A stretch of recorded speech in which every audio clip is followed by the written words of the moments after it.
And we are live. Welcome, everyone, to our makeup episode 69. Hammer 69 for 69, as they say. I don't know nothing about that, sir. Sorry. As a certain Cuck Murphy says, you know. But here we are. Welcome, everyone. Of course, joining us today, the mayor of Migtown, Drexel, and special guest, back by popular demand, Hammerhand. Oh, I Say doubt hi. that very seriously. What's up, gang? How you doing? Appreciate you, man. Glad to see you on your 10. This is the 10,000 sub special. Yep. Yep. Man, 10,000. Episode 69. It's everything. When It's you April started Fools. this, what did you think about 10,000 being a realistic number? I thought it was realistic only because of my exposure on Nick's show, right? That made everything. Yeah. So since what the? You ever have that feeling like something's biting you and there's nothing there? Shit. Yeah, I left her at the divorce court. So Yeah. Shit. See ya. Yeah. I'm like, I'm not. It feels like something's literally like biting me right now. I'm like, what the fuck? Nothing there, but no. So. Oh, sorry, Drex. But It comes up there quick, right? Like, you start and then it's like anything, right? There's ebb and flow. Sometimes you spike, sometimes you kind of, plateau and kind of peter out for a while. You dip maybe a little bit. And then, you know what I'm saying? Like, my thing was this, when you start in this space, you know how it is, Hammer. You're like, you see a problem, right? You're looking around you. I look left, I look right, I look center, right? And what do you see? You saw the same thing I saw. How come no one's doing shit? No one's saying nothing. No one's doing nothing. And I'm like, oh, really? This is what it is. Because Hammer, you've talked about this.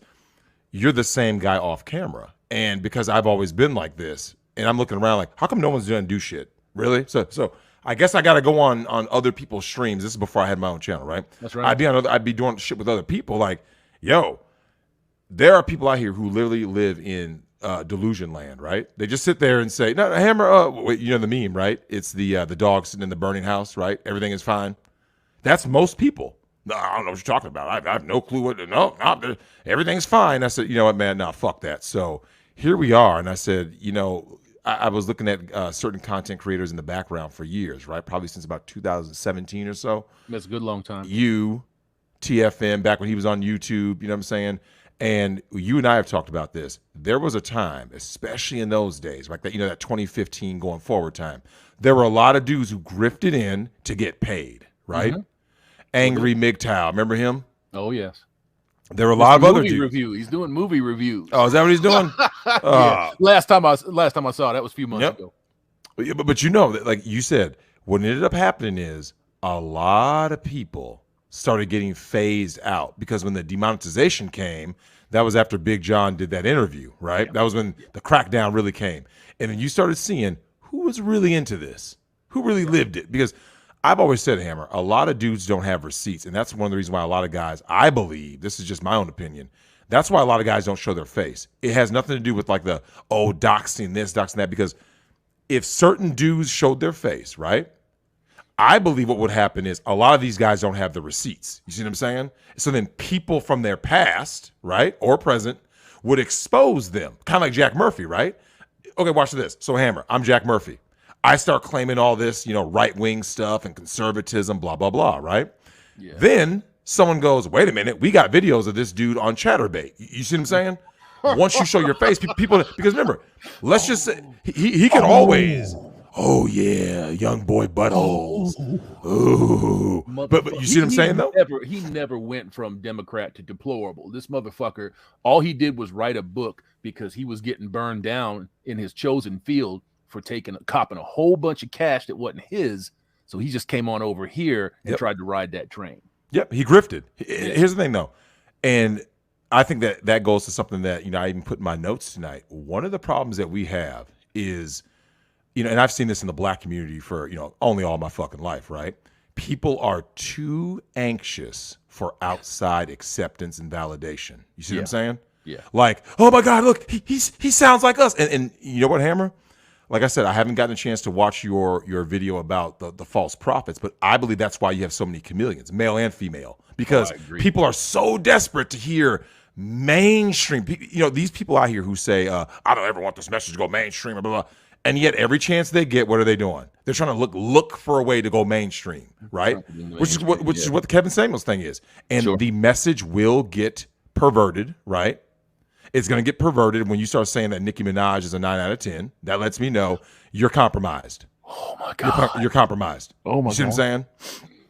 What would you rate me? What would you rate me? What am I? Oh, you're a 9, baby. You're a 9. Turn the fucking computer off. That's over. Done. Like once that happened, a lot of people just went like, "Oh, really, bro?" Because remember, they're gonna base it off everything that you've said up until that point. You see what I'm saying? If everything you said up to that point was like, "Oh yeah, you need to be a high value woman," and the way you do that is so. Here's the thing: I'm okay with you saying all that, right? I'm okay with whatever message you push, right? I'm not gonna knock you.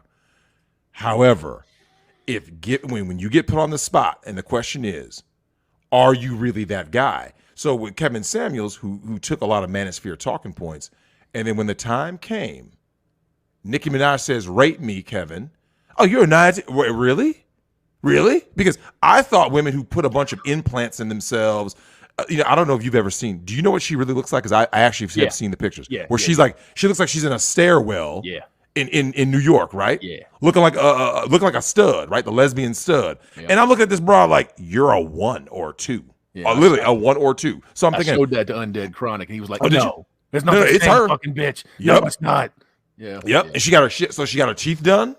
She got the wig. She got the boobs, the butt, all that stuff. She's 100% plastic, man. She's all plastic. So plastic. It's not real. It's not real. So you can't. How do you give someone who's not real a 9? You see what I'm saying? You're not real.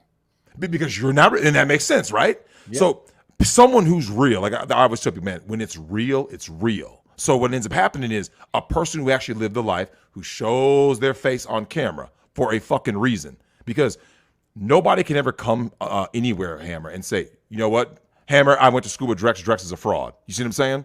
Because if I'm using my real name and this is my face, who's going to come up and say I'm a fraud? Anyone from my past will be like, yeah, everything he said is true on his stream. Yeah, he's really like that off the camera. He was like that back then. Show me somebody who's like that. You see what I'm saying? A lot of dudes are hiding. Global I got news, an avatar. Might. CBC might. Global News might. You know what I'm saying? Yep.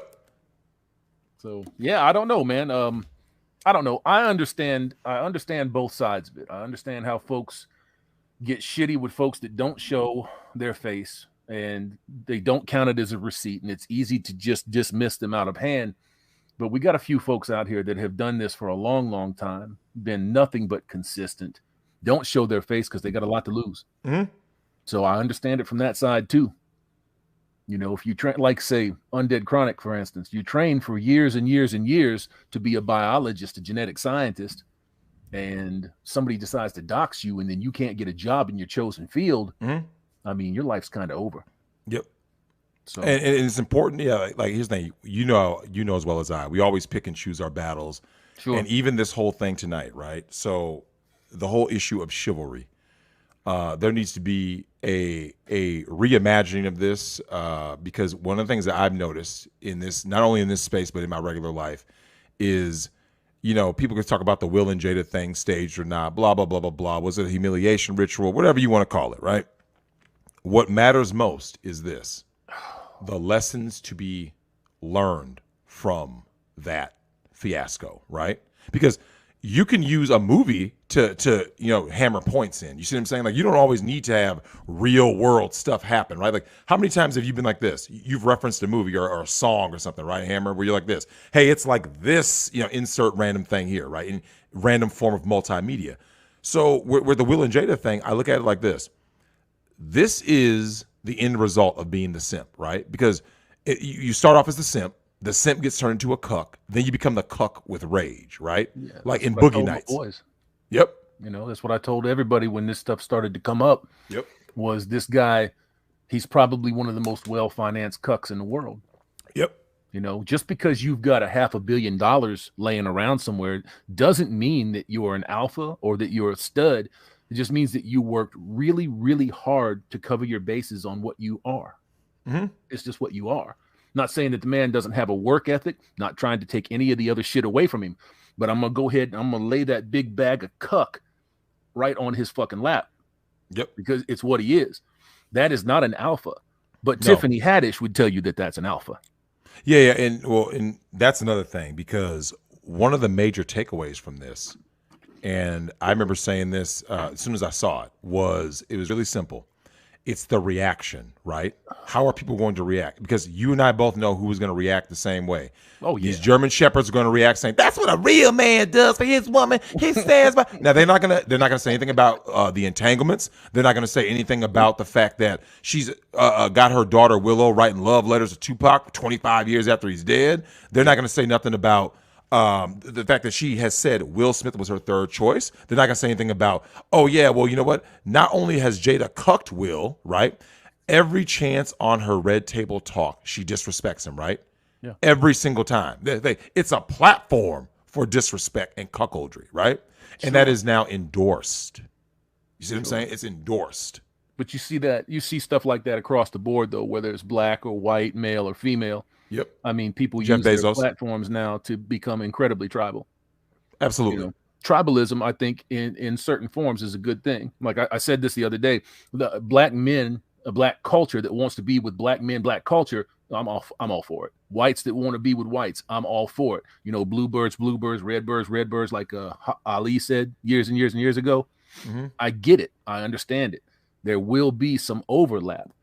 But these folks out here, this to me is not normal. It's not organic tribalism. Mm-hmm. It's not organic. It's all synthetic. One of the things that, we think about tribalism, because, you see this in sports, right? So the very nature of sport is tribal, right? Sure. You are on team A, you wear white. I'm on team B, I wear blue, right? And we go out on the field to play against each other. I'm not out here to be your friend because you are my opponent, right? Now, can we show equal respect? And do we have to play by the same rules? Yes, right? The same rules and regulations govern both of us. However, the odd thing about tribalism is this: when people don't hold people in their own tribe accountable. Because, like, if you see a player on your team do a cheap shot, you shouldn't be just thinking to yourself, well, yeah, that kind of helped us win. No, it's like, no, dude, that's a fucking cheap shot. That was a dirty play, right? Because you remember, was it Darryl Stingley, getting paralyzed? That wasn't dirty. It was just, hits happen, right? When Lawrence Taylor snapped Joe Theismann's leg, it wasn't a dirty play. It just happens because that's the nature of the sport. But if you see somebody going out there doing something intentionally, right? If a guy told you, hey, Hammer, I'm about to hit this guy low, man, because I'm going to end his career. You'd be like, no, we're not doing that. You see what I'm saying? I'd be very honest with him. I say, if you do that, you ain't my teammate. You're not my teammate. Yeah. Well, I'm going to win honest. I'm going to win fair and square. If you miss calls here and you miss them there, that's one thing. That's a ref here and a ref there, not looking at the field right. But no, man, you are the company that you keep. Yep. You're the company that you keep. So folks like Haddish, when they run out there and they co-sign black men assaulting other black men to keep those B-dubs happy, the same thing happens over in the white sphere. Same thing happens in the Asian sphere. It's a worldwide problem. And men got to get their shit together, and they got to get it together real fast because it's killing the species. Yep. Someone put about the drag video. Of course, they removed it, but the main thing that got taken away from all this, right, was that it's something that has bothered me for a long time, ever since I entered this space, because it's something that affected me in my personal life, which is really simple. Hammer, I'm sure you recognized this fairly early in your YouTube career. Why is it that your biggest opponents have the same dick swinging between their legs that you do, right? Yeah. You notice that really quickly. We've known that you for see a what I'm long saying? time. You've known it for a long time, because it's the thing that I think it bothered me most. Like the very people you're trying to help, right? They're the ones trying to tear you down. They're the ones saying that everything you say is a lie. Oh, blah blah blah blah, and they're defending the bad behavior of these demonic creatures out here doing all kinds of fuck shit to men, right? And then on the same token, you don't see. In other words, the women will agree with what you're saying, right? Like, yep, that's female nature. Yep, that's why we put guys in the friend zone, blah, blah, blah. But when it comes time to put up or shut up, i.e., first and foremost, destroying the family court, they're always silent, right? Always. Like, we ain't going to say nothing about that because it benefits them in the hive mind, right? The sisterhood. Now, that being said, when you look at this space and the grifters, the weirdos that have infiltrated, right? And you sit down, you start to really think about it, and you say, Hammer, why is it that there are so many content creators feuding, right? Is it because it's an issue of real or fake, or is there something deeper going on here? You know what I'm saying? I think you can attribute both of those points to all of the above. You know, it is an issue of feuding. It's an issue, tribalism, like we spoke about a little bit earlier, being arrogant, not willing to listen, not willing to have people on your show that have not just opposing point of views, but like vehemently opposing points of view. And you can't sit down and have a civil conversation with these folks. Mm-hmm. You know, and I really, it's the end result of 60 years of women raising men. You know, women destroyed the men. Now they hate what they've created. They refuse to take responsibility for it. They think that they can just divorce that situation and move to another group of men. But their disease has spread all over the earth. Yep. It's everywhere. Can't get away from it.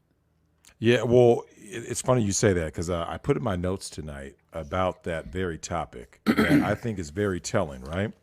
And I had this thing. It literally says the Hammerhand roll call. You had done a show once. I'll never forget this. You're sitting in your room right there, and you look over at the camera, and you said, let's see how this message is spreading. You said, tell me where you're from. And then you shared your screen, right? And all you saw was things scrolling up. Yeah. And as Lionel Migtown always says, shout out to LOM, he always says, what, Hammerhand? This red pill's on autopilot. You see what I'm saying? It's worldwide. It's global now. So when I hear people doing this whole, I have no clue what you're talking about. I've never, where do you meet these women? What is a simp? Well, I have no clue. You can't say that anymore if everyone all over the world, you had people from every country. We have people from every country. And I'm sure that, especially when you first started, right? Weren't you kind of surprised that when people were saying, hey, I'm in, and then, they would tell you what country they were in? You're like, well, dude, you listen to me? Like, I was shocked, right? Oh, I'm in Zambia. I'm in Ukraine. Man, I'm in Uganda. You're like, we had folks pop up from the fucking Congo. Yeah. I mean, the Congo, Zimbabwe, South Africa, everywhere. Iceland, Greenland, everywhere. Tasmania. It's unbelievable. Yep. What is your thought on that? Like when you hear about these guys who are from, like you said, from far away lands, and you thought that, these are people that you probably never thought you would ever meet in person, let alone would reach out to you saying, hey, I listen to your content, I enjoy your content, and most importantly, I relate to your content.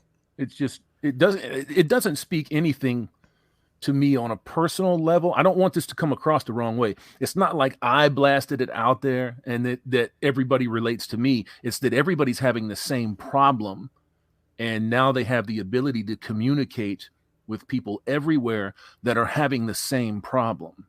And it's like a light turned on in them. As soon as they hear it, they couldn't describe it. They couldn't define it. They felt it. And then as soon as they hear somebody else say it, it's like, that's it. There it is. Yeah. Well, TFM was the one that did that for me because, I've talked on numerous occasions where I said a lot of my actions, some that may appear unsavory to some, I told people, you got to understand, I was coming from a position in life where I said to myself, I'm all alone. Hammerhand, I'm not lying. I truly believed I was the only one like this in the whole world. You wouldn't believe how many people I've had say that. Yeah, because think about it. This is what I've told the guys in my Discord.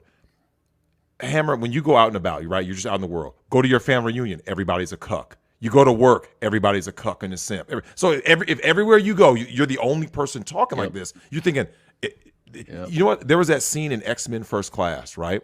Where Magneto is going to try to yeet Sebastian Shaw, right? When he doesn't know that he's a mutant, right? So he goes on the boat to go try to go ahead and end him. And then the White Queen, Emma Frost, stops him. And he's like, well, he realizes, like, holy shit, wait, what happened? And that's when Xavier comes, right? And then when Xavier rescues him, right, because he's able to go into his head with telepathy, right? Right. And do you remember Magneto, what he says? He goes, I thought I was the only one. I thought I was all alone, right? And Xavier was trying to tell him the whole movie, like, you're not all alone, Eric. Like, there's other people like us. But he truly believed he was all alone. And so if you notice, he was an isolationist because of that. You see what I'm saying?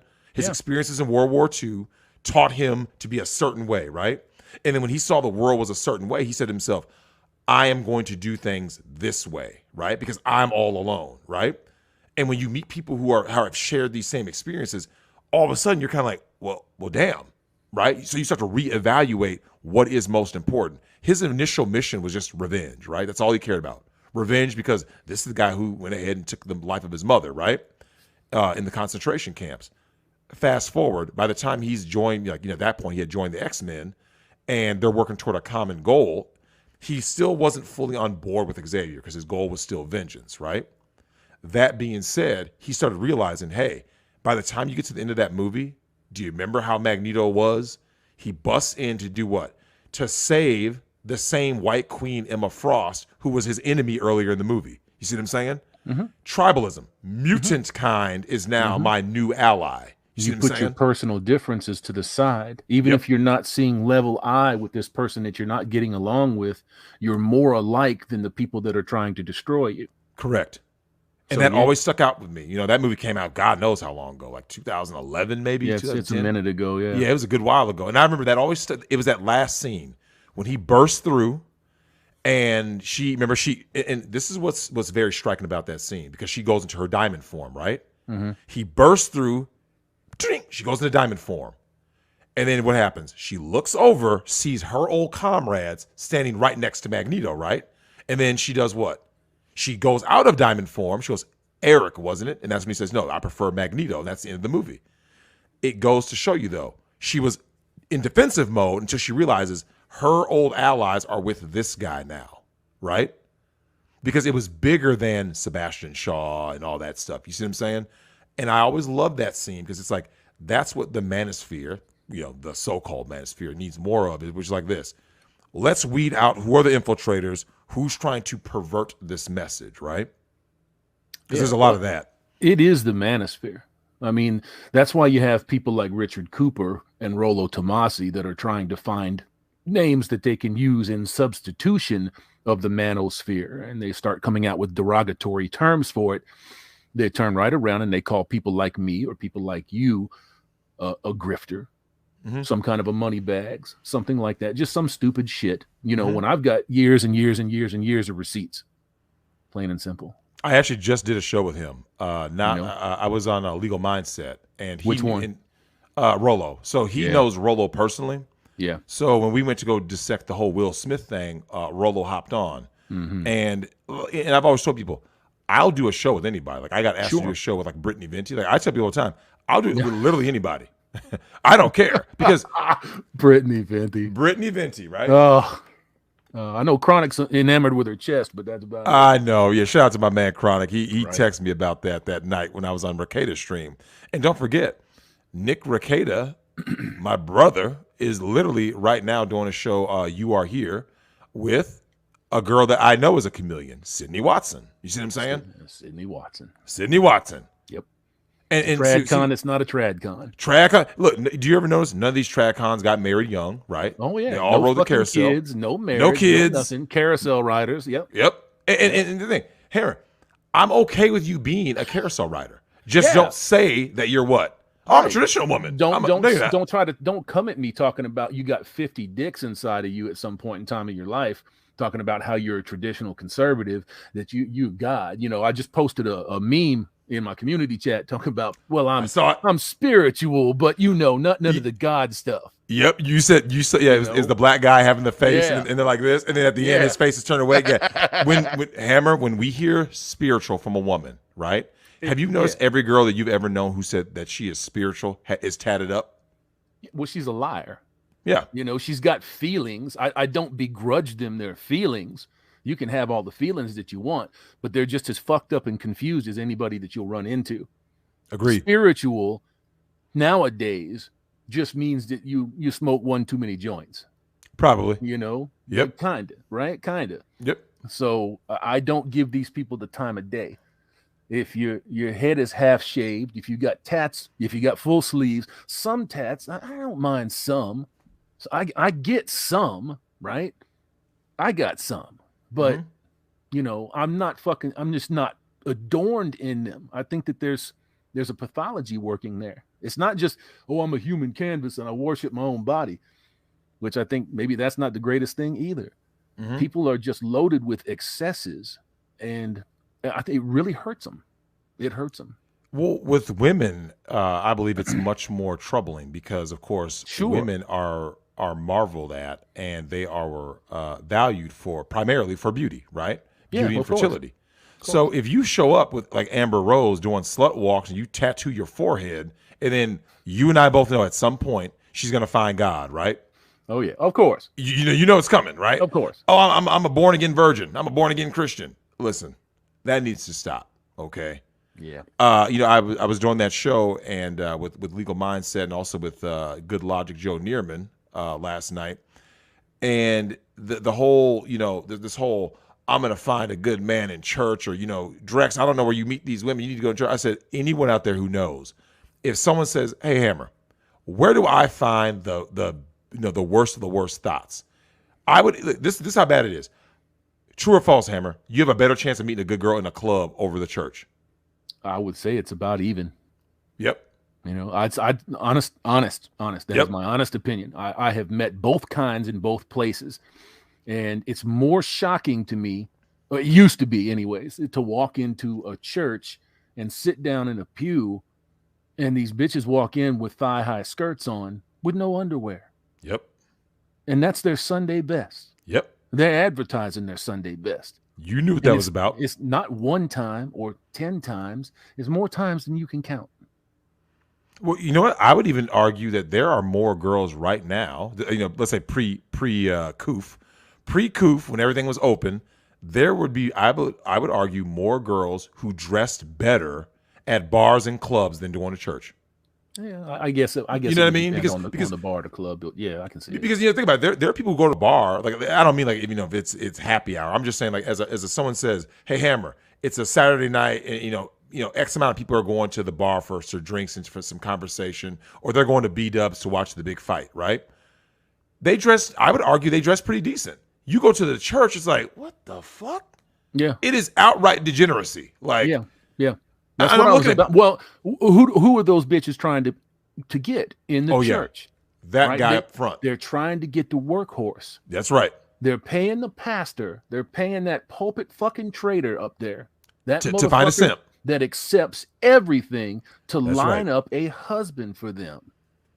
And then they're going to do that man dirty just like they did everybody else in their life. Church is just another meat market for these people that call themselves Christians or conservatives. Oh, absolutely.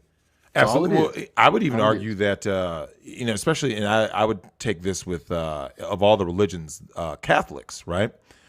Anybody, and I do mean anybody, who ever went to a Catholic school will tell you what, Hammer. If you're talking to a guy, if you ask a guy, what are they going to tell you? The guys, what are they going to tell you about the girls? What are they going to say? That they're easy, that there's easy meat there. They said that of all the different girls, they said, and from it's not even close. No, because guess what? When all you're doing is the whole shame thing, they tend to like what?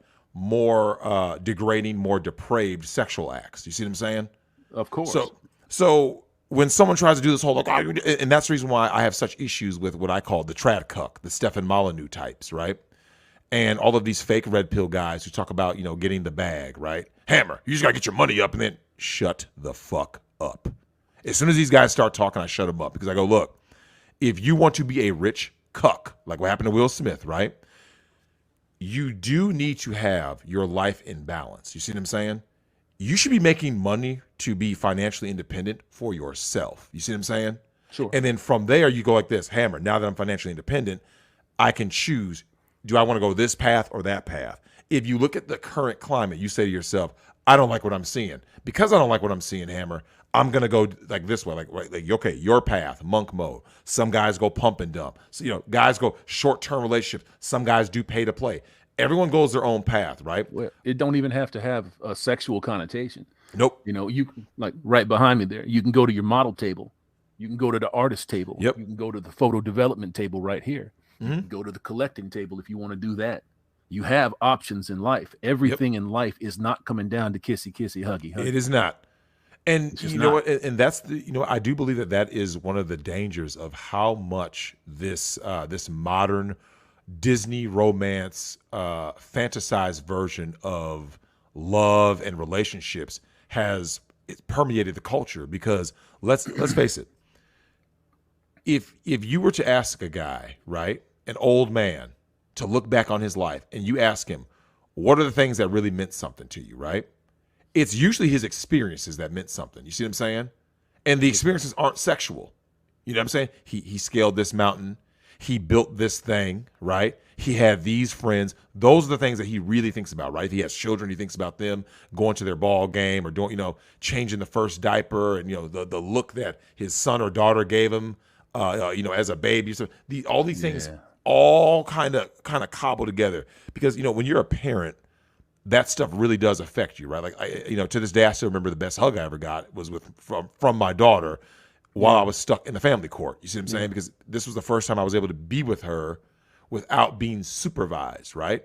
So you're trying to literally build a relationship, right? Like literally, like she basically doesn't even know who you are, right? Because you're stuck in purgatory. And at that point, when she gave me that hug, I remember I pulled into my driveway. And I heard my dad, because he was holding her hand, walking out in the front yard, right? So my parents are in town, and I remember I heard him say, "There's your dad." And I remember her face looks over, sees me pull up in. I put it in park, hop out, and she runs over and jumps up and gives me this huge hug. It is the hug, right? The hug to end all hugs. Because at this point, like I said, I think that was the first or second time I had ever been with her unsupervised. And so already she was able to have that bonding attachment, right? And you know how it is, like they're little bodies, right? They're a tiny little body. And when you hold them, it feels different. You know what I'm saying? Yeah. Once your kid is a certain age, it feels like a little adult. But like when they're really, really small and you are a much larger man, and when you pick them up and hug them because they feel like a rag doll, you pick them up and you're like, ugh. There's an experience there that can't be duplicated by anybody or anything. There's nothing like the hug, the show of affection that comes with a father or a decent mother. I must say that, a decent mother, which there are few and far in between now. Yeah. They'll say, "Oh, I did all the work. I raised them 2 kids." But you failed them as a mother because they don't have a father, because you have denied them 50% of what would make them. Yep. And now they're lopsided as fuck going into the world that's lopsided as fuck. Absolutely. And so, I know that feeling. It's kind of stunning because, as we get into this whole thing, this whole episode about chivalry and bringing men back together to fight the true enemy, right? And to make sure that we are good to each other. When people go back, we're talking about this started back in France. 12th century is the origin of chivalry, right? And, you're talking about a code, right? A code of ethics, right? Knights, the nobles, right? That at all times had to adhere to. They had to behave in a particular manner. Because, as you know, there are some certain people in this so-called manosphere space, Hammer, that are not chivalrous, right? If you false flag someone's channel, we know who that is, right? Fresh and Fraud. That is some bitch-made behavior. You see what I'm saying? Yeah. And this needs to be called out. Saying that Nicki Minaj is a 9 is bitch-made behavior. That is, you are compromised. You see what I'm saying? Yeah. No. Can I look at your videos in terms of are they entertaining? I can look at a KS video and say this is entertaining. You can always get something from it. I mean, always. The worst of the fucking worst can drop red pills. Oh, absolutely. That's not the thing. I mean, like I said, I use the analogy that what these motherfuckers do is they bake a big blue pill cake and they sprinkle it with red pills. Yep. At the end of the day, you're eating that motherfucker up. You're eating it up. And it's hard when you get into this sphere, into this circle of awareness, the self-awareness, right? It's difficult to distinguish a blue pill cake with red pill sprinkles from actual red pills. It is. It's hard to distinguish that. But you watch it long enough, you see these guys doing their thing, and you see these other fellas over here doing this. They're telling you the same fucking thing all the way down the line until you get to the $89 hand soap. Yep. Yeah, get that pheromone soap, right? You know what I'm saying? And that's a bad example, but it's a great example because do you know what it reminds me of? Did you ever see the movie Unbreakable with Bruce Willis and Samuel Jackson? Yes. Do you remember when he's talking to him and he says, when Samuel Jackson says like, "Oh, and now I need your credit card number." He goes, "That last part was a joke." Remember? Because what did Bruce Willis' character say? Right? Remember, he says, "I've met guys like you in my line of work all the time. They come and give you a fantastic story, blah, blah. And then at the very end, they ask for a credit card number," right? That was his whole spiel to Samuel Jackson. Yeah. And you're starting to see that in this space where, like you said, when you say, hey, if you want to support, here's ways to support. Right. This is the reason why I don't like people calling people grifters, right? Unjustly. And here's why. Because someone monetizes themselves in certain ways, you and I both know, Hammer, time is money, right? If you, Sure. Because remember, you talk about this. Your equipment has gotten better because of the revenue that has come in. You see what I'm saying? Agreed. So has mine. Yeah, and people start doing this whole thing where, better mics, better. I just got a new mic from old mic from Nick. I got to set that up. Congrats. And the thing is, I look at a guy like Nick, right? Very successful on YouTube with the super chats. He's in the top 20, right? He's never forced anybody to do anything. You and I have both watched a KS show, and what happens? All right, guys, I need X amount of engagement, otherwise I'm going to shut the stream down. What the fuck? I cannot stomach that shit. I'm going to stop the stream, and he puts a little music on, right? Puts a little jingle on. I'm like, look, man, Hammer. Look, you know what that reminds me of? That reminds me of the fucking change plate. It does. It's a collection plate, right? Yeah, y'all ain't going to get saved today. Hold on. Clink, clink, clink, clink, clink, clink, clink, clink, clink, clink. Yep. And I'm sitting there looking like, how many times have you brought this thing around, right? Is it, Hammer, is this the third time you brought this collection plate around, right? And then I look at him, I'm like, you got a new Benz, right? You got a new Benz. I'm broke. I walked to this church with the only change I got I just gave you. But you're bringing around a third time, but you're in a new Benz. The door on the goddamn church is broken, right? Door handle's broken. Look, the benches. Hey, I'm sitting in the bench, right? I got splinters in my ass crack, Hammer. Literally, I pulled, look, bing! I pulled a splinter out of my asshole. That sounds painful, man. Meanwhile, you're asking me for change again, right? Clink, clink, clink, clink, clink, clink, ching, ching, ching, ching, ching. I'm just going, wait a minute. So the dude with the most resources, shout out to that bucktooth fucking Joel Osteen. Do you remember that, Hammer? Oh, him and his Hurricane came. Remember that? Oh yeah. Oh, y'all gotta keep out of my church. Keep out of my church, man. This is a good church. We don't want y'all in this good church. We don't want y'all in this good church. We're all God's people. For it. You motherfuckers paid for it. You paid for it. You know. Yeah. Osteen and his wife Victoria, they actually were just in the news here, just a week or so ago. That bitch of his is hideous. She's hideous. Gets up there. I don't doubt it. She's preaching, talking about how God wants you to get me this Mercedes, yep. Or something of the like. That's paraphrasing, but it's hideous behavior. They will be judged the harshest. Well, let me tell you why I think it's such hideous. It's so hideous, right? It's really simple. So, Hammer, your congregation pays for the shit, right? And then when they say, hey, why aren't we able to indulge in the way that you indulge? Because you seem to be doing this in a solo mission. You know what he says? Oh, the write-off. No. This is the church's G5 aircraft, right? It's the church's. So okay, well, if it's the church's deals, right? I should be able to hop on, right? I should be able to hop on that plane because I'm part of your congregation, right? I should be able to hop on that G5 aircraft because I want to go do mission work over here. And hey, man, Joel, I'm struggling, but hey, I still want to preach the word, right? Whoa. This is the church's, but it has only room for me. Wait a minute. See, these are charlatans. You see what I'm saying? Oh, yeah. And when you call this out, people want to call you the bad guy, right? Hammer, I'm sure you've been called a doom pillar, right? Oh, he's doomed. See, whenever you are not a prosperity pimp, right?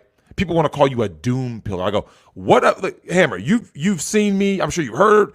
You have never once heard me look down, right? Sound sad, sound depressed, because I never am. You see what I'm saying? I have no reason to be all like, oh my God, it's all over. The world sucks. No. I'm telling you, you and I talked about it, right? The relationship between men and women, that's over. It's done. It's gone. Done. It's gone. It's over. It's gone. Okay? Yeah. That does not make you a doom pillar. You see what I'm saying? No, it just makes you a realist. It makes you a realist. When did being able, and do you know who says that the most? It's dudes, right? Women aren't the ones saying that, calling you a doom pillar, right? It's dudes calling you a doom pillar. It's men that are hanging. It's like when you rattle the change plate or you shame people for thinking that they deserve a little bit of their tithing to be kept back so that they can eat. Women do the same thing. I mean, they prey on the fears and the insecurities of men. Mm-hmm. Men are raised with a boatload of fear and insecurities. They go through a system that has transformed itself over 60 years, especially the educational system. 85% of teachers are female. Females don't deal with little boys. They deal with little girls. That's why 70% of school-age kids are medicated. Yep. It's fucking obscene. Well, Hammer, do you know what those boys are? Those boys are not boys. Do you know how they the system views them? They view them as Paycheck. defective girls. Yes, yeah. See? That's absolutely right. You're right. Wait a minute. Why are you not being able to just sit here and shut the fuck up and just listen to whatever I tell you and go like this? Like a drone, like all the girls do. Little There's girls something are wrong much with you. more compliant. They're much more compliant. We need to give you these drugs to make you like her, right? Yeah. You need to be more like Julie and less like Jimmy, right? Yeah. And then, that comes the drag queen story hour. They want to go ahead and swing the dingalings out there to your children and all that, and that's okay. I just had a conversation with my daughter. Okay. No, that's what they're saying, right? That's all okay, right? By their accord. And I'm talking to my daughter about this, and I told her, I put it in my live Q&A chat. I said, yeah, I literally just talked to my daughter about this. I said, if these people ever come at you at that school and talk about some gender shit or maps, you let me know. I have this exact same conversation with my son bi-weekly. I say, have they said anything about feminism? And he's like, nope. I said, have they said anything about gender? He's like, nope. Have they said anything about tranny shows or bullshit like that? And he says, nope. I said, tell me what your curriculum is. Let's go over it because I just want to make sure. I've been on his schooling like stink on shit almost since he got in school. I was aware of what was going on, but the way that this is intensified, nothing is safe. Nothing. And it's unfortunate because here we are talking about chivalry and making sure that we hold each other accountable. And, we have to do these things because, the very translation of the French word of chivalry is like a knight, right? And it always led originally to the ideal characteristics of a knight, right? It wasn't just holding, and I think this is where the manosphere can learn something. A knight meant, in a literal term, right, Hammer? It just meant that, hey, you serve the Lord, right? As in your Lord, not Lord Jesus, the Lord, your Lord that you served. You had the armor on, right? You had the lance. That made you, just like saying I'm a Marine, right? You can say I'm a Marine, I'm a Green Beret. You can say that because you've done the work, right? But that doesn't mean that you really hold those values because you can always go out and go far left and go do whatever you want, right? With the skills you've learned. So it became about having a code, right? And this was not written. Contrary to popular belief, this was not written, but there were certain ideal characteristics of the knight that were put out front, right? You had honor, you had generosity, and what else did you have? You had honesty, right? Well, loyalty, companionship, right? Because it was a brotherhood. You see what I'm saying? Sure. And, one of the things that bothers me, though, is that I look at what's going on now, right? And you don't see a lot of that anymore, right? You don't see a lot of that. And the chivalric code, I think back to just the way that these people had to have interacted. It was also, unfortunately, Hammer, perverted by what? Romance, right? Well, the way that's how it got to where we are. It was a natural, kind of like you said earlier about, some of these infiltrators, right? Where they tried to twist the message, right? Over time, it's just, like you said, it's a blue pill cake with red pills sprinkled in, right? And it starts to twist on itself, right? Because how did something that was amongst men, amongst knights, amongst the nobles, how did that shift into simping, right? How did that become simping? Like militaristic and general code chivalry has been co-opted into romantic chivalry. Yep. Romantic chivalry, Paul Elam has done a series on this years ago. I'm sure that you could still find it at A Voice for Men or An Ear for Men. Ear for Men, yep. But it's years back about romantic chivalry and started 900 years ago with a few French broads, and that's what they did, and they just decided together that they should be treated this way. Yep. And then when your advertisers, even medieval advertisers, could take a fucking clue. De Beers is responsible for the modern architecture of how a wedding is supposed to go with a big fat diamond ring. Because they couldn't sell diamonds. So now we're going to put this rock here. Yeah, they're useless. Yep. They couldn't sell diamonds, but they convinced women that they were incredible and it was a sign of love. And if your man's not giving you a diamond, he doesn't love you as much as the man that's going to give you a diamond. It's not hard to buy off people that have no soul. Absolutely. It's not hard. Now, I've always believed this, though, Hammer. When you talk about a soulless creature, right? They aren't bad because they are what they are. What's really bad is when a person with a soul chooses to be led by someone who is soulless. You see what I'm saying? I don't disagree with you. Because that is the worst to me. Like you're saying, if someone asks you, hey, Hammer, who do you think deserves the responsibility? A kid was eaten by a shark, right? and someone goes, oh my God, this is a horrible tragedy. We have to definitely go ahead and take a harpoon and go to the shark, right? It's like a smart person looks at it and goes like this, hold up. The shark is what it is. The shark is there naturally because why? Because you have to have an apex predator in that ecosystem so that everything. It's their environment. It's where they're for that environment, right? And then what is the obvious question? How did that kid get in the water? Exactly. Oh, well, I just took my kid to the park. Even though I ignored the sign that says sharks, and I just threw my kid in the water, and I went to go sit on my phone like this, right? Yep. I went to go do duck lips, right, for the gram. The kids did. And you heard about that IG model, right? Who was at that party in London or whatever it was. Maybe not. Yeah. So it was a pool party. The kid that drowned. They drowned. You heard about that, right? Yeah. The kid that drowned. Yeah. Are you serious? Like, the kid was like 3 years old. Unfucking believable. It's the same thing. No one's doing nothing, right? Like everybody has that dog in the firehouse thing, right? Everything's fine. Everybody just looks around going like this. Oh, everything's fine here. This is not okay. It's not okay to have children left unattended while you're doing this. But what does it go back to? It's giving women the absolution of no accountability and no agency for their actions and for their choices and for their decisions. And like you said, it's not the shark. It's the people that enable them to be that way. Correct. Whether we like it or not, this is a civilization of enablers, mostly male enablers. Yep. You see? And I'm not talking about the general population. I'm talking about the people that allow this shit to be written into law. Yep. You have law governing biology, and they know that they can make money, power, and status. They know that they can divide and conquer. They do it in every arena. And when I say they, I mean the people that hold all the fucking keys to all the doors and all the locks. Mm-hmm. That's just what they do. But people are waking up. Not fast enough, unfortunately. No, it'll be 100 fucking years. but before we the get sad there. thing is we can only speed up the amount of people that we can reach, because I've had people who have asked me, well, Drex, why do you talk about this, that, and the other? And this happened to Coach Greg Adams, where someone said, well, why do you make videos and you always go back to X, Y, and Z? He said, you got to remember. Oh, that's an easy answer. It's an easy answer because at some point this is someone's first time hearing it, right? Yeah.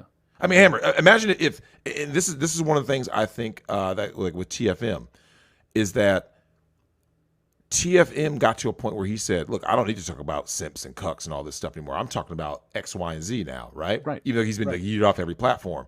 But I was like, but TFM, you got to remember this. Somewhere out there, there's a kid, right? Hammer, it could be your son. What if you weren't around, right? He'd be lost. You see what I'm saying? Your son would be lost without you. And what if this is the first time he's ever heard it, right? He's like, what is a simp? He might not know because he's conditioned to be a simp, right? And he's like, wait a minute, huh? And he hears TFM. He hears a guy named Hammerhand, right? In an alternate universe, you're not his dad. It's just a guy named Hammerhand in a truck making videos. He hears a guy named Drex. He hears this guy, that guy. He hears Undead Chronic. That may be the very first time he's ever seen Reddit. You see what I'm saying? Wait, what? Huh? Am I the asshole? Wait, what are these stories? No, this can't be true. The reason why he initially rejects it is why, Hammer? Because your reality's not grounded there. It's not there, right? You've been conditioned to be one way, and you say to yourself, no, these guys are crazy. This is Alex Jones. And then what happens? Over time, what do you do? How do men think? They go like this. Okay, I'm going to change my thinking. I'm going to tweak it. I'll go like that, like a guitar string where you tune a guitar, right? I'm going to tweak something just a little bit. You know what I'm going to say, Hammer? I'm going to do this. I'm going to take what he says as the truth and I'm going to now apply it to my life and see if my hypotheses or his hypotheses, right, is correct. So then he says, okay, feminism, blah, blah, blah. Let me see if this Hammerhand guy, because I think this guy's a fraud. And then he goes in his real life, right? And what happens? Holy shit. All of my friends are on drugs, right? They're all on the Ritalin, the Adderall. And then he goes like this, I'm on Adderall. Wait a minute. You got that tipping point there too, where they're totally not invested in the idea of what you're saying because it's not affecting them personally. The second they start to suffer personal consequences is when the ears start to open. Yep. And it's like that teeter-totter. Then they just go over the other side. Yeah. Well, you know what? Ironically enough, that's why I think it's so important to talk about relationships in this space. Because I agree. That's usually when people, let's be honest, The overwhelming majority, I'm saying, like I said, I don't think there's any like exact statistic. I'm going to guess no less than 80%, which is 4 out of 5 guys, came to this space after something that involved some form of a breakup, right? Girlfriend left them, argue with you. Cheated on them. They went through a divorce. They went through the family. Something happened in a relation, in a heterosexual relationship, right? That fractured or broke apart. And they were looking for answers like, wait a minute. Because here's the catch, Hammer. I did everything I was told to do, right?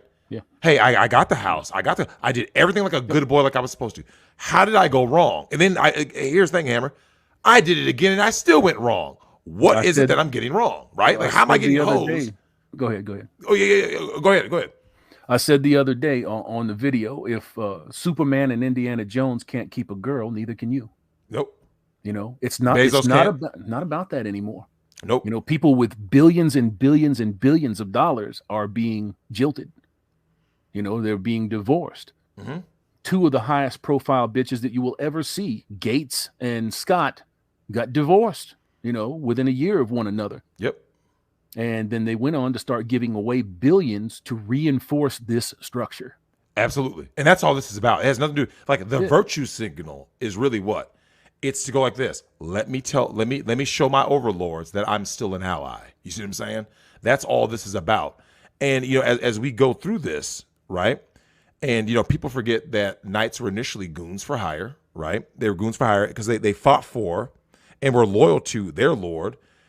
And as we start going through history, right, from 12th century, mid-12th into the 14th century with, you know, the Crusades, right? Then it became much more linked to the church. And you have to always have what, Hammer? An ideology governing the actions of the populace. You see what I'm saying? Yeah, agreed. You always, right? Like there's always something because here's the thing. As we get closer and closer to a fully godless world, right? A godless, state-controlled world. And it will get there because the reason why, you know, I always tell people this. I said the reason why the deep state will win is the simplest reason ever. It's not because of their technology or their resources. There's one simple reason. It's because the common person wants them to win. You see what I'm saying? Yeah, I think that. Think about it. Because they're not going to do it. The common man or the common woman looks at themselves as an individual. It's no doubt. Yep. They don't look at themselves as part of a community or part of a family or part of an extended family. They see themselves as an individual. And as an individual, they have everything to lose, including their life, if they stand up. Absolutely. Yeah. Why should I stand up? So I'm just not going to do anything. I know that they're going to stand up and nobody's going to go with them. And then they're fucking grease. Yep. So when everybody has the same thought, what happens, Hammer? Well, I guess we're all, yes, massa. Everybody is complicit, right? Yep. So that means that you want them to win. And when people say, no, I don't, Drex. No, I don't want this. I don't want drag queen story hour in school. Yes, you do. Because if you didn't want it, you would have done something. But you didn't. Did you say something about it? Did you do something about it? Did you call the news station and tell them that those motherfuckers are sick, disgusting perverts and they're fucking your kids up? They do nothing. You're worried about the mental illness, the feelings of people that exhibit mental illness 24 hours a day, 7 days a week. Absolutely. Over the development of the next generation of the human being. Mm-hmm. That's what you're worried about. But your higher ups aren't worried about that. They know what they're doing. Absolutely. They're not dumb. Can't have hundreds of millions of men walking all over this planet strong. Yep. Jacked. You can't have that, because if you have that, they will eventually take from you what you have taken from them. Absolutely. So you have to hamstring them. Look at all the wars. Who is the chief beneficiary of the wars that we commit out here? And I mean we. Oh, it's always going to be the It's always going to be your government. It's always going to be your power brokers. Always. Who loses the most? It's the male population. Look at the male population of Korea. They're girls. The male population of Japan. They're girls. The male population of China. Compliant, whipped, almost girls. Anywhere in the West that you go, same fucking story. Absolutely. Same story. Absolutely. Until you need them to go out there and be body blockers for bullets, that's the way that you're going to keep them. Absolutely. And you know what, though? Good. I always say good, because you see, when I look at these thugs with badges, when I look at these thugs that sit around and hold this shield, US of A, and listen, my brother's in the service. I got people all over in the service. You know what they're telling me, Hammer? It is 100% cucked. It's 100% cucked. 100% fucked. It's fucking compromised, like to the extreme. Like, big time. All they teach is grape classes, how the man is always wrong, right? Yep. Gender fluidity and all this. Like he said, he goes, dude, it's 100% cucked. Like there's no hope. I don't know if you know this, Hammer. They don't even get paid on time. Oh no, I know. They get extorted, man. Hardly ever have. Hardly ever have. It's like, well, why is this okay? Because here's the thing. That goes to show you they're doing it because they can. You see what I'm saying? Because they can. But they can't. All people have to do is just say no. Participation of people. Yep. You know, people as a group have to make up their minds that they're going to stand on this hill, that they're going to die on this fucking hill. I've already made up my mind. Yep. This is the hill that I'm going to die on. Yep. So that's just that. But 99% of people out there are completely fucking bitch made. They ain't gonna do shit. No, like, that's why they always say stuff like, "No, I'll tell you what, Drex, they try to come for my guns." Yeah, they're gonna take your guns too. Stop pretending that you're gonna do something. You're not gonna go John right Rambo. The fucking front door. That's right. And they're gonna take the shit, and you're gonna go. But why you gotta take them? You know, you ain't gonna take all the guns. Is loaded. They're ready for bear, and they're gonna just be like, okay. Okay. You're just gonna hand it to him, man. You know, Hammer, the true alpha is the left. I agree. They are the true alpha because they have not lost. They are 100 and 0. I don't disagree with that. I haven't seen. Look, here's the thing. I haven't seen them have one thing that they tried to push, Hammer, in schools, in the military. You see that? Was it Rachel Levine? Whatever that creature is, it looks like Benjamin Franklin. Crazy motherfucker. They are winning every with Millie. Yeah. Every time. Show me a loss. Here's the thing. This is how sorry the right is, Hammer. What the right views as a win, as a W, is so irrelevant, right? Oh, we mean better. Right. We mean. I said, dude, you guys are all flip sides of the same coin. You all push for male disposability. You're all simps. You're all cucks. You're fucking useless. Hammer, this needs to be the new talking point. You see what I'm saying? Yeah. This whole partisan garbage, the left, all I hear about all day, you know what I'm talking about. The left. That's all you hear. The left. I said, look, if it was all about left, right? If they're the bad guys, explain to me how, if I go into a right-wing state, the family court looks exactly the same as a left-wing state. Let that sink in. How? Sure. And they don't have an answer, do they? Sophie Long case. Where did that happen at, Hammer? Texas. The dad who has to pay for his son's gender reassignment surgery, cucked by the court. What state was that in, Hammer? Texas. They stayed that though, didn't they? Ooh, I'm pretty sure somebody in the chat knows that she can't make a decision. I think that the final judgment on that was that she couldn't make any moves without his authorization. Oh, well, they'll find a way to cuck him in some form or fashion. They will. They'll say he's. Of course they will. They'll say masculinity is toxic. Yeah, he's an abuser or something. I mean, why do you think your medical agencies, APA, and the rest of them have come out and actually classified, pathologized masculinity? It's to take the guns. Sure. That's how they're going to take the guns. Sure. It's to take everything. Take everything. Yep. If you can classify everybody out, if you can take all of the existing mental illness, declassify it, destigmatize it, and then put that shit on the people that have the best chance of fucking you over and taking your shit from you. Yep. You already won. But do you know what though?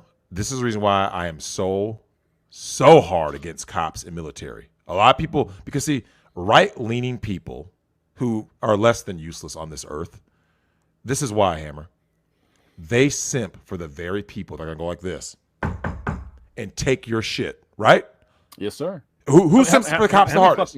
How many no-knocks have you seen that has resulted in a death? Yep. You know? Yep. Arizona's a red state. You saw what happened. Yeah. Oh, yeah. How many? You saw what happened. Deployed in the fucking street out here that just stood there and watched your town burn.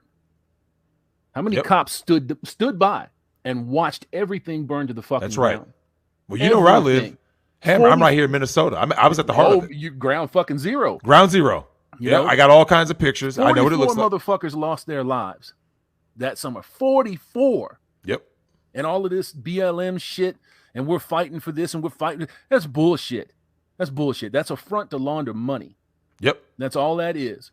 And you saw what the German Shepherds do. Oh, yeah. Sit in mansions, and they're lesbians. Man. Hey, here's the thing, Hammer. It was so bad. Straight, man, that they're destroy the nuclear family. They literally said on the website, they said our goal is to totally destroy the nuclear family, to kill it, and to install a village mentality of trannies and lesbians. That's literally what it said.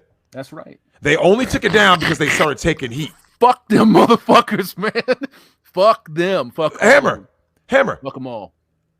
Good job to them. See, I respect. No, my I agree. enemies. I agree with you 100%. Because, and I go like this in Hammer. You know me because I actually did a stream on that when I was. It was on Out of the Darkness. The dude who turned out to be a bitch made beta cuck simp mangina, right? Oh.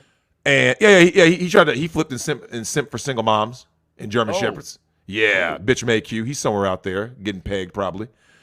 And Hammer, I did that stream. Hammer, it was so bad. He lost subscribers as the stream was going on, and then he pulled down the video, the marriage stream. Man, when no you bullshit. Poke holes in somebody, when they're out there, yada yada yada, and then somebody that's informed gets in front of them and destroys them. You know, our boy Chronic's pretty good at that. Yep. You know, he's exposed a lot of cucks in denial, a lot of cucks, undercovers. And that's the thing. When I see this happening, all of these things started swelling up in me. And that's how I got to this show tonight, because I was like, Hammer, I had a live chat. I think that was, what day is it today? Friday. Must have been Wednesday night, right? This shit went on for over 10 hours, Hammer. A 10-hour live chat. And we started talking about some things that don't get talked about. Look at the kids out here right now, right? The boys. Hammer. Oh, it breaks my heart. They grow up. They don't even see a masculine presence. No, I know. And that's, the animes are beta simps. Yeah. The movies are beta simps. The commercials, the music, Lil Nas X. You know what I'm saying? Dudes out here wearing merces. Like he's giving he's giving Satan a lap dance. But he got bars though. He got bars though, fam. Boondocks predicted this shit 15 years ago. Oh, you ain't fucking kidding. My God. And my brother introduced me to that, and I was like, oh, did he? No. Oh yeah, my brother loves that show. I love it. A lot of these dudes have been buck broken. All these people in industry in Hollywood have been buck broken. They're out here going through the rituals. And when I call this shit out, people, Drex is crazy. I don't know where he's getting this from. I told these people about magisterial privilege in the Catholic Church. If you know what magisterial privilege is with the Pope, they look at me like I'm crazy, Hammer. Everything I say, just like Alex Jones, he's crazy. He's crazy. That's all they say. He's crazy. How you think that new Pope's going to handle it? Hey, hold on. Let me ask you this, Hammer. Sir, isn't this the same religious denomination that was all about we stick to the New Testament of the Bible? Now they're letting anybody in, right? Letting anything go. Yep. They're all part of the same system. All part of it, bro. All of them are part of it. And when people start to wake up and they realize that this is what it really is, I don't condone it, but I understand why they put a gun in their mouth. Yep. You know, because they cannot find a way to reconcile daily life with what they know now. Oh, it's easy for me. There's just no turning it off. It's easy for me. When I was growing up, easy. I told these guys, man, I was on the show with Joe Neerman. I said, I was born without the cuck gene, right? Because when I was a kid, I used to get into a lot of trouble, right? From the establishments, right? The institutions, the coaches that I had problems with, the schools I had everywhere I went, Hammerhand, I was a fucking problem, right? So they said. But you and I both know how this works. As you get older, you start reflecting. You start looking back on your life, right? Like, why was I always in trouble? What is it that was really the issue? You know what it was, Hammer? I was a fucking threat, right? I told my teammates, don't be out here doing the whole drinking, drugs, and thoughts, right? Go to school. No, Drex. No, how dare you be saying that? No, you're dangerous. See, you don't get along with your teammates. No. They didn't want me to educate them. They didn't want me to inspire them. Hammer, you know, in the sports world, especially with these young black athletes, they want to keep them dumb, get them to just use their bodies up to get wins, right? To get asses in the seat, which gets them money, right? Sure. And then push these fucking black asses out like it is nothing, right? A lot of the black kids, they don't get their degrees, they don't get their skills, they don't get nothing other than some fun years in college. Anyways. The degrees, 90% of those degrees that they hand out are absolutely useless. Useless. I mean, just go look up any 100 of the folks that were playing 5 years ago and see where they're at. Yeah. I mean, that's all you got to do. I mean, we've seen that story repeated all throughout history. It has. And it's sad. And when you have teammates that are basically mad at you for you know, like they look at you as a weirdo. And I said, look, dude, I care about you enough to say these coaches are pimps. They're playing us. Nah, man, you know what I'm saying? It is what it is, man. I'm just going to go out here and smoke this dro, fuck these thoughts, do blah, blah, blah, blah, blah. Hey, Hammer, I'm going to the league. No, you're Yeah. not. No, you're not. Sure You're not you going are, to the man. league. Every guy believes they are. And here we are. Cowardice, Hammer, in the old days, right? Do you know that cowardice in battle would strip you of your knighthood back in the day? It could get you executed. And executed. Yeah, you were stripped because you were a fucking fraud. You weren't who you said you were. And in this manosphere space, right, there needs to be gatekeeping and cancel culture right here. Because a lot of these people aren't who they say they are. They're bitch made. They're frauds, right? And, it talks about, duty was to, your Lord, not the Lord, your Lord, first and foremost. And the modern day conservatives represent this, right? They're turncoats.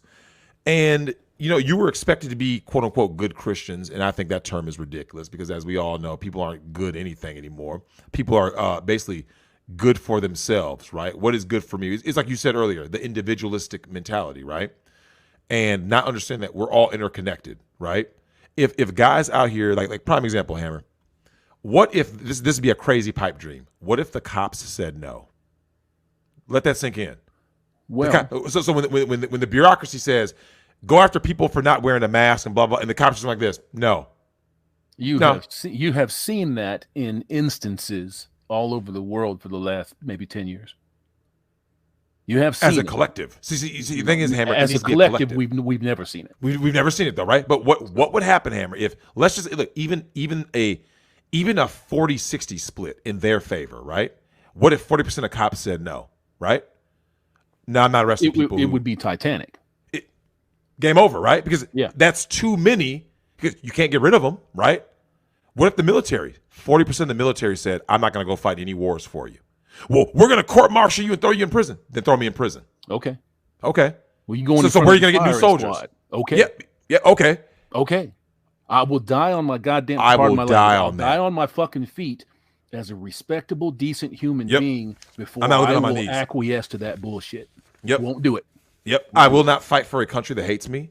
And, one of the things that I was always thinking about, Hammer, that really bothers me, man, is when it comes to this constant, and I do mean fucking constant, this ethnic back and forth pisses me off to no end. Well, it puts butts in seats, it puts eyes on fucking podcasts, and it puts money in a lot of money in pockets.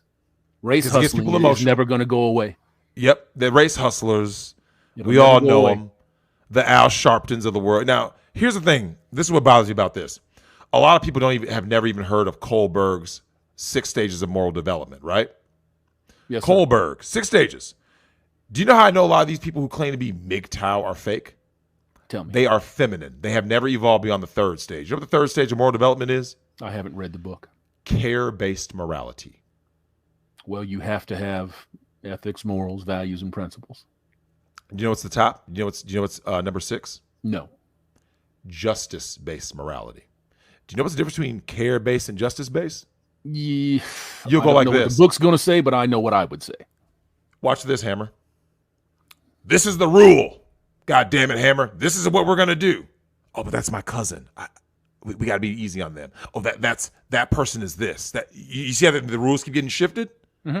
No.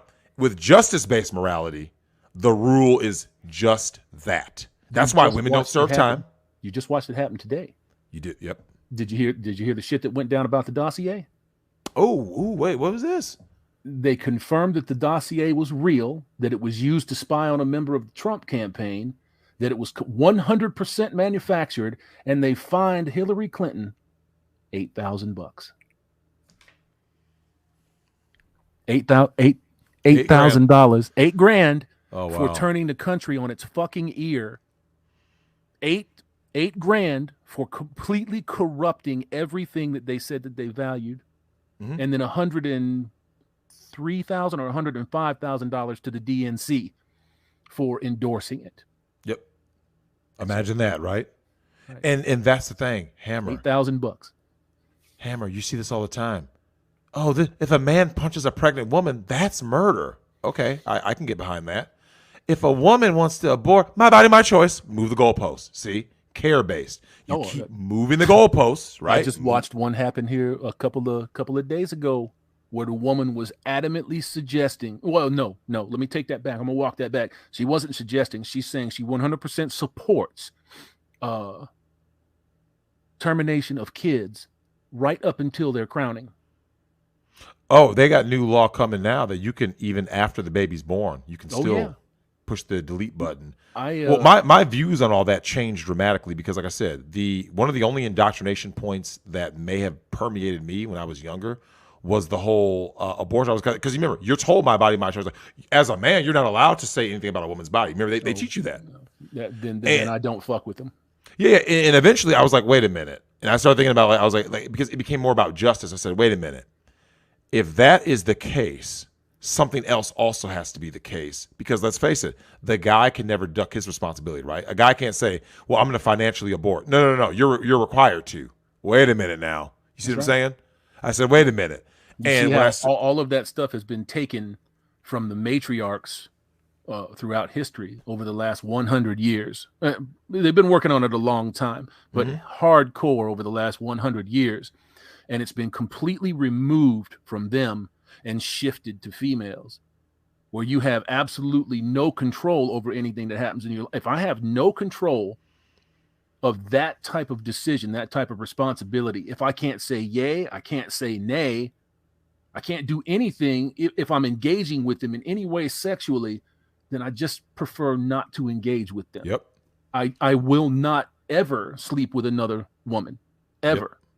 You know, there'll be some people that'll say, well, of course you won't, motherfucker. You know, look at you. It just is what it is. Mm-hmm. You know, there's a lot of people in very, very high places that make fucking millions that are saying the same thing. Yeah. You remember that video, I believe it was TFM made or someone made that said Superman went Migtown, right? When Henry Cavill was talking about, well, hell, what the hell you want me to do? He did.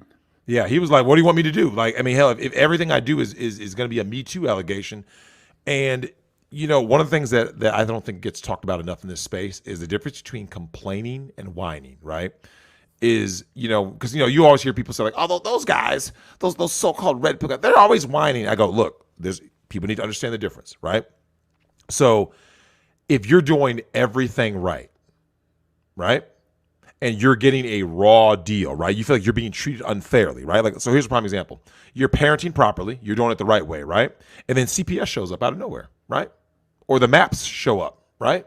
Mm-hmm. And they want to indoctrinate or they want to get you out of the picture. See, that's a complaint. You see what I'm saying? Because you're like, hey, someone's intruding on my life, right?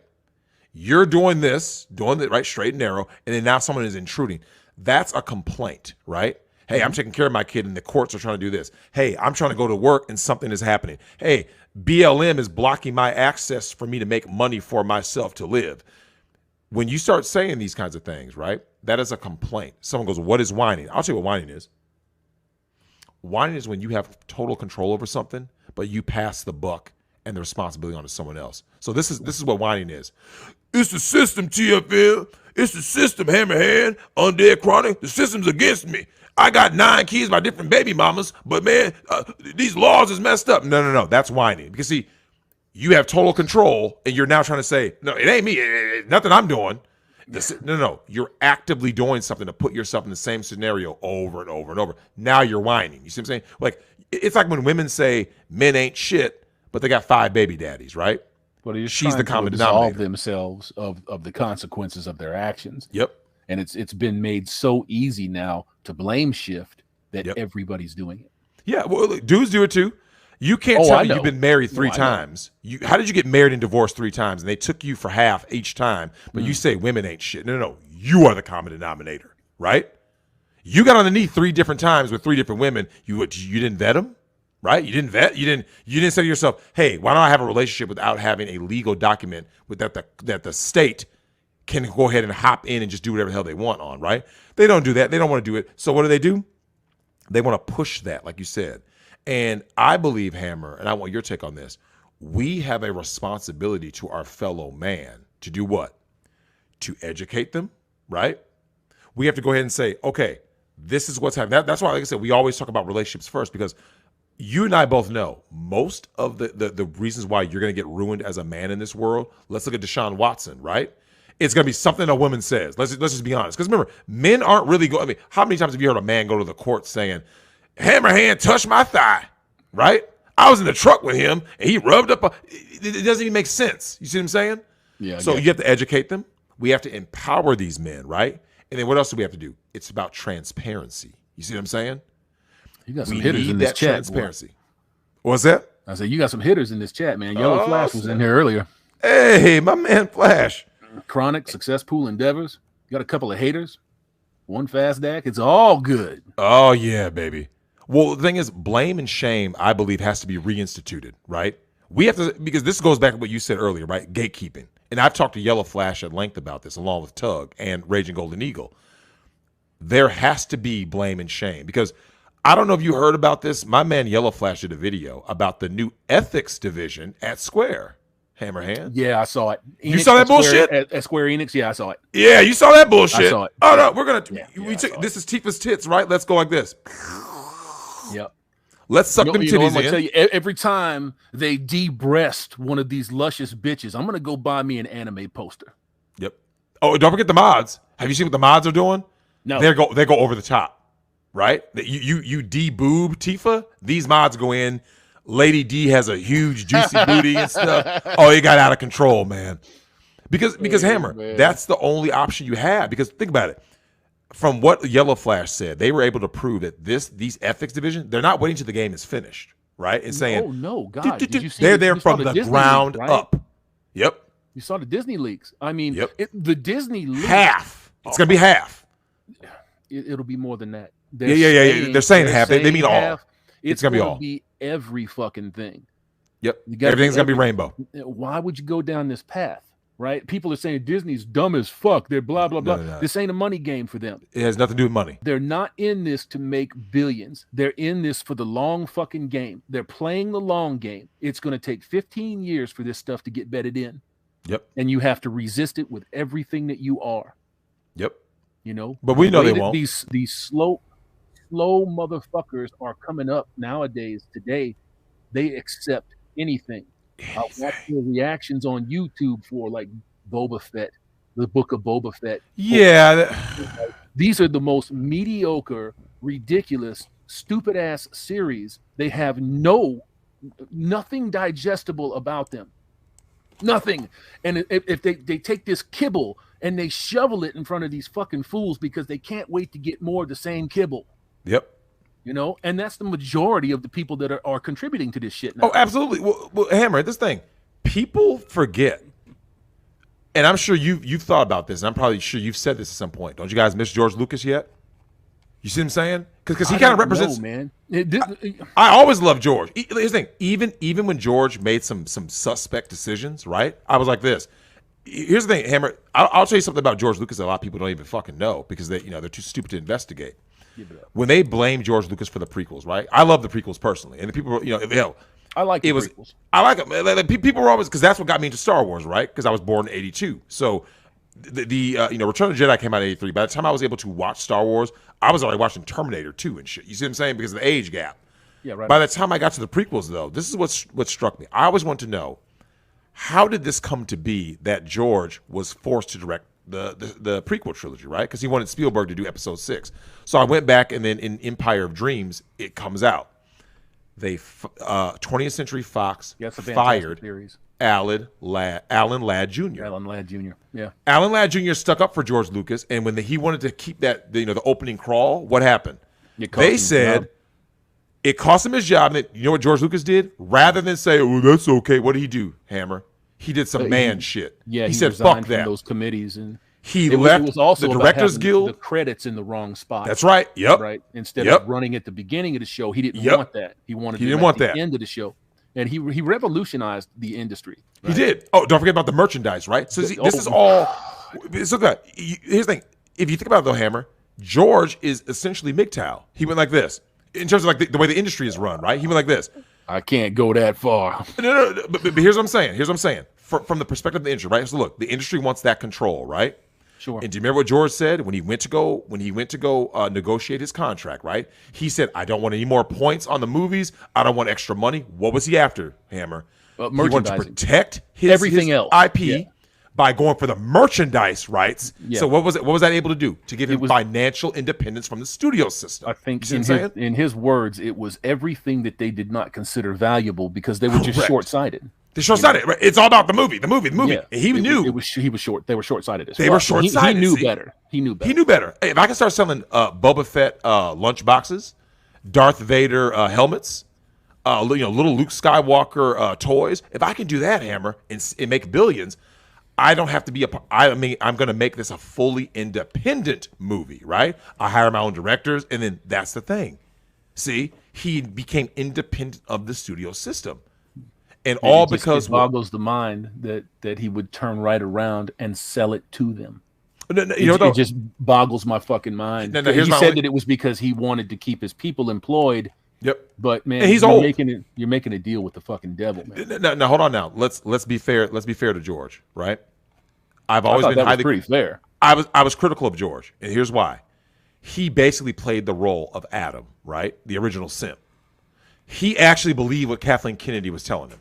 Well, and Bob Iger. You see what I'm saying? Yeah, we're going to be respectful to your characters. He said as much. So. Yep. He said he got hoodwinked, right? And I'm like, George, you thought these people were going to take your property and keep on making it like fucking pure? No, they corrupted it with the bullshit Ray, right? All this nonsense. And I'm thinking to myself, George, if anyone's smart enough to know better, 2-hour content stretched out over 2 years, yeah, I believe them.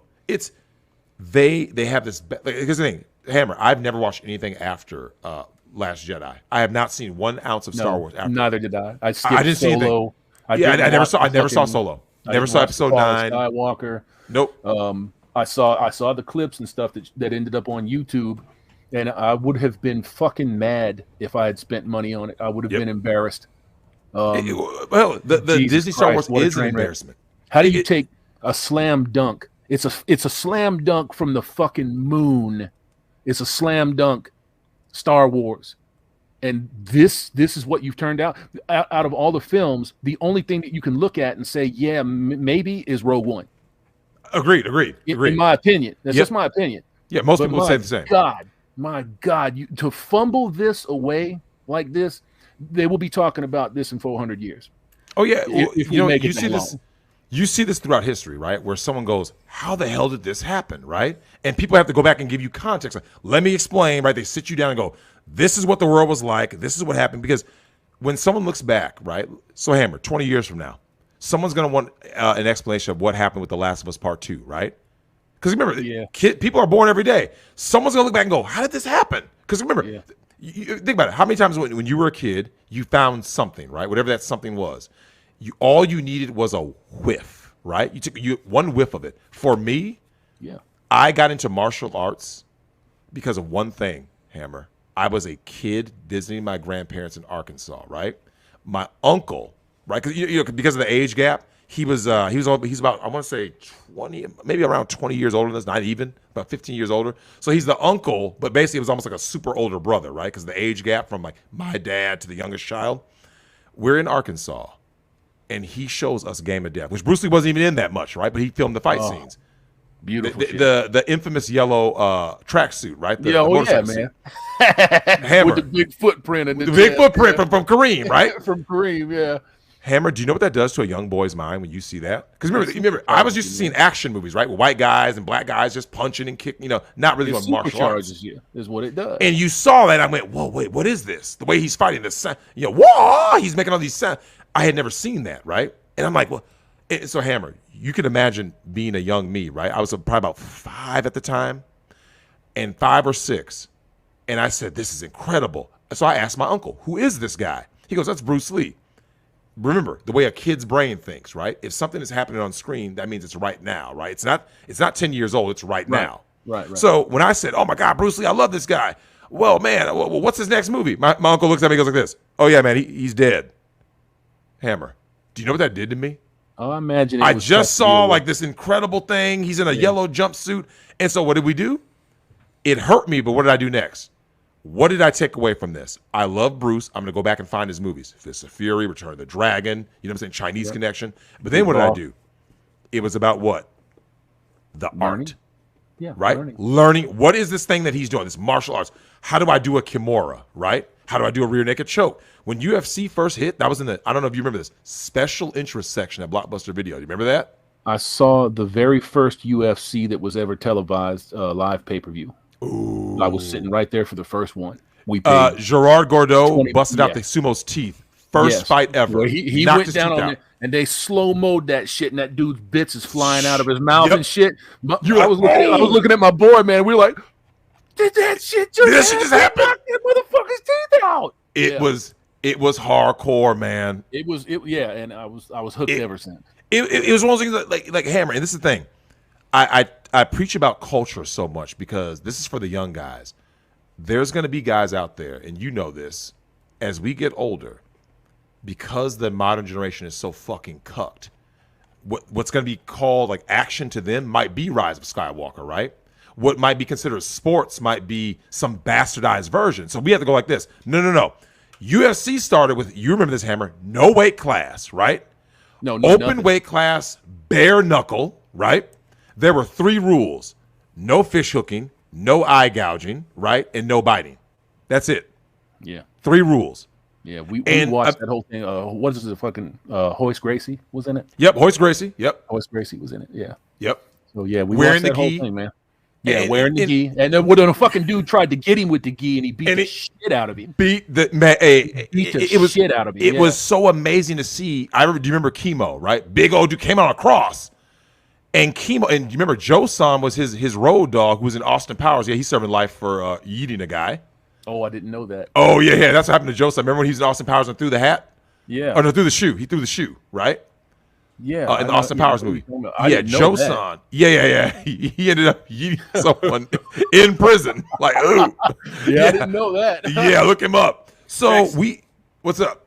Are you ready for call-ins? Oh yeah. Let's go ahead and do it, man. Hey, actually, you know what? Let me give one sec. I'm about to go take a quick leak. I'll be right back. Yeah, I was just gonna say the same fucking. Oh yeah. Hammer and I got literally just give us a couple. Right. Here, let me. What I'll do is I'll pull you out so that you can do your thing.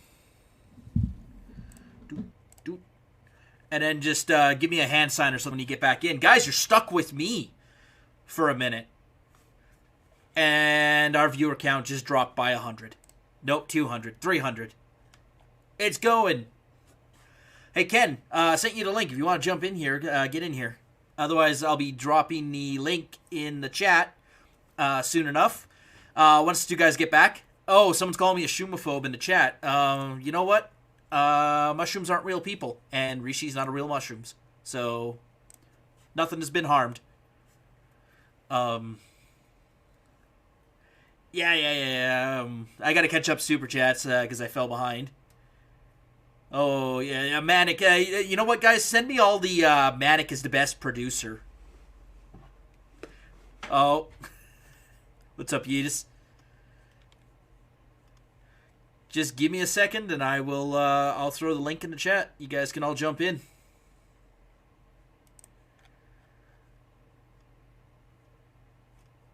I could always do some unbreaded for you guys. You know, you just sit here and just be like, touchdown on paper, unbreaded. Yeah, touchdown on paper, unbreaded. There you go. Yes, I'll be dropping a link to call in a couple minutes. Just a couple minutes. Just want to get back. Awesome. Hammer back in. I see Yeetus and Rishi are in the chat. Yeah, man, there's a lot of folks in there, man. Yellow Flash was in earlier. Chronic's in there. I see Legal Mindset. Yeah, like I said, I'll be dropping a link for all you guys to jump in. Let me just do super chats real quick. There's not a lot of them, but let me catch up because I missed a few. Frederick Little says, congrats for reaching 10,000 subscribers. Much love for you guys in the channel. I hope eventually your channel reaches 1 million. I don't know if Susan will let that happen. Yeah, I think Auntie might be a little pissy if that happens. Yeah, Drex is going to have to up his game. He's going to have to start sending her feet pics. Hey, Hammer, when the dick pics don't work, brother. When the dick pics don't work, you got to up the ante with Susan, man. Oh, you know she's bi-weekly getting blacked. So give me a fucking break. Oh, give in. Give me a break. That's a fact. Have you seen her husband? No. Yeah, Google Susan, however you say her last name, then the husband. Jicky. Jicky, however you say that horse face. Jicky, whatever. Mike Hunt says, Drex, I think you're just looking for an Amish wife. Mike Hunt also says, old anime was macho. Kenshiro, I can't read half of these. Some of it was. Jubei Kip Game. Oh yeah, that's Ninja Scroll. Ninja Scroll. Go-Go. Ninja Scroll. Yep. Go-Go 13. Go-Go 17. Go-Go 13. Yeah, Go-Go 13 is for real. Mad Bull 34. New anime bunch of limp-wristed dudes getting hit by women. Fix anime, That's what fix it is, society. man. That's what it is. Give me some fucking Maddox. Give me some Gunbuster. Give me some fucking Venus Wars. Come on, man. Oh, Hammer, do you remember an anime that Time forgot that was ultra-violent called Violence Jack? No. Oh, it was ultra. Dude, people were getting it real bad in that, man. Oh, Savagely yeeted. Like Fist of the North Star bad? Yeah, Kenshiro style. Like yeah. I love that motherfucker, man. Oh, dude, that's my man Phoenix's. Because here's the thing. He represents that Clint Eastwood, right? The silent hero, right? Oh, yeah. Slow walking. Stoicism. And had all the skills and was savage. And Stoicism. Yeah. Stoicism, right? The modern anime is what? It's all I'm dead. Oh my god! How dare you?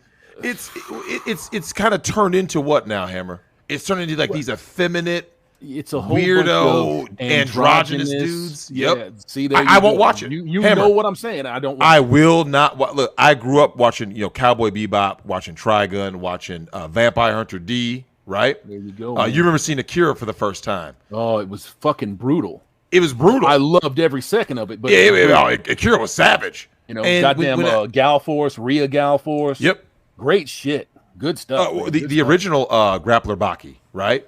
Seeing the cord cutting techniques and stuff, where it did a super close up of cords getting ripped from arms. When you see that shit at a young age, you're like, oh, it was savage, man. It's like you can't look away. Yeah. It was so. It's fucking disgusting, and you can't look away. 8 Man After, Wicked City. When you see these things. Fucking Soul Bianca. Yeah. You try out Soul Bianca. Yep. Great shit. Silent Mobius. Yeah, gotta start writing notes here. There you go. I know, right? I'm sorry. You're we name dropping all this stuff that I haven't seen. Chat, so. It's what anime used to be. I just introduced myself to Berserk. Oh yeah, with Guts and Griffith, man. Yeah, so I mean, I'm gonna have fun watching that and catching up on that. Rip Kentaro Miura, Kentaro Miura. Sorry, I'm terrible with my Japanese pronunciation. I should get someone in here to help me with that. Nani? Hammer, you sent a chat. Thank you very much, brother. We really appreciate it. You're welcome, brother. Happy Appreciate you. 10,000 subs. I hit this one earlier. Ian Mac, Mandalorian's 2 hours content, stretched over 2 years. Mike Hunt says, even Jar Jar Binks couldn't kill a franchise. You know what? Actually, Tim, I got to say this about Jar Jar, though. In all honesty, I'll tell you what really struck me with the prequels in particular. Hammer, have you ever watched reaction videos, in particular reaction videos from women? Because those are usually the ones who have never seen Star Wars, right? Yeah. Do you notice they don't harbor those same feelings? Because from unbiased eyes, they view these movies that we watched very differently, right? Like you've been around kids before. They don't have the same biases. We have 30 years plus, 40 years plus for some of us of movie going experience. Mm-hmm. So they're pretty new in the field. You made a comment earlier about observing the reactions of people and how they act to things today. For me, the perfect reactions are the reactions of folks listening to music. They're Agreed. listening to Metallica or Kiss or fucking Stevie Wonder or the Bee Gees. I can't tell you how many people I have watched listen to the Bee Gees that's a black man or a black woman couple, and they're like, I thought them motherfuckers was black. Yep. They don't even know about this stuff. They don't even know about it. And there's no earthly reason why they wouldn't know about it. So there's something fucking missing. With all of the shit that we have at our disposal, why is that missing? Why are people not looking at it? Tribalism. Because Hammer, let's face it. I have a guy in my Discord, shout out to my man Whiplash. Part of it. Whiplash is a young buck, right? And he thought rap was basically this mumble rap garbage, sissified version, right? No. So when you give him the real deal from the 90s to the 80s, he was like this. What the fuck? Hey, man. He was blown away. If you could pick one rap artist. I'm sorry to keep interrupting you, Tim. Go ahead and get your shit. No, go. You said if I could pick one? What were you going to say? If you could pick one rap artist that you felt influenced the genre the most pre-2000, who would it be? I know that's tough. But you know who I'm going to go with? Okay, here's the thing. On a commercial level, that's Jay-Z. On pure commercial, right? The commercialization of rap came from once Jay-Z's Hard Knock Life album dropped in '98. However, if someone were to ask me who is the rapper that like this is what I've always said. When history gets written, Nas is going to be the person that stands above everyone else. And here's why. In the same way Shakespeare is revered above all other playwrights, right? He was not considered the best of his time, just one of the best, because he was too ahead of his time. You see how that works? Prime example. Martin Scorsese's movies don't make as much as Michael Bay's, right? Well, right, yeah. But you see what I'm saying? Yeah. But when someone says, who is the best director of that entire era? It's Martin Scorsese. You see what I'm saying?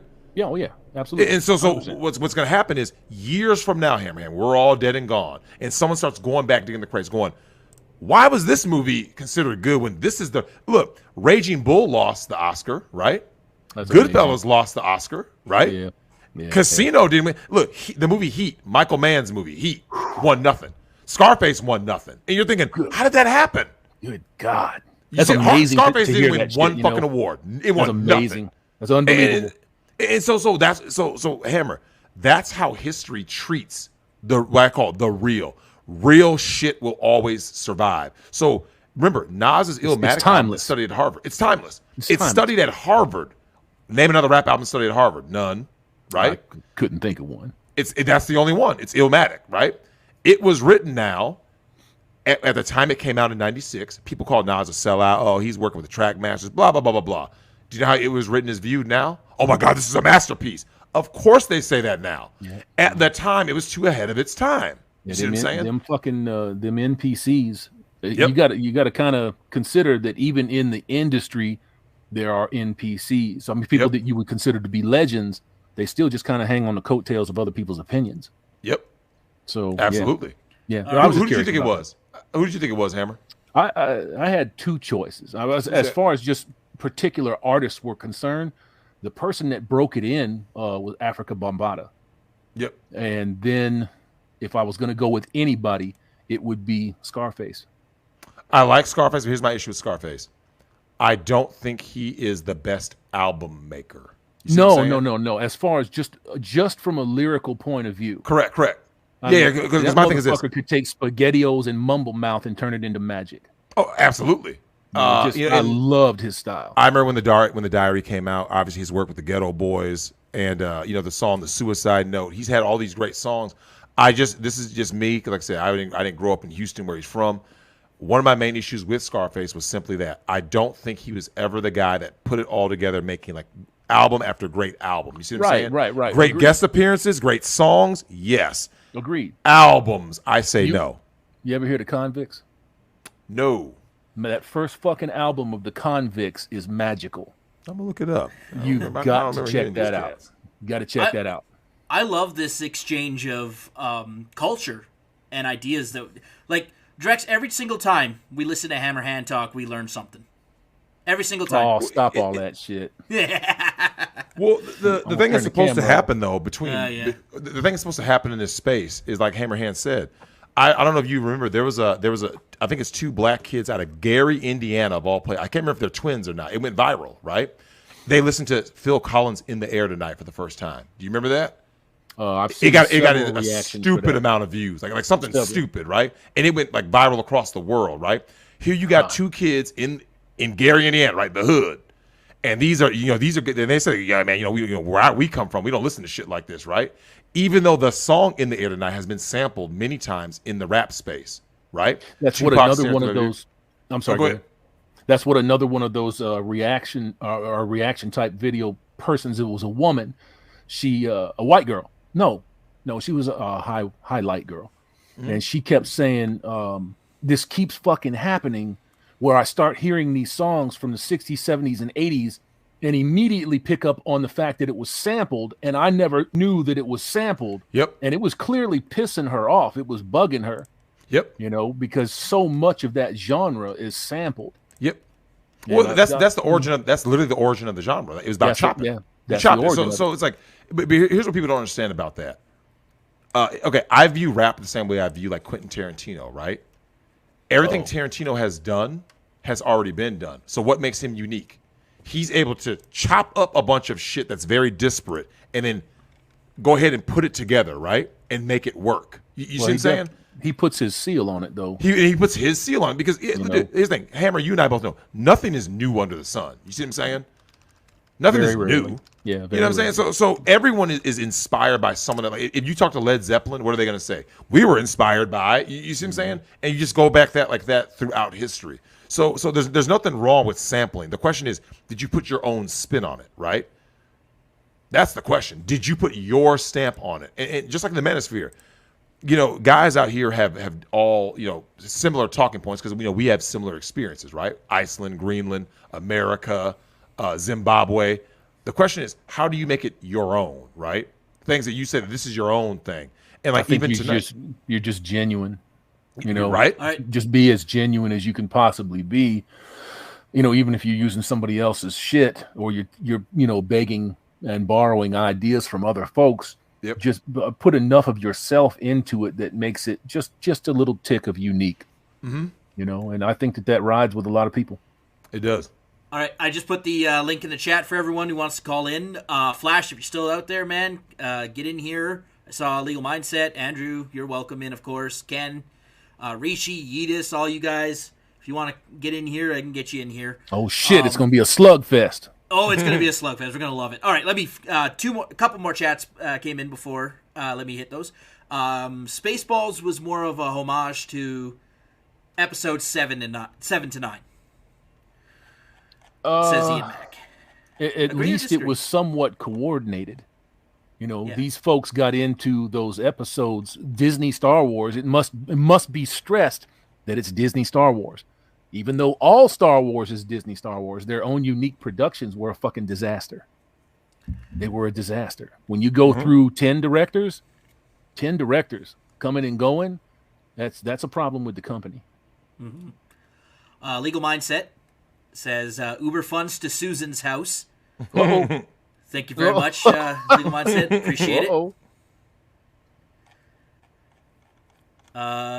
Yes, Flash did send a chat in. Yellow Flash says Sailor Moon did gay before Hollywood. Oh shit. Who's Sailor Moon? Is that code for somebody that I'm not picking up on? No, you remember the anime Sailor Moon? Yeah.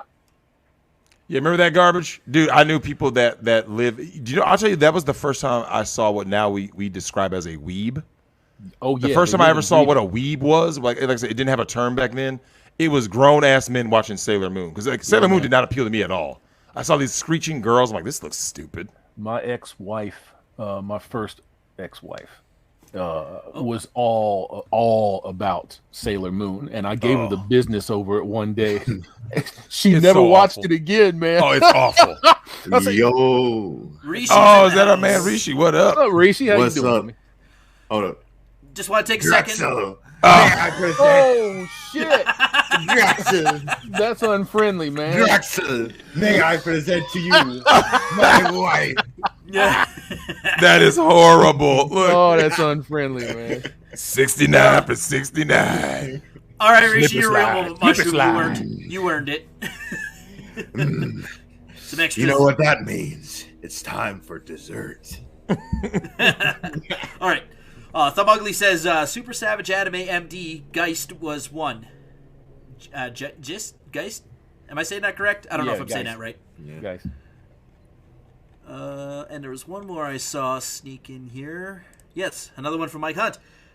It's called a double wrist lock, not a kimura.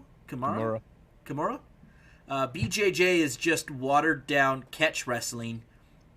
Figure 4, not triangle choke. Cultural appropriation by Brazil. Yeah, people talk about that. But here's what I've always said. There's a song I want Mike Hunt to listen to. It's a Raekwon song. Go look up Shaolin versus Wu-Tang. There is an audio snippet in that song, Hammer, that I think applies like very much to tonight's stream, right? And it's the very nature of Kung Fu, right?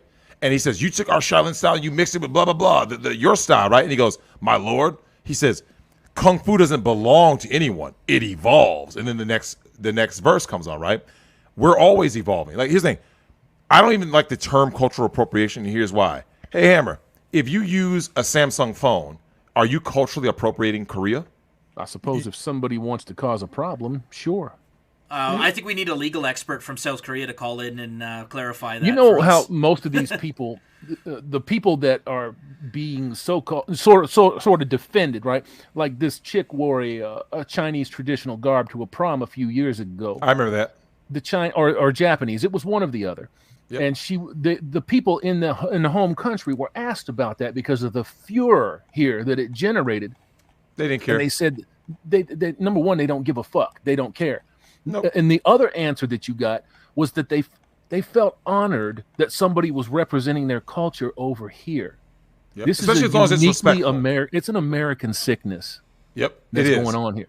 It's an Well, American. you saw they did Adele, right? Remember when Adele had cornrows? Oh, There was yeah. and I said, black women put other women's hair in their head, their bald heads, all day, every day. Why are you worrying about some British woman with cornrows or whatever? It's like, dude. Alopecia. Yeah. Hey, Jada. My wife's name out your fucking mouth. Yeah, Nick talked about that. That's the cuck rage that comes out. It is. Right? Someone who has their life together and is happy with the position they occupy, the space they occupy, doesn't lash out like that. I Never. can almost understand why this cat did that. I mean, That was he has funny, been too. getting fucking raked over the coals for 2 years, 3 years now. Yeah. That's funny too, because like Oh, she treats him he so was bad. laughing. He was laughing before. He was. And then he looked over to Jada, and she And was she- on it. It's like, all right. Oh, Drex, I you got- remember that meme of that swimmer who came in second place, but she was like really disappointed. She thought she should have been first. So she's got this like Yeah, she had the scowl. Michaela Maroney or whatever her name. Yeah, Michaela Michaela's not Maroney. impressed. Yep. That was the face that Jada made, and Will's like, oh shit. Oh shit! Yep, she put I told you, she put that battery pack in him and said, "Execute orders." And then the Jada simp went was- out there and did what he had to do, right? Someone Oh, boy, photoshopped that. robotic Jada walking was in not the- impressed. Yeah, she put the Energizer Bunny. That she put the battery pack in him and sent his ass out. And these German shepherds will get you killed. Hammer, no Reese, shit, you know man. this. Come on now. There's a lot of dudes right now in a cemetery or in a jail cell because of one of these bitches. Right now, tonight. Yeah, you Right? ain't April Fools. The April Fools joke is on you when you don't have control over your own life. You know what, Rishi? You know, we talk about chivalry here, right? And holding each other accountable, right? And making sure that guys are understood to say, yo, Rishi, what problem do you see and ways that we can join together to solve it? Well, I think like in respects with Will Smith, he's simping over a woman who basically betrayed him and made a mockery of him on national television. But You does he remember consider talking it to be a betrayal? No, See, he's that's the simping thing. up. Does he Well, that's the consider cope. that to be a betrayal, or is it, this is our marriage, it's our business? That's- Does he even realize what this means? I don't think he does because he cried after he hit Chris Rock.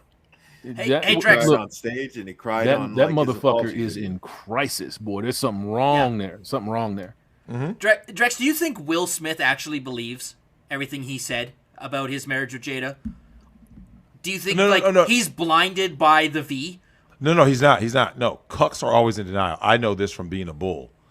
These guys hate their lives. I always go back to, there's one movie that I think perfectly illustrates what a cuck is. There's only one movie, and Hammer knows it's Boogie Nights.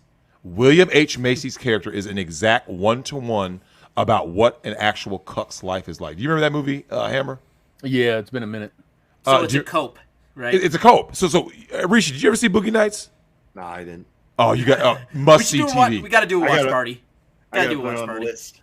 Oh man, Boogie Nights is must see because his character is a cuck in denial, right? And the rage comes out.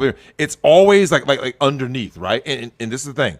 I always tell guys, do not be around simps and cucks because you never know when they're going to explode, right? And one of the prime examples is right here at Mall of America in Minnesota. I don't know if you guys remember this. It happened, I want to say, maybe 2.5 years ago. I want to say it was before COVID. It had to be right before COVID. There was a beta male simp black dude who was at the Mall of America and grabbed a woman's child and Second threw the story. child over the balcony. Remember that? Yeah. I remember that. See, and do you remember why he did it, Hammer? Do you remember his actual motivation? He wanted to kill a white My kid. understanding. No. He was mad that girls weren't talking to him. Right. Oh, He was banned. He was already banned. He was on the blacklist of the Mall of America because they say Yeah, he tried to do couldn't- something couldn't get in earlier. there. And then what happened, Hammer? It's the beta male rage, right? Similar to Elliot Rodger, right? Similar to Elliot Rodger. Girls don't talk to me. Rather than bettering himself or just not fucking caring and walking away, he wants to go hurt people, which is bitch-made behavior. Yeah. Wifey says, "Hey, boo."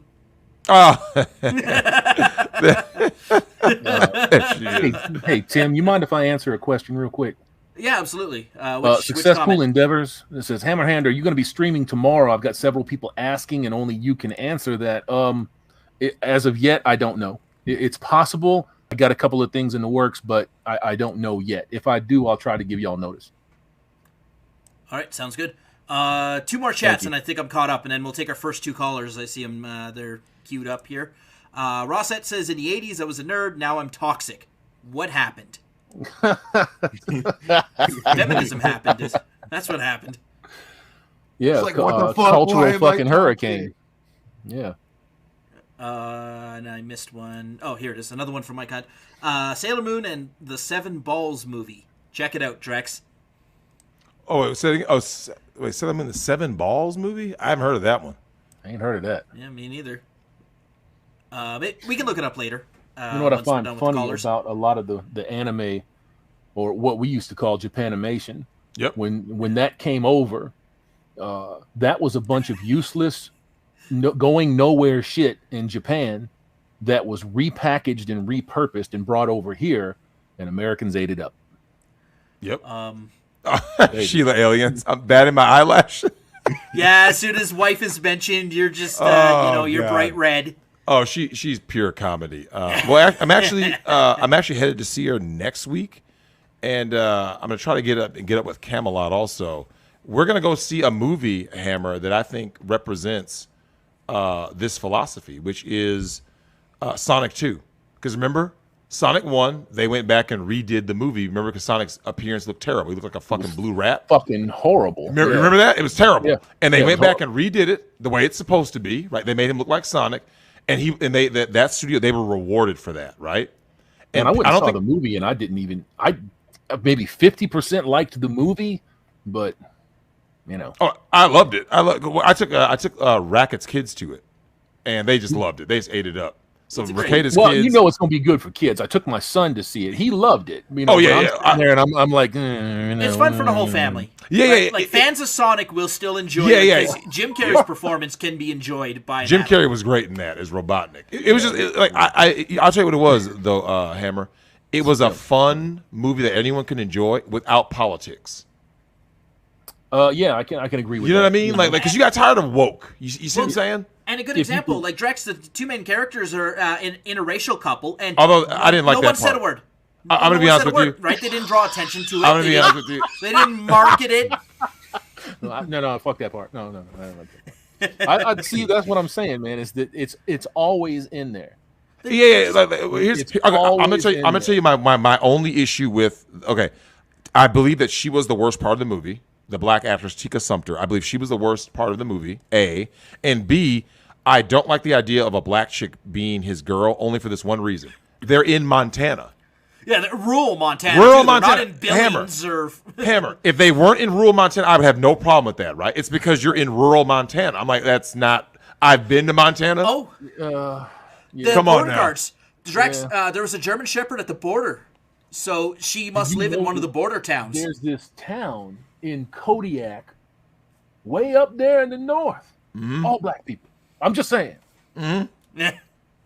I'm playing with you. There ain't no such a thing. There ain't no damn thing. Hey, Hammer, you know how phony it is. You know it's phony. It's fucking dumb. It's dumb. Because it's trying to inject this cultural nonsense into your head. It is absolutely another form of conditioning and brainwashing. You got to be able to figure it out. If it's natural, I don't care. I don't think you care. I don't think I care. Agreed. No one cares. It's when, like I said, okay, if they lived in the city, I would say that's okay. You see what I'm saying? Yeah. Because they lived in rural Montana, I said, look, dude, I've been to Montana multiple times, right? In fact, Hammer, that is the most scenic drive I ever had. Rishi, I don't know if you've ever taken the drive from Missoula to Kalispell is the single most scenic drive I ever had in my whole life. Missoula to Kalispell, Montana. Beautiful. I feel like I should know where those are. I've driven through Montana enough times. I drove across the country here in March of last year, and I went 80 to 84, and I went up through the Columbia River Gorge up into Washington, and that's some of the most scenic, beautiful shit I have ever seen in my life. Through Cheyenne, Wyoming. Yep. Amazing shit. The upper portion of Utah, just amazing shit. Amazing. But all right, you're gonna love. Okay, so this chat here, Swine Dog says, Drexel, I've only discovered you in the last few weeks. Your recent appearance on the Jack Show was great. My question is, are you a MGTOW guy or are you something else? I believe by the definition I am, because as you know, this is well known. I do not believe in marriage. You can't be black and be a MGTOW. Yeah, right. I've been told this. I've been told, right? You gotta be on that plantation, picking that cotton. So my thing is this: I've always said, like I told you, Hammer, I didn't know that there was a term for what I was because I felt all alone, right, for years. And once I discovered TFM and some of those guys, I was like, wait a minute, there's a term for this? Like, I'm not the only one who says no marriage, no cohabitation. I've never cohabitated with a woman in my life. I've never been married. I never believed in it because I said this is bullshit because I was smashing so many married broads, right? I saw the fuckery in society, and you know what I said, Hammer? This is broken, right? And because of that, I was like, all the little, it's almost like a checklist, right? When you check all the boxes, you go, oh, I guess that makes me, quote unquote, MGTOW or SYSBM. Shout out to my man LOM and everybody in that part of the quote unquote black manosphere. Introspective black men of reform. Yep. And I didn't know that, Hammer, that there was a term for what I was, right? Because you remember, until you find it on the internet or something, and you said that yourself, guys end up discovering something like, and this is the thing. There's a lot of people right now, Tim, that are these terms without knowing they're these terms. There's someone right now sitting in the middle of nowhere. Right? Sitting in the middle of nowhere right now, right? And they're going like this. Yeah, man, I ain't out here. I ain't married none of these hoes. I mean, I'll pump and dump at best, blah, blah, blah. And they didn't know there was a term for that. Yeah. Grade 2, I was red-pilled. Yeah. I didn't have a name for it. I didn't have a term for it. I also didn't have, the internet wasn't a thing when I was in grade 2. Not that a 7-year-old kid would be on the internet anyways. Yeah, you just discover it naturally, organically, and that's where we're at. But yeah, and then as everyone, because when you're a kid and you discover something, you want to share it with everyone. Well, when you're a boy, anyways, right?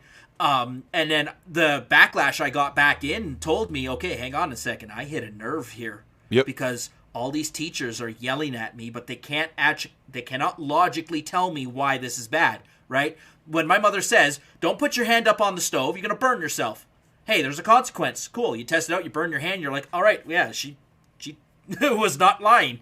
Don't put your finger in the sockets, right? But they couldn't tell me why did I have a problem with the idea that you have to hold doors open for the girls and the women. Women always go first. They're allowed to hit you, and you can't do anything back to them. Yep. Not anymore. Oh, it was back then in the 90s, too. Dudes are going Ray Rice now, though. Not anymore. Yeah. Well, yeah, because what is a woman? Hammerhand. Let me hit this chat while you ponder that. Hey, Rishi, can you do a voice for me? What's that? The chat I have on the window there. From Jack Murphy himself. I do love desserts. Hey, Drex, will you be my mutual? Get some of them slick brown chocolate buns. I've seen this before. That's horrible. Island Hermit says TFM saved my life. MGTOW for life. I've seen that before.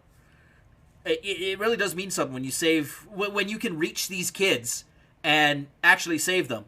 Now, I'm caught up on chats. Without further ado, goddamn it, one more just came in.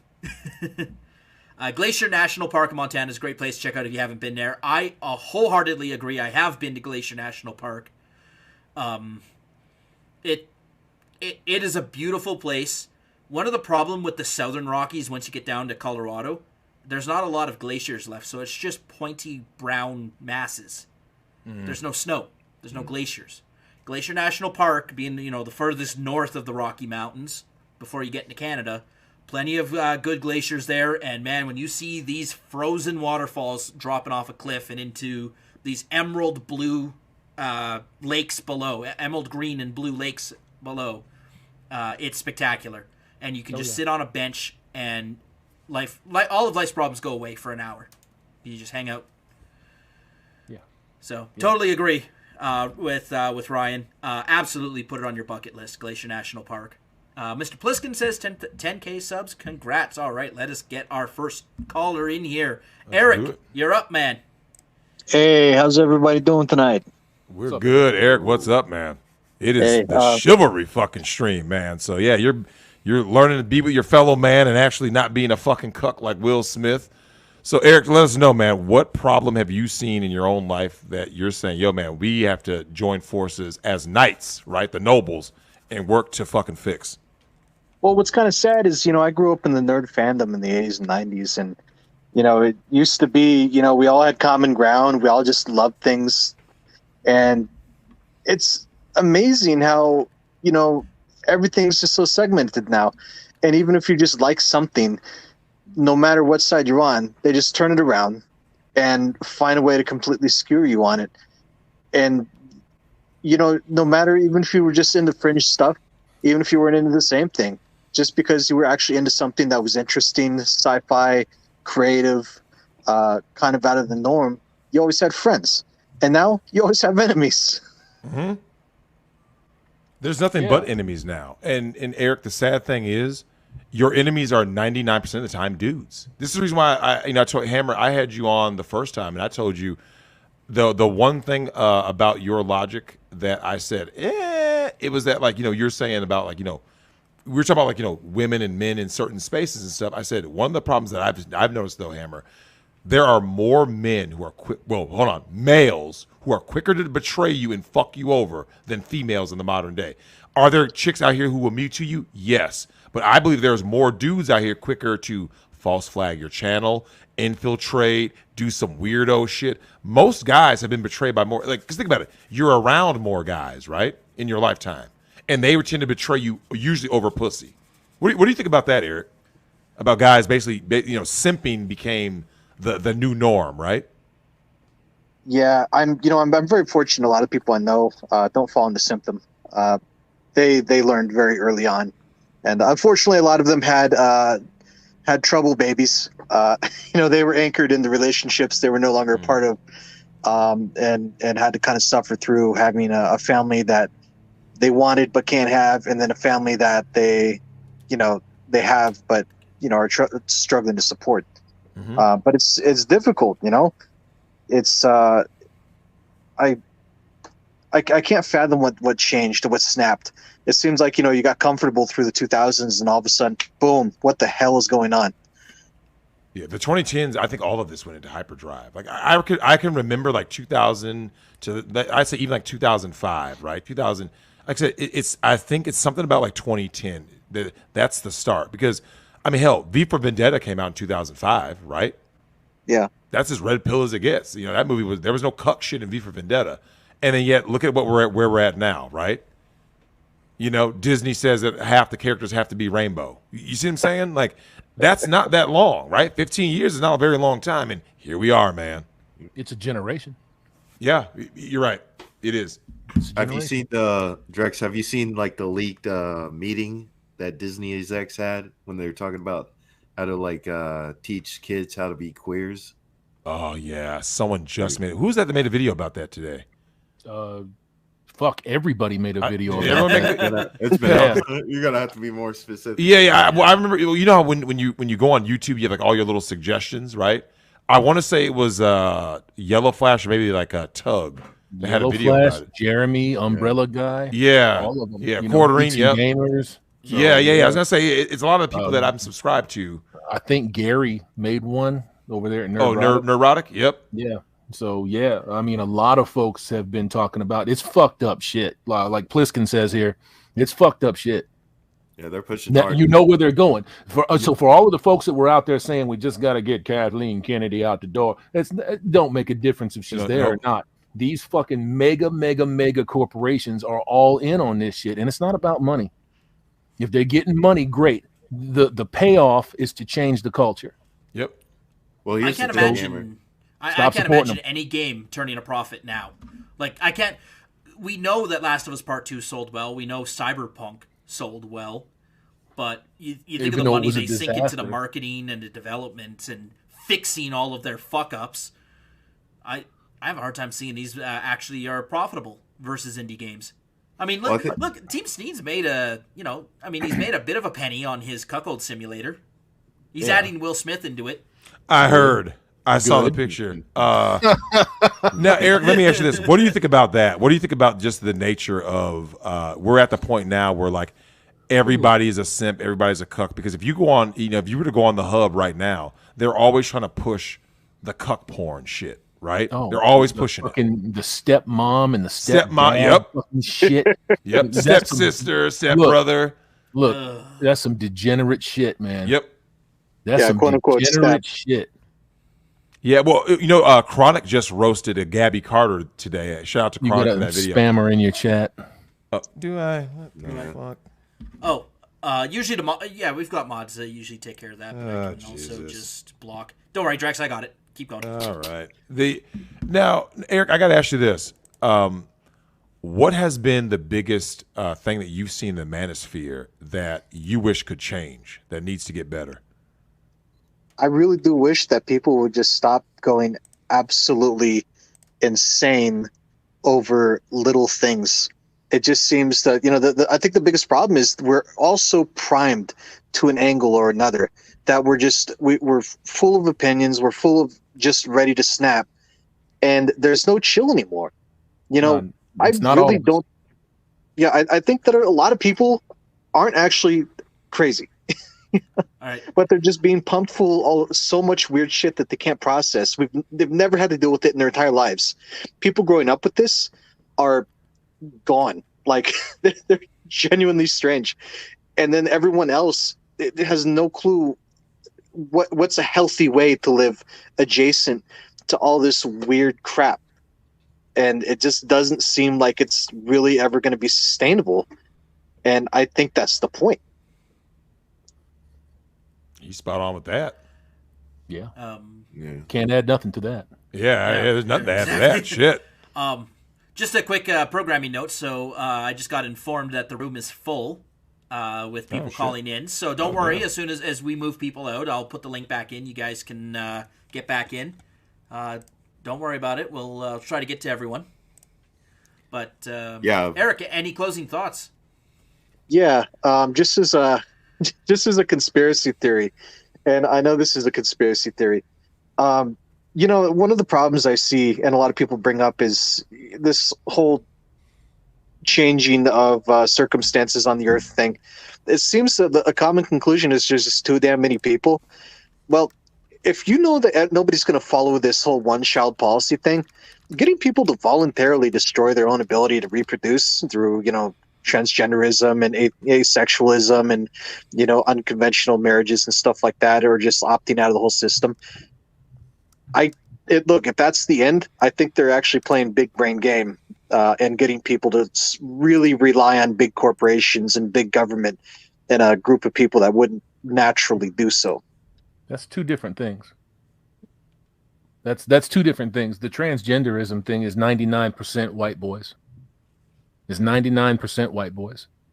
So that's two different things, but it's aimed at the same population, especially the depopulation aspect of that, where people aren't breeding anymore. Mm-hmm. That's aimed at the same. It's the same fucking thing. It's the same result. Is that you have much less capable men standing in the way. Yep. And the plan from the beginning for these folks is to weed down the population of men. Masculine men. Yeah. They're okay with males. Okay. They're okay with Ezra Miller. Ezra Miller's not going to reproduce. That's correct. You see what I'm saying? Unless they like fucking Dave Rubin and Dave Rubin's partner, where they rent some wombs out. Yep. And they inseminate these bitches. And then here's the thing, though. Children delivered to them. But look, what kind of kid are they going to raise? An effeminate soy boy. You see what I'm saying? They're going to raise them. They will raise a mirror image of them. Yep. And that's what I try to say with the single mother homes out there, that they're raising hardwired female brains in male bodies. Yep. They're raising mirror images of them. They're turning them into son husbands, son boyfriends. Oh, that's sad, man. All right. It's fucking ridiculous. It's terrible shit. Eric, thanks for calling in, man. All right, y'all have a good night. Before you go? Hey, have a good one, Eric. Thank you, Eric. No, just keep it watching Migtown, and Nick Ricada, I love him. I waste my entire life following just about all of you. There's not enough hours in the day, and Nick's entirely the problem for that. Who? Is it a waste? Is it really a waste? No, it's time well spent. I love you. Thanks, Eric. Seaman. Gray, you're up next. Get ready. Then it's Megamax, then Miss Mom, Captain, Voice, Vanish, and Shake after that. No Flash? Order. Nope, no, I didn't see Flash come in. Although he might have been one of the people trying to come in late. So, hey, Flash, if you're still listening, you might want to Twitter DM Drex, and he can get you the link. We'll find a way to get you in here. Is what I'm saying. If you need me to drop out, man, to make it happen, I'll do it. So. Evening, Migtown. Don't you worry about that. Hey, Gray, what up? What's up, Gray?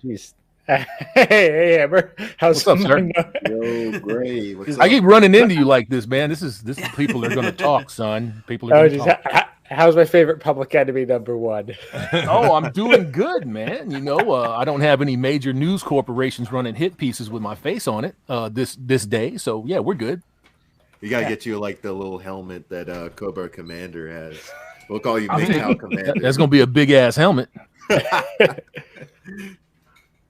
Well, actually, I've been doing a bit of research, and I ran across a quote that I kind of want to run by you guys and see what you think.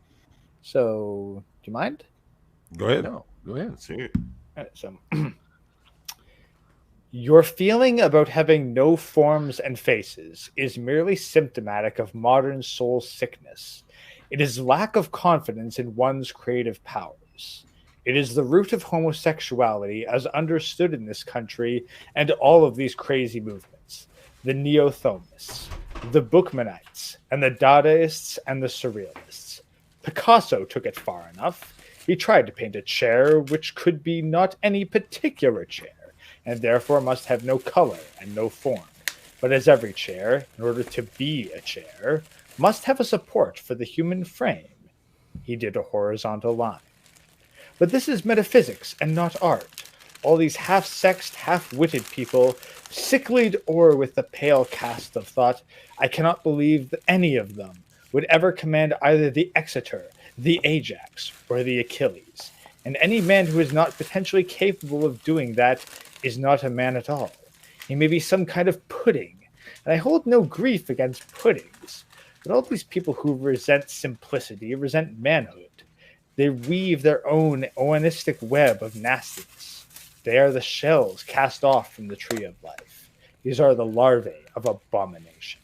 It has been your evil fortune to have far too much to do with such people without proper clinical training, such as would have enabled you to diagnose their malady. They have small orts of cleverness without any breadth of vision or balance, without the sense of space, of nature, of fresh air. So this was written by a Brit, probably around what, 1940-ish? A little earlier than that, closer to like 1910, 1920-ish. Yeah, it was very, very British, and I recognized all of the ships. Yep. What's happening over there, Tim? I'm hearing a lot of crinkling. Snack trays need to be filled. Drex, I got multiple snack trays on the run here. Oh shit! Well, you know what? Gray's reciting of that when he talks about pudding, and what I got from all that was basically Hammer. We talked about this. Rishi, we've talked about it. These rudderless youth, right? Rudderless men in general. They have no moral center. So because they have no moral center, they can be swayed anyway. You see what I'm saying? They're very bendable. They're very bendable. They're malleable, right? Yes. They're very malleable because Yes. when I go out and about, what I notice is that and this is the funny thing. I've had lots of women tell me this. Women will shit test dudes to see if they actually have a backbone on dates, Hammer. They'll go like this. They'll say something ridiculous to see if the guy's going to agree with them, right? See if he's a beta. Beta males go like this. Oh yeah, Hillary's right. And there's like, and these women know, like, oh, yep, you're bitch made. They know they're testing these dudes, Hammer. Feminism is a giant shit test on masculinity, right? Yeah, but what did they tell you, though, when you're approaching these bitches for dates and when you're trying to go out with somebody or trying to get to know them? They're saying that agreeability is a positive trait. Yep. and then they reject agreeability. That's right. Well, that's the shit So, test. I mean, women yeah. women are experts at spotting BS. I think that they're just one big bundle of fucking nerves, and that they're all mostly confused, and they don't really know what they want. They don't. No, they don't. They really. You That's have the to tell female autism, right? Well, Drex? I mean, you can say that they'll tell you, well, I want the 666 Devil Chad, you know, and that's cool and everything, but that's programming just as well as anything else programming. Well, no, I they'll mean, say you that see they this. want the sensitive man, right, Drex? But then what do they do with the feminine, sensitive God, guy? never. What's Oh. the first?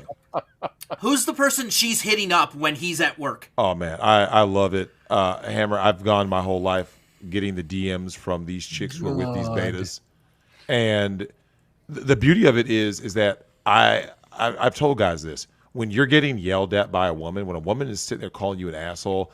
For those of you who haven't watched a great movie from the year 1990, the original Teenage Mutant Ninja Turtles live action, Hammer, I know you saw that shit. Oh yes. Yo. Oh, Do you remember the relationship between April O'Neil and Casey Jones? Do you remember how April? Contentious.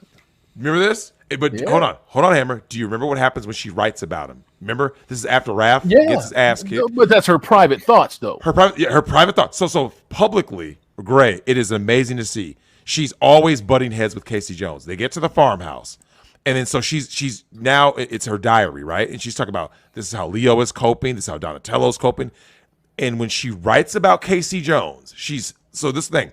The entire diary entry is her insulting and berating him while smiling and batting out going. And then there's Casey Jones, a 9-year-old trapped in a grown man's body, and She hates the fact that She's her pussy's wet while Her pussy's she's wet. writing about it. She Yep. can't stand it because she don't understand it. she looks at him, Gray. She loathes Casey Jones. He calls her toots, honey, sweetie, baby cakes, and she's like, you misogynistic. She's giving him the look, you misogynistic pig, and he's greasy. Remember how greasy he was, Hammer? He was greasy, right? I'm Mr. Fix-It. I am your I'm man. Mr. Fix-It. I am your man. And Gray, there's a scene in there right before she makes this diary entry. She comes in from doing some work at the house, and she goes like this. Casey Jones is going to grab something, and she goes like this. Oh, she rubs her. She's trying to give herself a massage, right? Casey recognizes this and tries to grab her in the same way that Han Solo tried to touch Leia in Empire Strikes Back. She goes, ugh, like, get the hell up off me. Do you know how he reacts to this, Gray? He grabs her and slams this bitch down right in the chair. You remember that? And starts giving her a massage. Remember that, Hammer? And how does April react? She's like, okay, well, that's over, so let's get here. Yeah, and all of a sudden it's cool. The pretense is fucking gone now, so let's just get to business. Let's just get to business. And it was a beautiful thing to see, but like this is what we got to see. The turtles were chivalrous. They helped people. They were doing the right thing. In that movie, great fucking movie. It's the best turtle movies out. Easily the best turtle movie. And Gray, you know what's sad about watching that movie now is that Shredder is taking in the misguided fatherless youth of New York City. That's the Foot Clan. Yeah. He indoctrinates them. Remember that? Yeah. Yep. And what does Splinter tell him? Master Splinter says, the Shredder does not care about you. He doesn't love you. He's just using you. Just like feminism uses these boys and girls. The girls are victims too. Are your family. Yes. I am your father. I am your father. You know what I'm saying? You should feel That's what it is honored. out here. It Yes. is. And like you should feel proud Yes. Well, You carry the honor of the Foot of Clan. the foot. It's just oh man, that movie, man. That movie brings me back, guys. It really does. It's a pretty fucking good movie. Yep. that actually brings up something that I was talking with Yeetus about earlier. I guess I'd like to run it by you guys if it's okay. Go ahead. Oh, yeah, go ahead, bro. So I've been looking into like a bit of kind of human development like through the ages. And one common theme I come across is conflict of some kind. And then I'm looking at our modern society and seeing that we're kind of divided into three groups. There's Only the three? men, basically, roughly, yes. There's the men who experience constant conflict, constant pushback. The men who don't, and women who also don't. And the men who don't and the women who don't go batshit crazy. I think that's, in my own opinion, it's because they lack the intestinal fortitude to put themselves into the conflict, even to represent their own best interest. It's just my opinion. I was thinking, and I'm wondering, does that start in childhood when they're not actually held to account, when there is no pushback? Do they lack that resolve later in life when they really need it because they are so sheltered from it in their youth? Depends on the person. You certainly can't throw a big ass blanket over the population and say yes or no. You know, it depends on the person, depends on the decade, depends on the time that you're being born. You know, I mean, as you can see, anybody can see from the 1900s to where we're at now, we've lost a lot every 15 or 20 years, a lot. Yeah. Yes. So, yeah, it just depends on where you're at. It's like trying to compare generations of race car drivers against one another, or who was the best quarterback from 30 years ago against today. It's not comparable.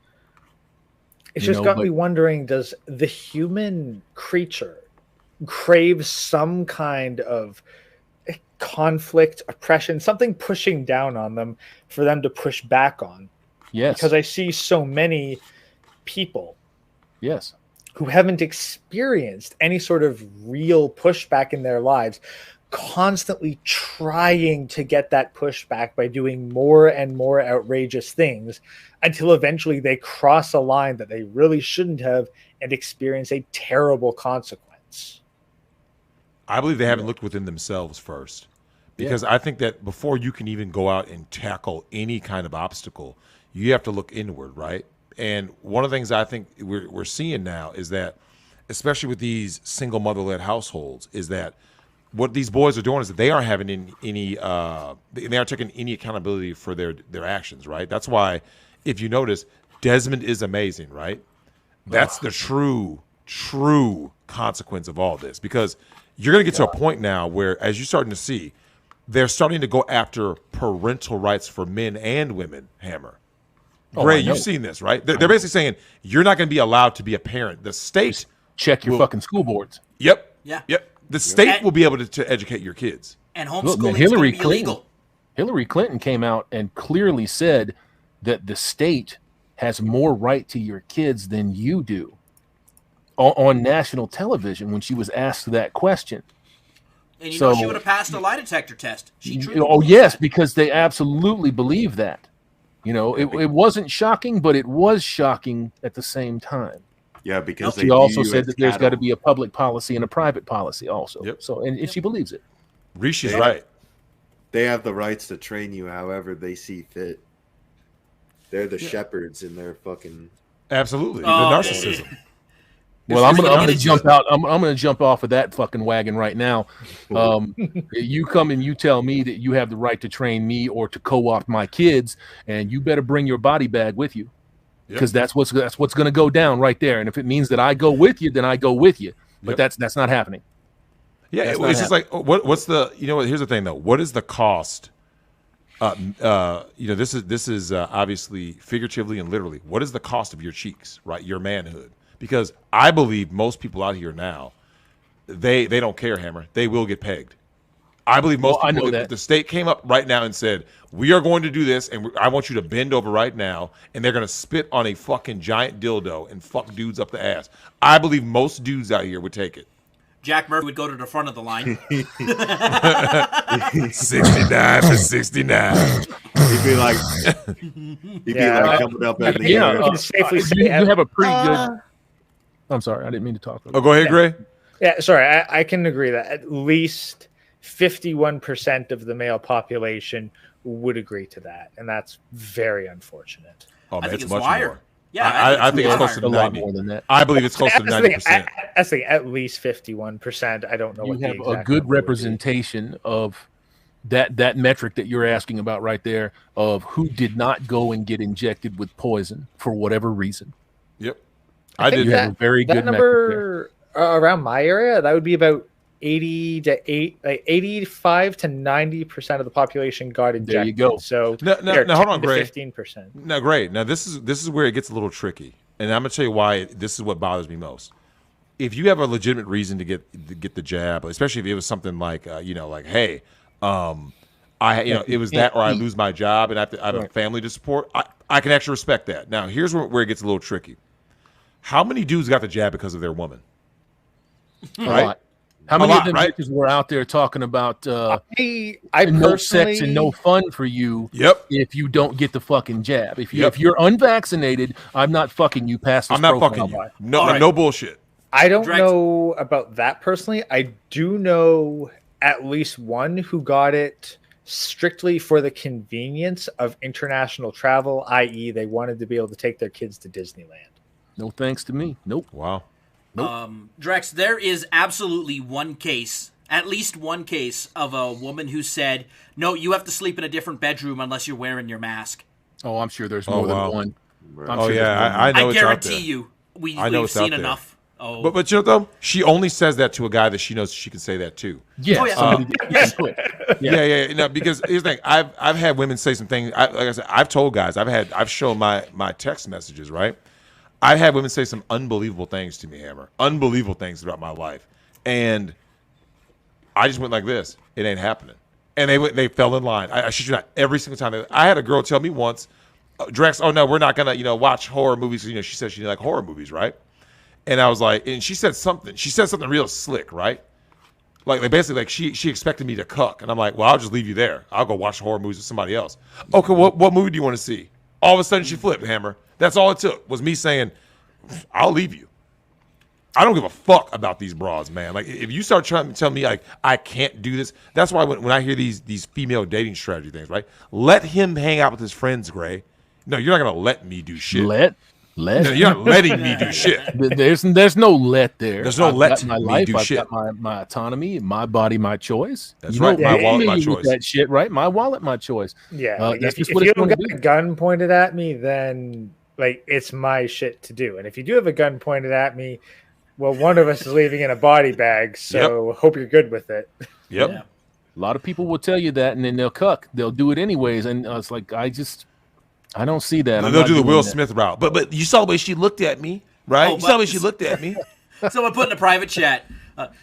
I got into one little fight. My mom got scared. Said, "You can't smack Chris Rock because your wife has no hair." That was passed around. There you go, man. There you go. Oh, that was beautiful. Hey, great. Any last thoughts before we get you out of here? You know what? No, I guess I don't have anything real quick. Thanks all for hosting me, and congratulations on 10K. Thank you, sir. I appreciate it. Do you have anything to plug? Thank you, Greg. Sure, Yeetus has some awesome stuff on Sunday I've been collaborating on him with, so check out his channel if you want to see some cool graphics come in. Well, speaking of cool graphics, yeah, he yeeted himself out of here because I saw him in here earlier and he's gone now. But no, speaking of great graphics, Gray, absolutely. Shout out to you for the Contra art you did for us. I was wondering who did that. I love that shit, Talented, bro. That's awesome. Yeah, it's thank you so much for that. We really appreciate it. Oh, well, brings thank back you memories, as well. man. So, yeah, no, I'm open for that kind of stuff. So, like, I don't know, I'm on Chronic's Discord and Gilded, so feel free to hit me up if you're interested in some kind of work. Yeah, I'm always interested in some kind of artistic project. So, yeah, hit me up. Nice. You got it, bro. Much appreciated. See you later, Great. See ya. Next up is Megamax.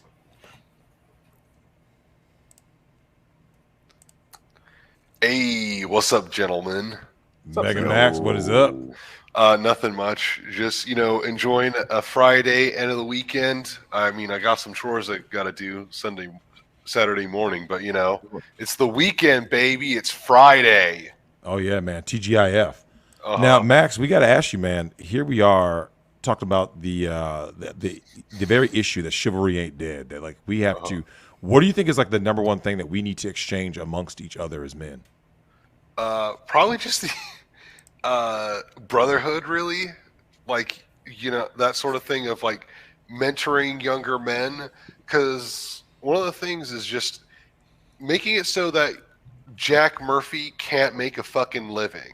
Is what we need to do, because Jack Murphy only exists because there's just not enough guys around like you, Drex, to be like, look, guys, here's how it really is. Here's what you got to do. And it's one of those things of no one can really make you an alpha. You become an alpha through example, through sort of mentorship, but also just spending time with other dudes that are alpha. And that could be the form of any just like decent male role model who will tell you, here's what you need to do. Here's how to, shave or tie a tie. Here's how you interact with women, blah, blah, blah, blah, blah. I sort of, I do in a way feel sorry for the suckers of Jack Murphy. Because if you're some guy who's never been told or just had a positive male role model around to where you can learn to be an alpha giga chad, where the fuck are you supposed to learn it? Yeah. So here comes along, Jack Murphy, who, thanks to the way like Tim Pool's camera and stuff like that, he looks legit, sounds legit, has a decent. No, he didn't sound legit. No, He sounded rainbow to me. He didn't sound legit. Yeah, he looked the What part. I've heard, I guess looked the part. I haven't Yeah. really listened to a lot of Jack Murphy shit because I don't care for it. Right. I had a father around the house, but it's just Lucky you. yeah. In fact, the weird sort of thing was that my dad was the stay-at-home dad, but he was like, I think it was more just a cost-benefit analysis, and my mom had an actual career in that she actually liked doing her job, sort of thing. Whereas with most women today, they get fucking jobs. They don't like the career woman is deluding herself as she guzzles her box wine into thinking, I feel so empowered having this 9-to-5 soulless, wage cage slave job. Is she deluding herself by herself, or does she have a lot of help? Probably a lot of help, mainly just like the culture telling you, yo, go girl, be the power girl. That's, you can own it all. You can do it all. And it's like, no, you can't do it all. Someone's going to have to sacrifice a little in some way. Well, what do you think is missing from the male sacrifice right now in terms of, I think like a lot of times, not even just in this space, but in our regular life, like a lot of guys won't go out of their way to help guys because like guys see other guys struggling, right? Like you can see, Elliot Rodger, lives could have been saved had someone kind of peeped him and been like, yo, this dude he's kind of headed down the wrong path and he could be saved. Elliot Rodger, I believe, could have been saved. Same. Before he started doing all that crazy shit. If you could fix his narcissism, I literally think he could have been saved because there is no way Elliot Rodger should have died a virgin. Dude was a pretty boy with money. Yep. Elliot Rodger's not a virgin. I don't think really? he was. No, I think he was. Yeah, he was a virgin. My girlfriend. Really? Yeah. He like his whole thing was like he wanted to get sex through a girlfriend. Like, that sort of like loving sort of sex that comes like that's not transactional. I could have sworn he had gotten laid once and then he just couldn't. Zero. He couldn't recap. Okay. He never got laid. Even so, he went through all that hatred and frustration. And I want to ask you, Rishi, when it comes to this space, because like I said, let's face it, especially with the younger guys, that aspect of controlling your fucking biology. Hammerhand has talked about that a lot. Rishi, what do you think that we need to teach guys to be on some fucking night shit, to be nobles? Is controlling that body, controlling that fucking male thirst. You have to remove the importance of vagina and relationship material from your life. In perspective to the young guys, I think what it is, it's like they were sold this thing for so long and they can't like really they have to go through this whole process of getting like red pilled and realizing that most of it's out of their control. So I think they need to learn to be a little bit more stoic, if anything else. Though one of the guys super chatted about Jack Murphy skipping leg day, and I have to agree. When I saw him storm off of the fucking skinny jeans, man. Fuck you. That right there when he was storming off of that, it's like, why do you look why does those legs look so small? You look gay, bro. Oh, It's just like the skinny black jeans, onesie man. sort of thing. It's just he- like They're dude the has kind of no legs that style. they're the kind It's of just legs like- that go up behind your head. Right, This it's like guy- Ricada said. Don't let your chin and your heels be in the same picture. Oh God, it's one of those things of like that guy there. He's like, man, that's a gentle creature right there. He's a Belong gentle on a creature. plate He at Buffalo can't Wild Wings, homie. That's where Dude they looks belong. like Despicable Me, you know, that guy from looks Despicable very. Oh, yeah, soft Gru? and He's got the feminine. anatomy of Gru. Yeah, of Yeah. Gru. Oh yep. yeah, that's correct. Now, see, one of the critical think- junctures you could have used to save Elliot Rodger is the first moment he started sitting at his sister's door while she was banging.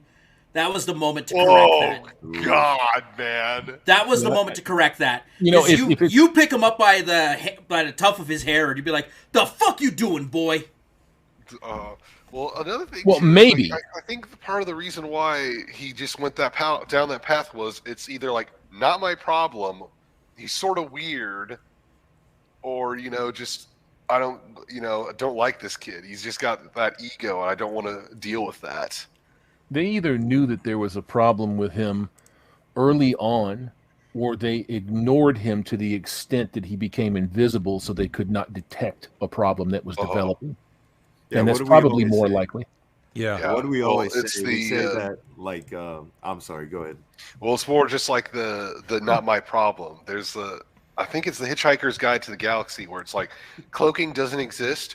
Instead, there's like a thing that you just turn on, a machine that you turn on that sends out a wave that makes it so you're not this person's problem. Mhm. And so Yeah. that Yeah. was sort of how like he got ignored. It's like, well, it's not my problem. Well, Yeah, that's he kind looks of like he's going down a bad path, but hey, it's not my problem.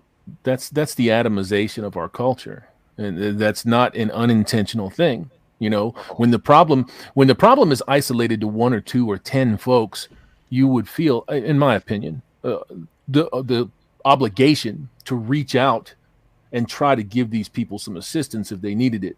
When you see 10,000 every day, every hour of every day, it becomes impossible. So you have to tune it out. You Yeah, know, well- you drive yourself insane trying to think about how to fix it. Well, a million's a statistic, all right. The death of one is a tragedy, but the death of millions, that's just a statistic. Well, here's the other thing. Yeah. Nobody really cared about Elliot Rodger until something went wrong, right? Until something bad happens, right? Nobody cares anything about these guys, and when it does happen, they ever call people like Hammerhand a terrorist for talking about these issues. And what did they do? I mean, they used this kid. Granted, he committed heinous acts, but by the time you get to that point, you're warped. I mean, you're in big fucking trouble. Pretty much. Like at that point, it's like, well, if he's gotten to here, it's like there was a point where he was just long gone. Yeah, I agree with you. And then the only purpose that he serves is to vilify, demonize, and beat you over the head with him in his death.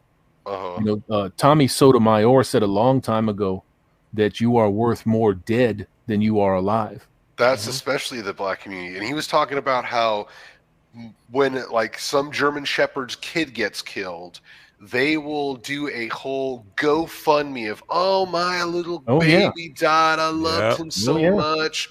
They didn't give a shit about him in real life.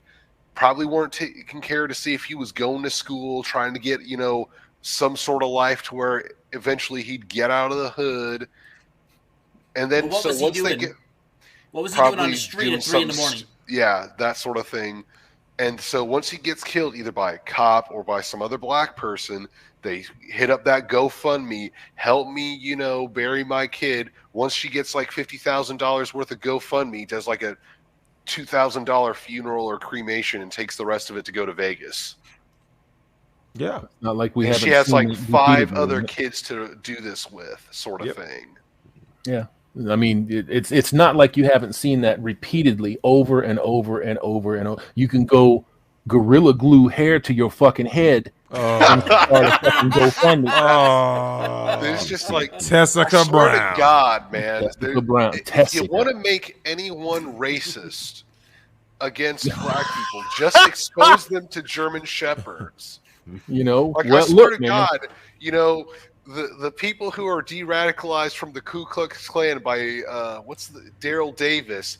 Some racist dude needs to do to drive him back in is like a compilation of German Shepherds twerking at like a gas station, At a you ain't gotta funeral, be that, at man. a funeral, But, I mean, starting God. Waffle House fights. chimp out at Popeyes. Hey Drex, we gotta show Hammer that video. The chimp out at Popeyes. Oh, that crazy broad. That sort of shit. And it's just like the degeneracy, like how German Shepherds like getting pounded by Nazis and skinheads and stuff like that. It's like, oh my God. But they're immortal. Like, you Don't can't ever kill. think that they don't have the slave master fantasy. They do, and it Oh, goes they both love ways. It goes both so ways. bad. You know, David Carroll used to talk all the time about all of the so-called romance novels that were written by black women for black women. And it's fucking loaded with that shit. Yep. Oh, You know, God. that's Well, how you have that I love- DJ that was running around a couple of years ago. DJ Kid, Jason impregnated Roger Pope. fucking 600 fucking women, gave like 100, 200 of them AIDS, Yep. Ooh. HIV.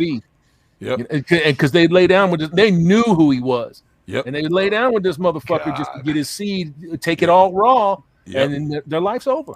They want They that don't give a fuck. validation. No, They but want that just validation. reminds me of they like want that the, validation. They want that fucking that nice hair. They want their mixed babies. You know, they don't give a fuck about y'all. Yeah. Well, that Nope. reminds me of like when Jordan Peterson, one of his video lectures, was talking about like what do women find sexy? Like when you aggregate all the things that women like that are sexy, it's like werewolves, vampires, Yeah, pirate, surgeon. I forget what the last thing was, but it's like bad all dragon this stuff. dildos. They like them Oh, too. God. They like them too. They're all over the hub. All Yeah, over the hub. And I think like the thing with like why women are attracted to the thug sort of stuff is like there's a sexiness to the danger of it. It's like this person could like beat me or kill me or do something awful to me, but maybe I can tame him. And You know what that's called? That's called I forget hybristophilia. Yep, that's it. Yep, we talk what about it a that's lot called. here. Well, I could sort of understand like the adrenaline legit. thrill if I was like having sex with some female serial killer who was a buff chick, and it's like any moment she could just reach around and snap my neck, sort of She thing. can reach around any old there's time a she wants to, baby. You know what I'm saying? Well, hold on, Hammer. Guys don't get off on that though. Like guys don't get off on dangerous women. Like guys, like okay, I guess if you were most to, not. I could sort of understand it, maybe like the thrill of like, ooh, that adrenaline thrill of like, could this be my last moment? yeah, but guys don't like our dicks don't get hard by the idea of fucking a psycho like Jodi Arias or Casey Anthony. Like that, like whereas women get off on I'm with the Menendez brothers. You see what I'm saying? I'm with OJ. They get off on that. Like guys don't. Like guys don't want psycho chicks. We don't want Amber Heard. We can look at her and be like, yeah, because when we see a chick that we find out is crazy, Hammer, what do we all say? Well, she used to be hot. Yeah, You see what I'm saying? Like once we know that she's crazy, we're like, eh.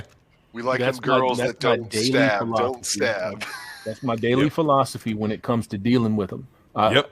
Look, you can be a dime piece. You Yep. can be Miss fucking Universe. You don't even know if it's Miss Universe anymore. It might be Mr. Universe. It might be Mr. Universe. You just don't know. Man.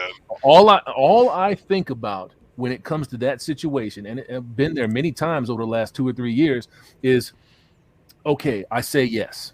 Okay, we go to dinner. Okay, we get past that point. Now I'm in trouble because I can't get past the idea that something could go wrong. I'm not talking about on my end. I'm talking about she didn't like the date, so sorry's my ass. Right? Or she decides, I just don't like the way that this dude looks today, so I'm just going to go ahead and file a false claim. Yep. You can say that it's only happened once. No, it's happened Dude, one of thousands my of favorite times. things I've heard about was like, So, yeah, I just don't fuck with them. I think it was at some college thing, but it was like, they both go to a party, dude and a chick. Like they just meet there, they fuck, and then like the guy realizes, oh wait, we both had drunk sex, but Title IX, I got sexually assaulted. Yeah, he's guilty. All that matters is who gets to it first. Yep. That's right. He's guilty. So if the dude gets there first, he's not guilty of rape. She is. Yep. So he's just like, you know what? I'm not taking that fucking chance. Fuck you, girl. And I'm just like, man, it's yeah, not she even raped me. I got 9 out of sexually 10, assaulted. 8 out of 10. It's not even her. It's the fact that her friends will be like, ew, you fucked that motherfucker. Yep. And then Yep. she's instantly like, oh, well, maybe I didn't fuck that motherfucker. And then you're just off to the fucking races. Yep. And He took advantage of me. You know? No agency, no accountability, no intention of ever having either, because they are enabled to be this way. Fuck them bitches. Fuck them all. Yep. Pardon me. Sorry about that. No, that's fine. Oh, we gotta watch our language here. Susan might want. It's why we gotta. The repealing the 19th is a good start. Is all I'm saying. I've pretty much gotten to that point along with other things. Never happen. It'll never happen. I advocate for it openly, but it'll never happen. Mega Max. You got anything? Any final thoughts? We got to move on. You know, I sort of wish the realist prospect didn't seem so doom pilled. Like, I wish the realism was there was a little bit of hope and not like a yo, we're fucked sort of thing. Man, there's a whole lot of hope. There's a whole lot of hope. Well, maybe once you realize that you have a problem and you have avenues to solve the problem, you got a lot of hope. You simply don't have to engage with them. Right. Though I think Drex, I guess the last thing will be is that Drex, there's like a certain subreddit that you need to check out and maybe just go on there to give some bitches the reality check. Because they think which one is that? High value. I fucking forget. I could send you through. Please don't say it's FDS. Is it FDS, Female Dating Strategies? Yeah, female dating strategy is the best. Oh yeah. Do you know that I was actually mentioned on that? I think I put it in the chat. Miss Lore is the one. So Hammer, I know a girl who goes on there for her own entertainment, right? And she said, "Hey Drex, they mentioned you," and it showed. And someone put my name in there saying, "And there's this guy named Drex. He was saying that." I'm like, "Wow." Dude. Just a bunch of miserable bitches. Literal. They'd be like miserable. Delusions. They'd be like, utter delusions. Keep your name out my wife's mouth. Yep. They'd be like April O'Neil writing their little subreddits. Man, it's they unironically think they're high value when it's just like, this single moms, fat chicks. Or just like, I'm a career woman who's overeducated. And it's like, good job, bitch. You just priced yourself out of almost 90% of the dudes who would go be interested in you. But you're just like, yeah, you don't have a college degree. I'm looking for a man with a college degree and, a nice job.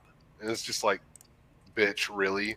There's guys that they're way out. What were you going to say, Tim? No, I was just gonna say you introduced Good Logic Joe to the female delusion calculator. Oh yeah, man! I think we should introduce. I think we should introduce Hammer to that. Hammer, have you ever seen that? Have you ever seen the female delusion calculator? No. Oh, Hammer! It's the best thing ever. It shows you that it's over. Know it's over. I know it's over. Yeah. It shows you just how delusional. It shows you just how delusional they are, man. When you see it like this, all right, I just don't need to be shown that. When I see a fucking truck 50 tree trunk looking bitch talking about, I want this dude with 6 figures. I'm like, 6 foot 6 figures. Yep. What? Not only that, he needs. I know my work. 6'6" and ripped. You know, there's this one that comes back to me a couple of weeks ago that I saw on another channel. And then this gorilla wit looking motherfucker, she is sitting there talking about, you've shown me that if you can accept me at 347 pounds, you can handle me at my best because I deserve that. I'm like, okay. Were you like 5'2"? I mean, look, that's what has been fostered in this country and all over the West. And it's not an accident. I keep telling people they think that this is some kind of experiment going awry. I said it's not. It's not an experiment. This Max, is you got anything to plug? Fucking intentional. I wish. Maybe I do need to start off a YouTube channel. It'd probably just be like some long plays of like how to beat 1999 mode for BioShock Infinite. The answer is get the 2 pieces of gear that give you invincibility. That's how you do it. Play like a bitch. Journalism mode is retarded. Journalism mode. Dude, look, man, I can appreciate a difficult challenge so long as it's fucking fair. Watching Nick fail through Elden Ring is the greatest thing ever. Shout out to Nick. We got an up and coming, what's his name again? Darkside Phil and Nick Arcada. Oh, God, no. Man, come Come on! DSP, get out of here. Why am I toxic? Oh, God. All right, Max. Good to have you in, man. Yeah, We'll no see you later. problem. Later. Thanks, brother. Peace out. Miss Mom is up next, Drex. Oh, hey, we got Miss Mom. I love talking to Miss Mom. Well, hello. Hey, Miss Mom, Good, how's it good going? evening, gentlemen. Yeah. I understand y'all are talking about chivalry tonight. Yes, indeed. It needs to be brought back as the code. It is the code that men used to have that they've obviously lost and have become these weirdo, bastardized versions of themselves. And we're trying to restore the chivalric code. And what do you think about that? Of men reaching out and joining forces with other men, regardless of what color they are, where they come from, to finally get shit back in order. 100%. Do it.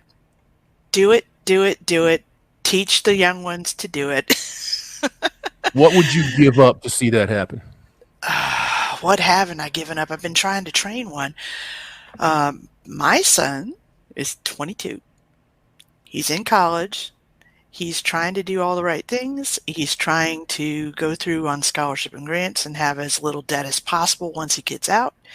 He wants to go into a solid STEM field. He wants to be an engineer. And he doesn't have interest in the women that are out there because the women that are out there aren't quality women. They're, let's see, y'all have Facsimiles. multiple words to describe them that I are not part of my usual lexicon, so I'll refrain. But three or four in that sort of thing. Personal question. Yeah. Sir. Is his father in his life? Yes, sir. Good. We've been married 25 years. Congratulations. That's all I got to say about that. Congratulations. Yeah. That's a good thing. Good but thing. I think a part of it, and this is part of why I wanted to chime in, is because I don't know, maybe I'm weird or maybe I'm spectrum or something, but I came into marriage with the idea that number one, I wasn't going to change my husband, and number two, I wasn't going to control my husband. Funny how that makes for a happy marriage. Mm-hmm. Yeah, I mean, it can. I always had the idea that when I was going to commit myself to somebody, which I've done twice, majorly, and both times they were the ones that were stepping out the door with somebody else. Right. So it just is what it is. I mean, I go in there if I'm down for a day, I'm down for a decade, basically, and then more, of course. But these folks out here today, they don't think this way, and they're encouraged not to think this way. So yeah, marriage is dead. Which is why I have no problem whatsoever with my son saying that he's not any interest in trying to hook up with a woman. Is he, being facetious or is he serious? No, he's serious. So he must be getting some exposure somewhere that's cluing him into what's going on. Maybe life. I mean, I've seen he was in the public school system because he was diagnosed early with delays. He was in the public school system from the age of 3. So he was getting it from the very beginning.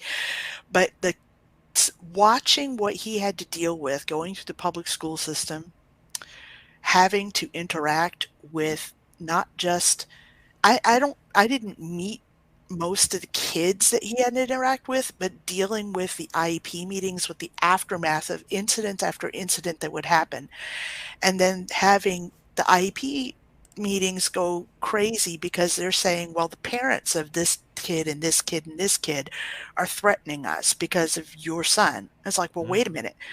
You have this incident. Well, this person tried to torture him. That person got in his space.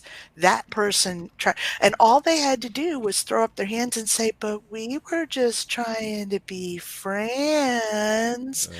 And that was a get out of jail free card. But because we had to deal with the special needs issues, we had IEP meetings frequently, which meant that I got the blowback of it. And I'm sitting there going, these people did everything short of assaulting him, in some cases, actual assaulting him. And you're trying to tell me that it's all his fault? I don't think so. When he got to high school age, we were in a position where we were able to pull him out and homeschool. Best decision we could have possibly made. We found out just how bad the educational deficiencies were, and we got him up to speed on that. So when he finished high school, he actually had an education. He could actually read and write and do math. He tried to get a job because he didn't want to go into debt. He knew he wanted to go into college, but he didn't want debt. And he couldn't find work. And I think at least a part of that was because he has some difficulty in dealing with people. And most of the work that's out there, you deal with people, either, customer service or food service or stuff like that. You're dealing with people. And so he ended up starting college, a little later. He's almost halfway through. He did a tech school for the first 2 years. He's done scholarships and grants. He's completely debt-free going into his junior year. He's transferring in as an evening student at a military college where the day students are cadets. He's picked a disciplined field. He's going to a college that's got discipline and honors and chivalry and standards. I'm doing my level best to instill into him, this is a code of conduct that you need to follow. One of the things that we started doing, kind of in part because of some of the stuff we had to do for the homeschooling curriculum, but we kind of kept it up after that, was every Sunday night we read a chapter of a book. And some of the books have been things like apologetics and that sort of thing. But we finished a couple of weeks ago a book called Raising a Modern Day Knight. And a lot of what it was talking about it was aimed at dads.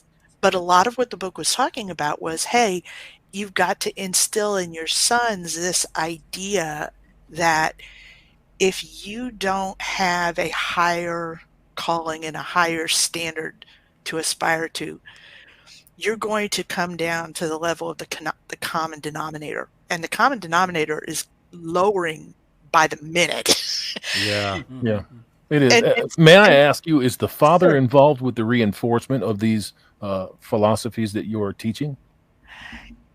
To a degree. There are things that I push harder because I'm here more. Such as what do you mean? Which concepts? Yes. Or, what do you feel that instilling in your son is going to help him out here in a gynocentric society? Oh, glory. For one thing, having a very, very critical eye when it comes to female interactions. And how do you make him aware of those female interactions, if I might ask? Yeah. We talk through some of the stuff that he's been through in the past. And then I say, okay, how does that translate? You're going to encounter women in the workforce. You're going to encounter women. There's at least one female in one of the classes he's in now, according to, I don't have privy to every single class he's in. Right. And I'm like, how are you going to interact with this? And he's just like, as far as I'm concerned, I don't even see her as a girl. I know that's a weird way of putting it. I just see her as she's there. She's another part of the class.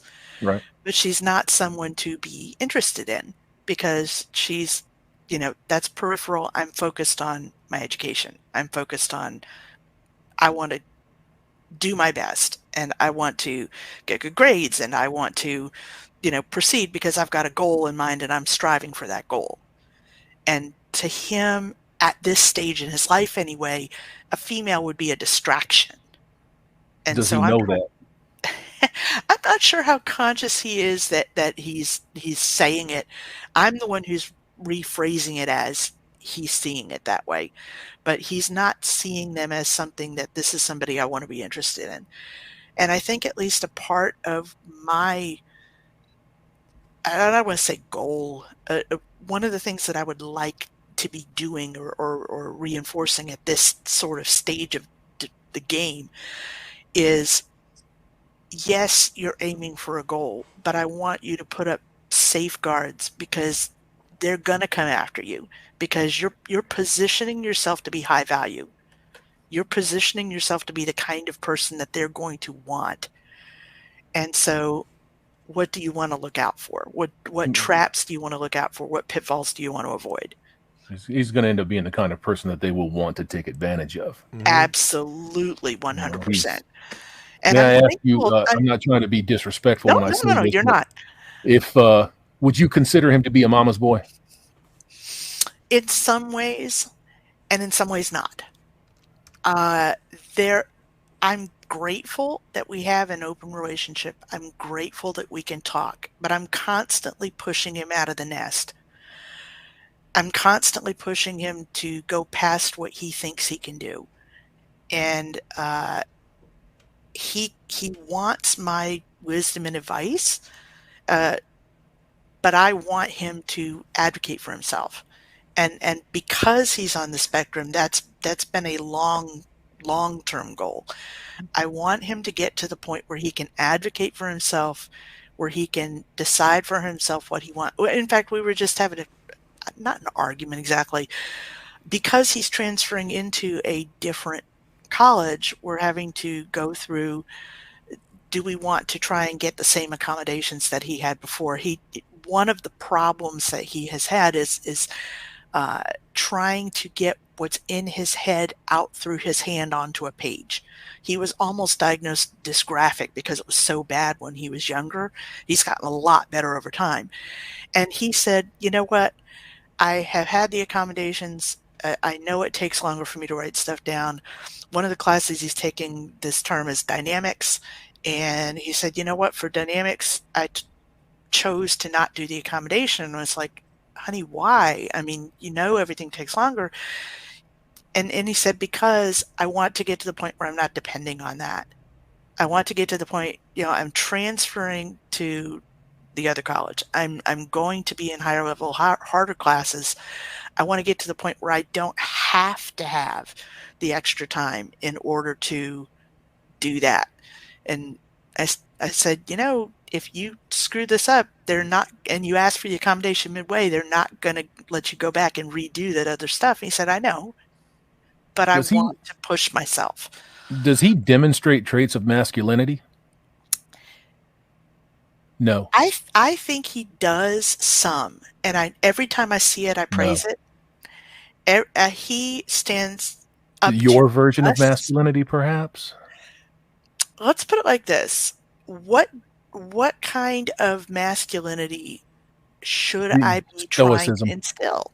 Because Stoicism, incredibly strong mentally. He's a lot further along than he used to be, because he used to be a crybaby. And now he's not a crybaby. It's coming. He's not where I would like him to be. I would like him to be to the point where he could turn his back on me and say, Mom, I can do without you.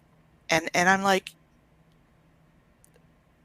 it's gonna be a while.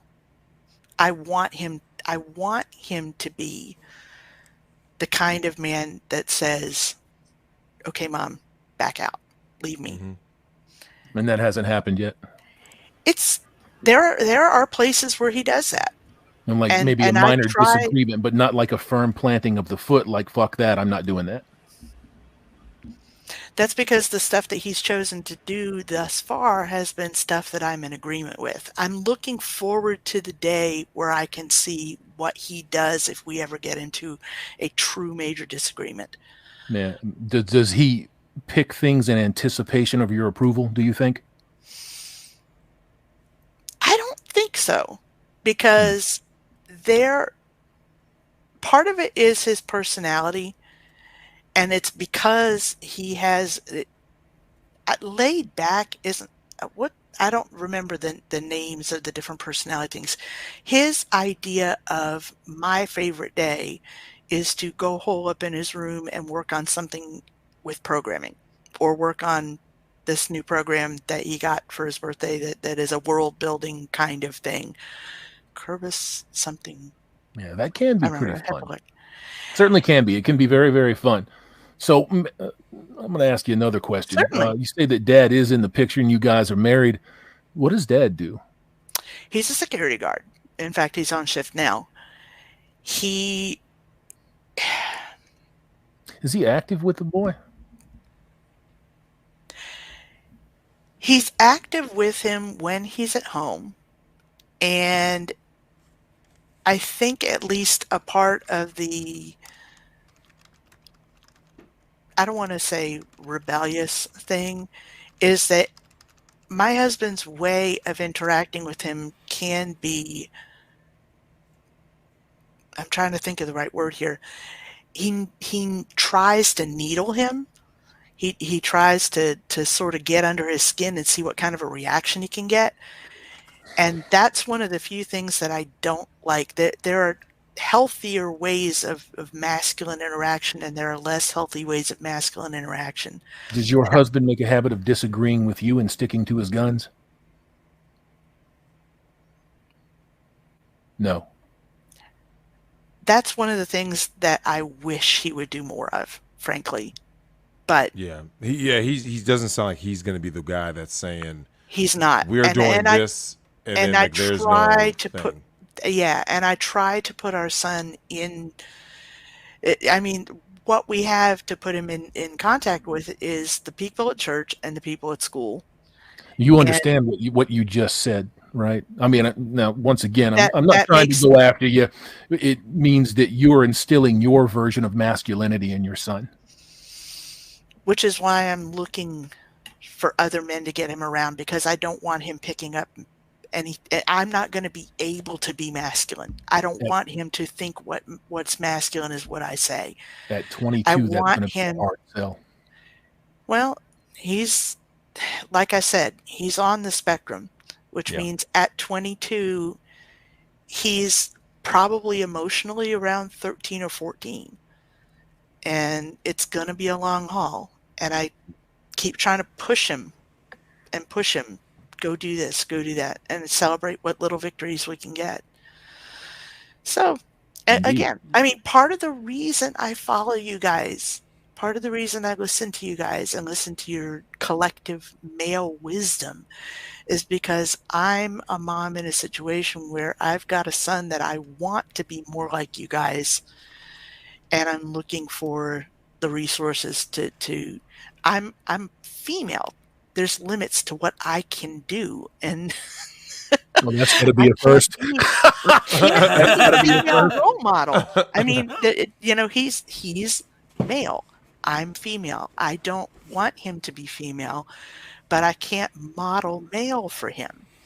Yep. So putting him in the position where he's around other guys, whether it's guys at school, guys at church, guys, I want him to be around other guys. He wants to sit in his room and play on the computer. hey Drex, do you wanna address No Name's comment here? So No Name, okay. What No Name said is he'll be at a military college. That's what one of the good things about that is that the next 2 years he's going to be around military-minded guys. Now hold on, now, Miss Mom. The military is completely cucked. Yeah, right? It is. They're cucked. I'll be right back. The military is cucked. The military is totally cucked, and I do have a problem with you sending him to this particular place only because they've been just as compromised as the Boy Scouts. They've been as compromised as. Well, the reason he's going to be there is because the program of study he's in, there's only 2 colleges in the state that allow him to transfer in the first 2 years from the Has he ever played sports? Has he ever played sports throughout his life? Because one of the main places where I learned a lot of these things, I mean, obviously I learned them from my dad, but the place that kind of reinforced it was in the world of sports, right? Because I think boys, when they're coming up, they need that sense of competition. Mm-hmm. And I think that the best competition is through physical dominance and struggle. Because if you're coding and all that stuff, like I said, I as you guys know, I'm very against this whole world of everything being the computer this, computer that, guys sitting on computers all day, because I'm like, no, you need to be physically doing stuff, right? Right. I want boys getting into fights. I want boys to roughhouse. I want boys who have had battle scars, because if they don't have that, what ends up happening is coding is one thing, but guess what happens? Let me tell you something that Miss Mom, a lot of the women that cheat on their partner, they are with guys who are high earning guys who are in the world of STEM. You see what I'm saying? Because those guys make for good earners. But a lot of times, if you're asking the question, are they really that masculine? Are they the man's man? The answer is actually surprisingly no. You see what I'm saying? Correct. Because, and at least part of that is stuff. because those STEM fields are tend to be highly intellectual. and it's a lot of those highly intellectual ones that get into the super crazy ideas, especially the ultra feminism and the stupidity that is current. But yeah, and so that's part of why I mean, yes, I like that he's going into engineering. Yes, I like that he's going into something where he will probably have some degree of economic stability. But I'm not real thrilled about the idea of the higher echelons of the intelligentsia coming back with this incredibly beta way of thinking that he's likely to be exposed to. Yeah. And Well, just- they've perverted So what encourage masculinity sports is. is one thing. Encourage male interactions wherever we can push him into it. Be sure to get him into weightlifting as a hobby to get him off computers. Jordan Peterson has often said, find the heaviest thing in your room and just lift it. You know what I'm saying? Like there's a reason he says that. Is that Right. lifting weights for these boys raises their testosterone significantly, right? Okay. So you need weight training in order to do what? To build that testosterone, and then like you won't have that sense of like, but my mom. It'll be more of, Yeah. Mom, I gotta go because I gotta go lift these weights. You see how you said that that's a different vibe as opposed to Exactly. Well, Mom's That's here. what I'm gonna trying go to on my cultivate. computer. That's what Yeah. I'm looking for. Yeah. So Yeah, get him into lifting those- weights those is one good weights. thing. Okay. Yep. Because if the heaviest thing in the room is him, that's a problem. Just remember to plant the seeds for stuff like this. If you go, ape shit and you start going overboard and trying to be domineering and push him into it, No, he may respond to it at first, but it's not going to no, be. he would. not gonna be a I good already outcome. know that if I try to push something, his instinct is to go 180 degrees. So if I'm trying to guide him in a certain direction, I certainly And don't that's- go ape shit, if you will.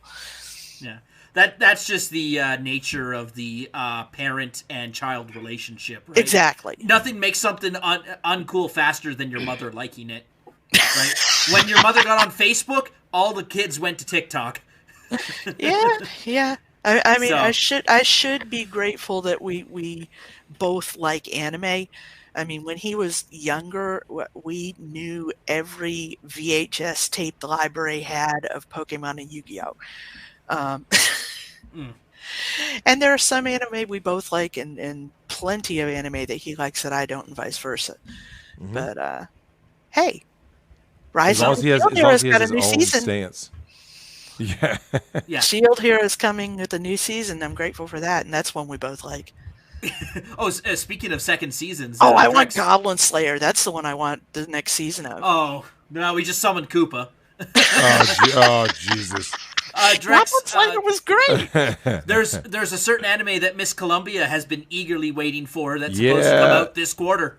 Oh, is it? Oh, Yeah. which Redo of Healer season 2 is coming. Healer 2 is coming. Yeah. It's coming. All right. Miss That one Mom, was great, sir. any final thoughts before we get you out of here?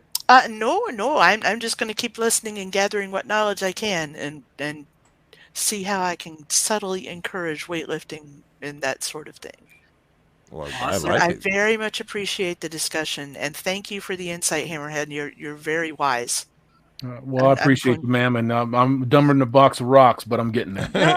No, but when you put enough collective male knowledge together, it's something that's worth listening to, because y'all are actually doing something right. When I see the ones doing something right, well, I want to take notes, and y'all So are doing Miss- something right. So, Miss Mom, hot poker or no poker? Oh golly, no, No, you wouldn't poker. use the poker? No poker. No. All There, right. there are better ways to deal with it than the poker. Oh, and the chat's saying I'm probably weird. I'm the no poker class, but no Yeah. poker. The chat is saying that your son should get into Undead Chronics videos, and that he'll help him. He'll help him lift. You just go up to him. It's like, I don't like this Undead Chronic guy. You shouldn't watch him. And you're like, "Oh, Undead Chronic, who's that?" All right. By Thanks, the Miss way, Mom, for calling Reishi in. and Yidis, I love your avatars. Those are fantastic. Thank you. Why, thank you. Wait, why are you saying thank you? Hey, I made mine. You bought yours. All right. Let's make that clear. What's up with all the shots aggression? I man, talked for the 2 beef. seconds. Yeetus comes in here and suddenly everyone's firing shots at him. All right. I do my own. Good, I like it. I like it. All right. Thank you, Miss Mom. See you later, Mom. I appreciate it. Thank you. Thank you. Bye-bye. Hey, yo, you good, Rishi? Yeah, I'm good. I'm just saying that was out of nowhere. Like, Make up. You're saying like, why are you saying thank you? It's like, okay. No, Why I you was asking no, that? because she said You cool need to kiss avatar. the mushroom cap and make up. Yeah, fuck that. Kiss the ring. It was just Kiss that the caught me ring, off guard. skeleton One of boy. the few times in my life I was truly off. At least I You made are- my own. You lazy You piece of guys- shit. Don't ever suggest to another guy to kiss the mushroom tip. Not weird. No. Don't do that. Well, Hey, remember, Hammerhand, Rishi Jack claims Murphy. to be a mushroom, not a real guy. Kind of weird. I don't But- appreciate you guys. I mean, kissing Yeetus- the tip. You just got sucker punched worse than that one guy in high school. Did you see that, Drex? Wait, The what? high school running champion there. They were doing like a high school track meet. Oh yeah. And this guy was like had a big lead, and then some fucking another runner comes in from the side, just sucker punches him right in the back of the What? head. What? Cost him his first place. Oh wow! I did not. Wow, I didn't hear It was that. right Yeah, that after was a the bit- Will Smith slap, and it was a black runner. Of course it was. Of course. Wow. Well, that's how he caught him. Hammer. Oh yeah. And they wonder why they don't take us seriously. Yeah, I know, right? Well, And that it was doesn't just- apply to you guys that are doing the right fucking thing, man. Unfortunately, you get blanketed with it. You know, just like all of us white supreme pizzas, we get blanketed with it. So it just is what it is. All right. Voice. Voice is up next. Voice. Was that Voice of Free America? You're up next, man. Then it's Vanish. Then Carry On. Captain. No, wait. Yeah, I think Captain actually got out and got back in. So, but yeah, that's the order. So there's 4 of you left, and then we can take another round. So, Voice, you're on. How are you? Can't really complain, but who'd listen if I did? We're Right. good. What's up, boys? And not much. And What's up, just homie? trying Comments, to freaking questions, deal with concerns? this What's going on? lazy ass local government. Why? What are they doing? How are they ruining your life today? Well, today, the rats that they've been insisting aren't here for the last 3 years managed to chew into the freaking electrical system for the building. Goddamn. Yeah, it took the whole goddamn thing out. Where are you at? Columbus, Ohio. There you I'm go. Sorry to Oh hear boy. that. Oh boy. You know, it's funny. Up here in Canada, our carbon tax kicked in today. So our gas shot up by 13 cents a liter. Outstanding. Which, We're if you were paying to almost translate that, $5 for a gallon of gas now. So yeah, if you were to make that equivalent to U.S. dollars per gallon, it added almost something like 65 cents. Yep. By instituting, and it was just a federal government carbon tax. Yep. Wow. That's not tell them to take all their fucking shit and stick it right up their asses.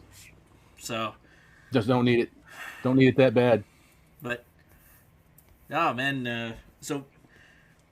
Now, do you live in like a large kind of like complex, Voice? So you have to go through like the local board to get that dealt with, It's or the city? private owned, just like 3 buildings. Although we've got the freaking township, the same township that's insisting there's no rats here, have been since they tore up the sewers right after they went and wiped out the feral cat population. Nice. These people kind of get their heads up their asses, right? Oh, severely. To be honest with you, if I didn't have a job here as a prison guard, I'd have been right the fuck back to West Virginia first chance I got. Man, you can find a job just about anywhere, brother. I mean, if it's that bad, I mean, get the fuck out of Dodge.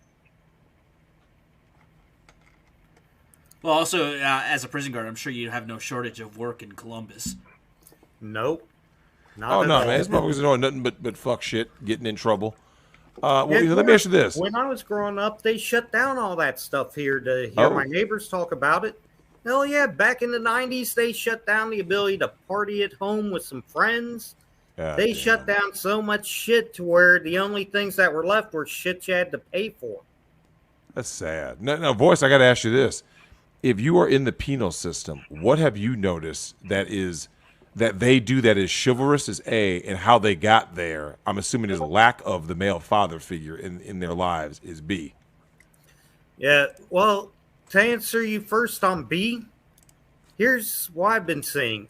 Most of these motherfuckers that have been coming in were coddled by mama. Daddy wasn't there. And 9 times out of 10, it was the fucking golden child. There were multiple kids in the goddamn home. Yep. He could do no wrong, right? And because of that, he was able to just do fuck shit. And mom covered for him. And then now he pushed it too far, right? Basically, he was feminine. He was trying to shit test. Yep. Exactly. And I'll tell you what, I was seeing the same shit before in the Navy. Hell, part of the reason why I left was because it went so fucking woke and cucked. Oh, the military's done. I've been saying this for you. You just said that earlier. Now, I got to ask you, what chivalry do you see with, the prison system is considered the condemned members of society? What do you see amongst men in that system that you can say is admirable? To be honest with you, the fact that for the most part, they'll actually look after their own. You get little gangs together, you get little cliques together, and they will actually stand up for one another. Do you believe that they stand up for each other more so than people on the outside? Oh, hell yeah. I'll tell you what, out here where I live at, a motherfucker will snatch another motherfucker's purse, wallet, whatever, just for fucking bus fare. Hey man, did you see that video a while ago? It was a good month or so ago, maybe when it came out, where this cop was arresting this cat, and he had his back. He was sitting on him, and he had his back turned to the guy's head. And some folks come up and tried to rip the chain off of his fucking neck while they were arresting him because the cop couldn't see him. Oh no! Did you see? Because the fucking girl tried it, then the guy tried it, and then the cop kind of looked around when the guy started struggling. The cop looked around and he's like, "Get the fuck out of here!" They were trying to rip the guy's gold off of him while he was being arrested. God damn! Ain't that some shit, man? You remember where it was, Hammer? It was in one of these urban population centers, and I cannot remember which one it was. But I'm sure that if you just put it in YouTube search, I'm gonna guess stealing chains Chirac. off of somebody's neck. That would be just as good as any, But yeah, that was fucked. Yeah, there's people in the chat now saying, yeah, they saw that. So yeah. Oh, damn, Gold Snatchers. Yeah, man, we got a list of videos we got to look up later when we're all done here. Voice Man, you got anything else? Any final thoughts? Yeah. Be honest with you, every fucking young man should be given a sex doll once they turn 18. Told Hulk smash that until you build a future for yourself, and then tell these bitches, you know what? I've got something to stick my dick into. What are you bringing to the goddamn table to make me throw that out?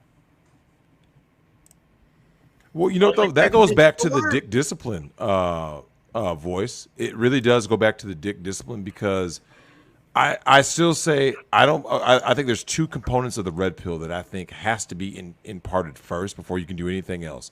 Before you can get into all this, self-actualization, blah blah blah blah. I think there's 2 things you need. Look within yourself and your own environment is A, and then B, you have to know how to deal with women. You know what I'm saying? Because Hammer, you could be one of these guys, and you and I both know a guy's. Oh, I'm red pill, bro. I'm red pill. And you just knows these are the same dudes like in the military that go marry a fucking stripper every day. And then when they're on deployment, times, and in fact, I've got a story from the military to tell you guys. Go ahead. Okay, I was a search and rescue corpsman. Basically, go out there and rescue people who freaking needed it. Among the Marines, and I can't even tell you how many freaking Marine Corps pilots we had to go and bail out. Well, the guy who flew my chopper, he was Asian.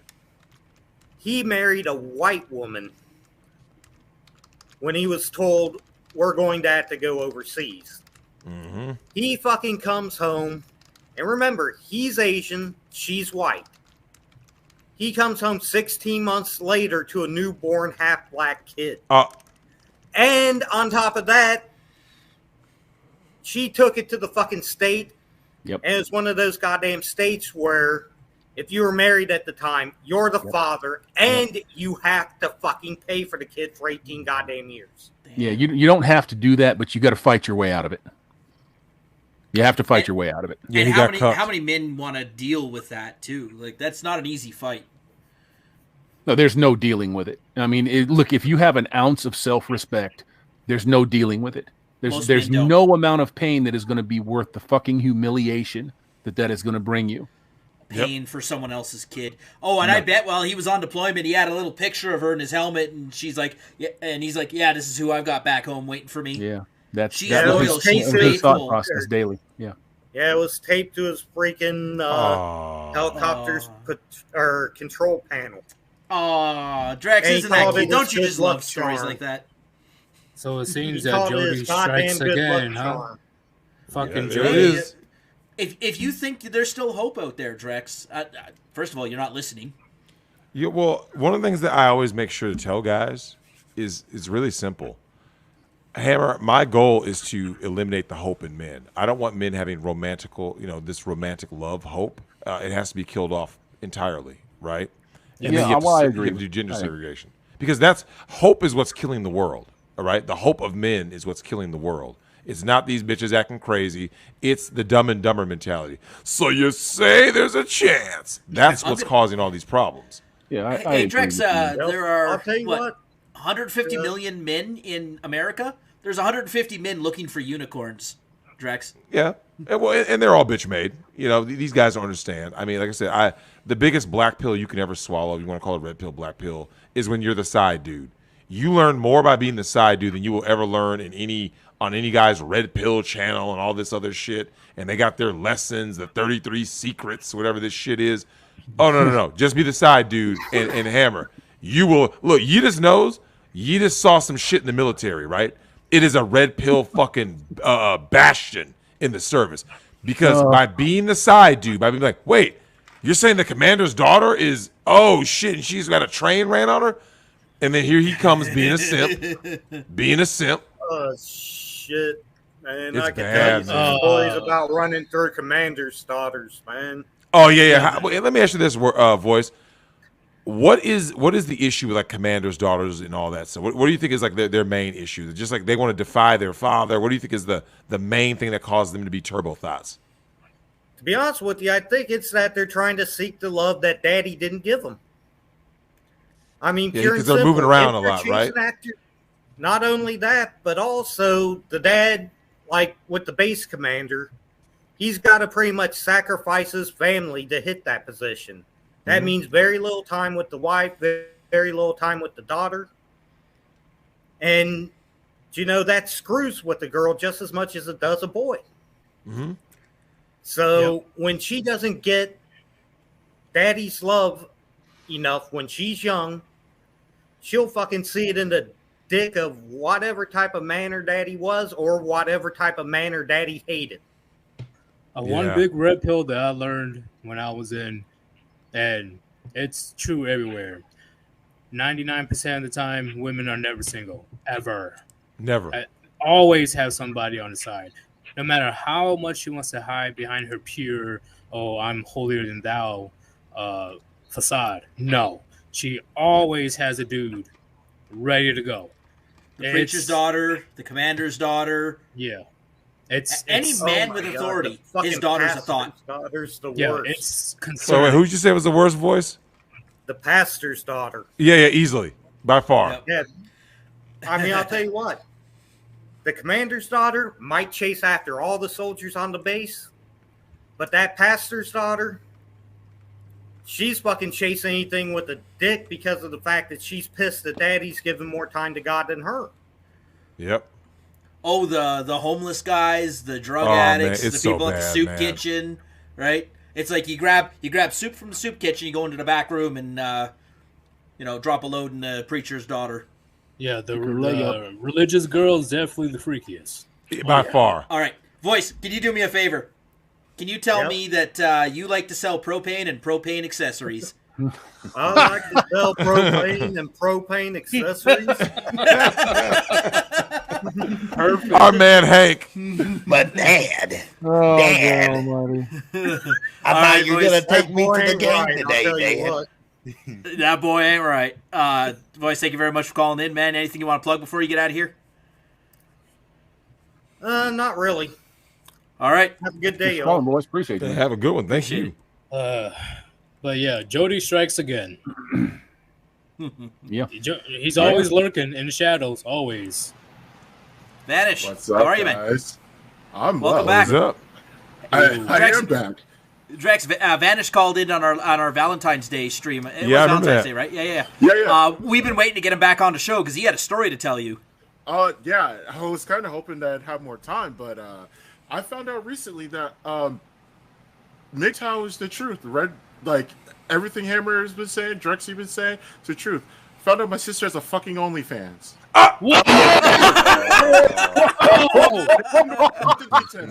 I'm not laughing at you, man. I'm not laughing at you. That's horrifying. That is traumatizing, bro. Oh my god. And you want to know how I that's found out? I fucked was up, talking man. to my youngest sister. I was literally bullshitting with her. And I turned to her, she was drawing, and I was like, hey, you need to start uploading this shit to Twitter, YouTube, or something, because I don't want to see you on OnlyFans. And my sister turns around and says, what's wrong with OnlyFans? The German Shepherd head snapping, everything. I was like, what the fuck is this shit? Oh no. What did I just say? Bro. No. Bro, Not OnlyFans. I mentioned this on Ricado's Discord channel. I've been getting roasted every time. Hey man, you got those details? I want to see this OnlyFans. Oh no. I do not know how to react. I don't want to know. Bro, I would not know how to react. Not OnlyFans. No, not OnlyFans, man. You've got to disown that. I'm not You've gotta. kidding. There's not much else I can do. Because Hold on. yeah, man, not. I basically have almost done that. I really don't go for much of anything. The what got me the most is that times when I needed help. Yes, it is emotional damage. yes. Okay, so what went Vanish? What went wrong with her? Well, my sister is okay. So you imagine a black, light-skinned girl who was very attractive, and fill in the blank. Yeah. And my my dad's a minister, so you fill in the blanks there too. Oh, your dad's a minister. He's a minister, but he never actually ran a church. So we were in the church growing up, and it got to a point where there are a couple of people that my sister was into, and I would tell her, those are not good dudes, but they're so pretty. What? They're pretty. That's the kind of person who voted for Justin Trudeau. Drex, what kind of shampoo do you use in your hair? That was the question of a reporter during his election. I swear, It's you know so what? bad, I man. swear to God, man, I could pull up the video. It's There's so a reporter bad. interviewing Trudeau about why he should be the prime minister, and one of the questions out of his mouth is, "So, what kind of shampoo do you use in your hair?" God Almighty, God help us all, man. You help, dude. It's just too late for you. So hey, There's no so hope. being from Canada, right? You know, you heard the latest shit where they failed to disclose that they were getting a kickback on every single injection. Oof. Right, Well, and they I didn't thought tell that a was, motherfucker. That's why they I were thought- pushing it so hard, right? What's Well, funny? is we that know why my they were entire pushing it so family hard. Well, don't yeah, take that shit. it's always been about controlling money, man. Always. Always. I went This surprises no one. No, I- Hammer, Canada's Sorry. the country that features the rape shield laws. I talked to Drex about this last week. Oh yeah, and Super fun. Crest, because we had a Canadian guest on here. This came out of the Gian Gameshi case, where Yes. a bunch of I know. women Me Too'd. Oh, you know that case, right? I know. And he showed the receipts. Yes. Oh, I had a great time last night, Gian. You're so Yes. sexy and handsome. Yes. Yes. And now the government's we can't use these girls' words against them. That's not allowed, Yes. right, Hammer? Yeah, Yeah, where the hell gotta did make a they law will do against it. anything in their fucking power to get that percentage of rape conviction where no rape or sexual assault took place. Mhm. And that's been institutionalized, in Canada. It's being institutionalized here with Title IX, amongst other Castro. things. So I'm Castro. sorry about that, Vanish. Didn't mean to interrupt you. No, it's fine, Hammer. I mean, when I like I said, that was a sidebar because previously when I was on here before, I revealed that my dad is probably secretly gay. And by secretly gay, I mean he left my mom and my family to go live with his best friend. And they've been rooming together for almost 10 years. So your dad's on the DL. How did the sister end up on OnlyFans again? Drex, this is a mystery to me. Dad's on the DL. We're raised by the same parents, and 4 out of 5 kids have their heads on straight. There's always one. There's always one. You can't fix. So there's some things you just can't control. Hammer's trying to rack his brain to try and add 1 + 1 = 3. Well, my dad is one of those. He's what you would call the quintessential mama's boy. He was always under his mom's. What did we just get done talking about? 4, 5, 6 hours talking to his mom, but would spend a minute talking to his dad. Yeah. We just was got his done dad talking to somebody about that. Were your grandparents, right? His parents, were they together when he was being raised? They were together. They were married since basically, because the era they grew up in. My grandfather married my grandmother when she was 16, and they stayed together for the entire time. And she ended up becoming a widow because my grandfather died of testicular cancer. So get him checked, guys. Yeah, I was gonna say get him checked out for real. Yeah. But I mean, goddamn, show up until like he did his regular checkups, and he just happened to go in, for his regular checkup. He said he felt a little off. Scheduled an appointment. When he checked, yeah, man, you got testicular cancer. I just got checked 2 months ago. It happened that quick. Damn. Yeah. Wow. Yeah, it hit him that hard. But I mean, they gave him a year. He lasted 5 more. Good for him. Yeah, that's always the thing. Is every time a doctor gives a timeline, it seems like everyone lives longer. The will to live is very strong. Yeah, very strong. At the end, the reason why he was pushing so hard to keep, he was like, I'm not gonna leave my family without anything left. Basically, he's like, I've got everybody's taken care of. He was that kind of man. And I look at that and I'm like, how did my dad end up the way?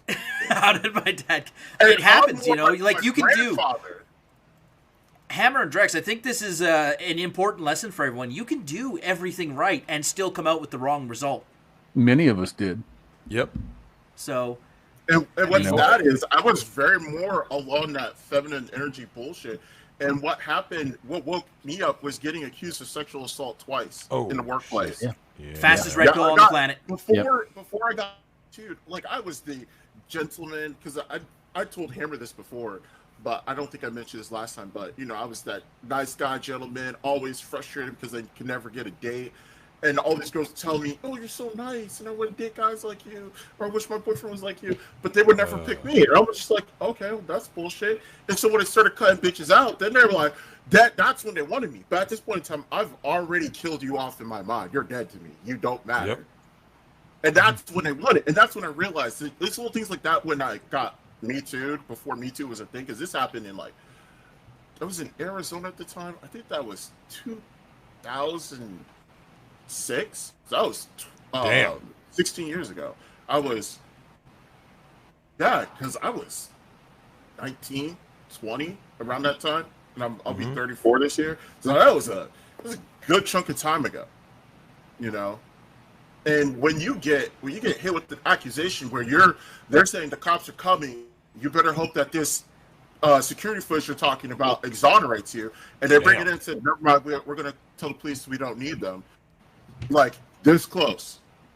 Close. You think about the dynamic that's involved in that shit, where somebody's looking you in the face and saying, I am going to send you to prison until something comes up that counteracts what they've said. You're on the way to prison. Your life is over.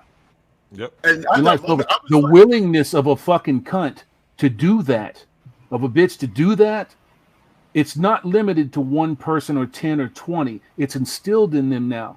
It's the default mode that they carry with them. And what triggered this? It wasn't anything that I did. It was the girls that she was friends with. They came up and told her, I don't really like him. Yep. He's an asshole. And they were talking mad shit. And because she enjoyed interacting with me. The sisterhood always sticks up for each other. They're always gonna be best buds, and that's why I don't fuck with women. And yeah, right, wrong, or indifferent. They will back those motherfuckers to the wall, and they don't care whose life it fucks up. Nope. It happened recently where I'm in so this is a workplace comment or story. So like before I mentioned Drex, I work in an office because I got injured in a warehouse. Basically, I found out recently I had the knee of a 70-year-old. So, any physical labor is done for me until I can get my knee fixed. But now that I work in an office, I just work with a bunch of married women. And what I've realized is that anything that goes against the female narrative is just going to get slapped down. They were talking, another guy joined the office, and he was saying, I don't care if a woman talks shit to me. If she's coming at me and attacks me, I'm going to slap the shit out of her. And then all the women were like, you can't do that. I'm like, and I turned around, if she's coming at me with threats of violence, I will treat her like a man. Equality is a two-way street. You don't get to have your cake and eat it too. I will slap a bitch. Hey, these chicks are different. I got to ask you this, though, Vanish. When it comes to the issue of chivalry and men looking after each other on some night shit, I got to ask this question. When you got Me Too'd once and Me Too'd twice, how did the guys treat you after hearing these allegations? Did the guys stand up for you and were in your corner, or did they cuck? They put for the females, right? Those bitches were silent. I turned around, I'm like, yo, you guys were right there. Say something. None of them wanted to speak up. Yep. Because what I found out later is that those guys were actually sexually harassing women in the workplace. They weren't afraid of catching a bullet later. Yeah. So why didn't they say anything about the guys that were actually doing it? Because they have a different role. Like what no, nice guys are second place. They're what women think that they want, but what they want is that guy who will come into the office just grab an ass cheek full. Oh, it's much more sinister than that, my friend. It's much more sinister than that. They see fellas like you or me or not me anymore or anybody else. I don't put myself in that position anymore, but they grab a hold of you and they stick you in orbit. You get to be the emotional tampon. Mm-hmm. This one over here gets to be the one I cry on his shoulder. This one over here is the one that I humiliate on a regular basis. This one over here pays my fucking rent. This one takes me to dinner. It's every one of them. Every one of them. Yeah. And you have to be smart enough to know what time it is. You have to be smart enough to know what your role is. And if you're unsure, do not accept a role. Exactly. I've cut women out of my life, other than my mom and my two sisters, and even really then it's just my youngest sister that I spend more time with. I've cut them out of my life. I don't have time for fuckery. No. You know, I've spent. I'm bring something on straight real quick. So last time I was telling Hammer, I'm in a gun plot. This is 600 hours worth of work, and this isn't all of it. This is just a part of this hanger that I made from scratch. Very nice. Very nice. Good job. I just finished it the other day. I don't have time for women. I got too much shit to do. I'm just getting into the car scene, so I'm building my Hyundai Genesis up. You know, I got an aftermarket exhaust that I'm gonna put on it next week. You know, I've got Gundams. I do art. I do 3D modeling. I program. I've got too much shit to do to be worried about a woman. I'm not friends with any women, and the last woman that I was a friend with, she doesn't matter to me anymore. Because she'll come in and try to grab my attention, but I'm like, you blew me off. And then played, because I've said this before, you know, happened to know her for years. I liked her. I was like, hey, you know, she would always tell me about how no guys appreciate her for who she is, and that she would want a guy. And she would always say this to me. So I'm like, I thought she was sending signals. I'm like, hey, I do like you. She want to. No, I only see you as a friend, and you know I knew you always liked me. And I'm like, this motherfucker. So you want to know what I did? I ghosted her. I fell off the planet. All of my friends, tell me what, all of my friends, even the ones who knew what she did was fucked up, told me I was wrong. Yep. Every single one of them. And it's at that moment in time I said, fuck this shit. Yeah. You think your friends, those so-called friends, you don't think that those men were not observing the hierarchy in that orbit? Of course they were. Oh yeah, they were. They definitely were. That's That's why were. in our group, I essentially pushed her out because I realized you're toxic. I don't want you interacting in here. So I like when I said I ghosted, I made it so awkward for her to be there that she stopped interacting. She made her own Discord server just because I owned this Discord server that was for our group. Originally, she was considered a group founder. I made the Discord server because I was tired of Skype, because this is back when Skype existed. They were hooked on it. I'm like, no, fuck this. I'm tired of Skype. The updates are stupid. The audio's garbage. Discord actually kind of functions sometimes at this time. And even then, Discord seems to be repeating the same bullshit that all these other apps do. And I'm just like, I'm at this point in time where I'm like, I'm about to program my own shit. I'm done. I'm done with this shit. I'm tired of woke bullshit. I actually said this to Young Rippa. I sent him a super chat the other day. I am so tired of the woke bullshit. I am going to be the change that I want to see. I'm not going to wait for somebody else to do it anymore. That's what I like to hear. That's cool. So well, you need to. Well, because I've always said though, Vanish, is that what a lot of guys do is they'll say like, "Oh, I have a problem with this," right? And it goes back to what I was telling Hammerhand. Complaining is saying, "Yo, this woke bullshit is bullshit." That's complaining. That's valid. What whining is saying, "It's all woke," but they're not doing anything. When you're doing something, then it's real, right? You complain about what you see. I don't like what I'm seeing, so I'm gonna go ahead and take the initiative and go do my own thing, which is what you're doing. That's what we like to hear, man. Yeah. And take solace in the fact, Vanish, that someday a man is going to wife up your OnlyFans sister. That's already happened. That happened before. What? Okay. Oh. Let me tell you this. Okay, so her husband, here's what's messed up. There's more? Friends with this guy. Okay, this is a complex story. There's some fuckery going on here. There's fucking onion layers on this shit. There is onions on onions. So get this. My sister was into this pretty Hispanic guy. He took over her house, and she says that they tried to have happy fun times in the bed, and she was like, "No, I don't want that." Air quotes.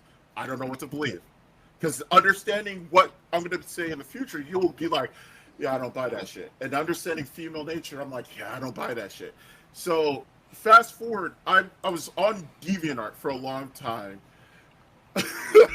So I was on DeviantArt, posting my art and stuff like that, and I would comment, and there's this guy who I noticed his pictures of like this photography. I was like, "Yo, this is pretty cool," and I was talking to him on DeviantArt.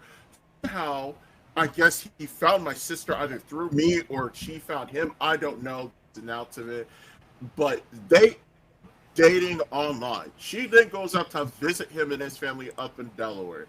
They link up an event. He comes back to visit us and stays with us out in Arizona for a good couple of months. I get to know him more because, like, again, this is a guy I knew online, and we talked like almost every day about random stuff. We were talking about Halo, Gundam, anime, all this sorts of stuff. So it's like, this is my friend too, and my sister's into him. Like, I don't care. It's got nothing to do with me. Because even at this point in time, I had already been Me Too'd twice. So I was getting to the point where I'm like, I'm over this shit.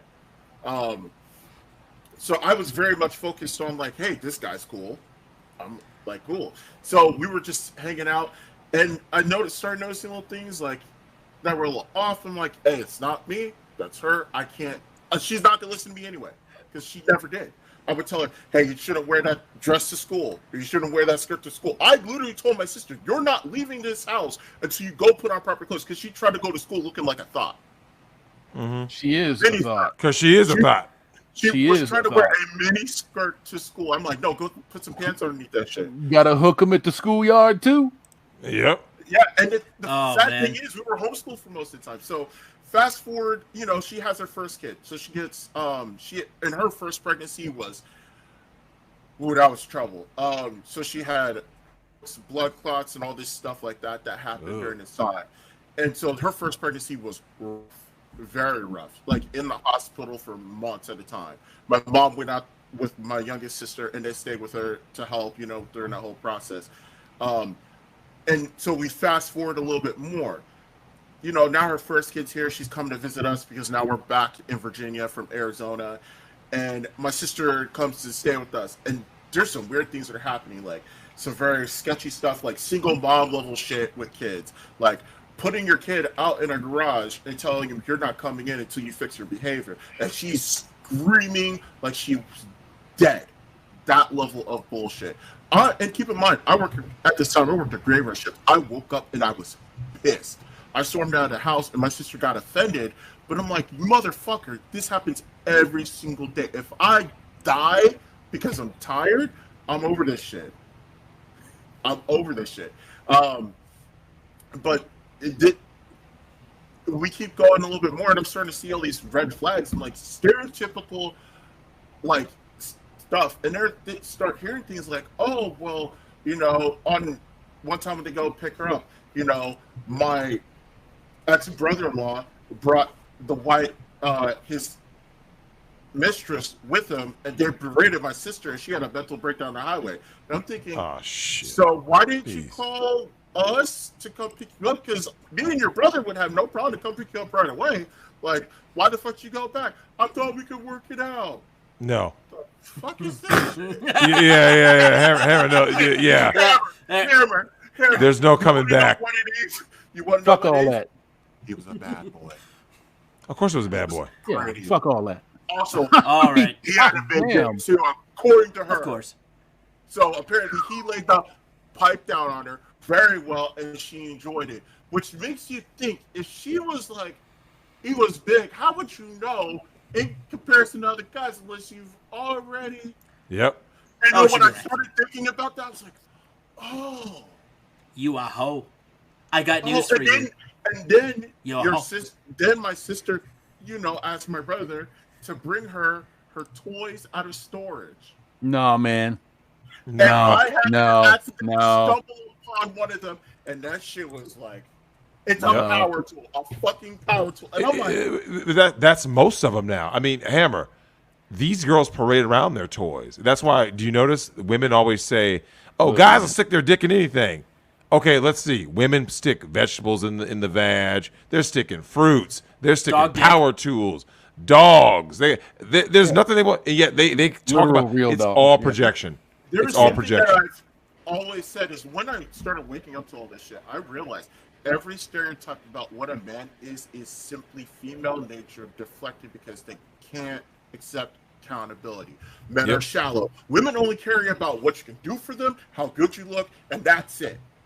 Nothing else. Men are the only ones who truly love anything, because I'm willing to die for anybody on this panel if it comes down to that. I'm willing to die for my neighbor if he's assaulted. You know, in that sense, like if I think like, man, this is some real shit's going down and he looks like he needs some help, I might risk myself to do that, because that's what men will do. Women will stand around saying, "Oh God, please, somebody help." The fuck is that shit? All right, Vanish.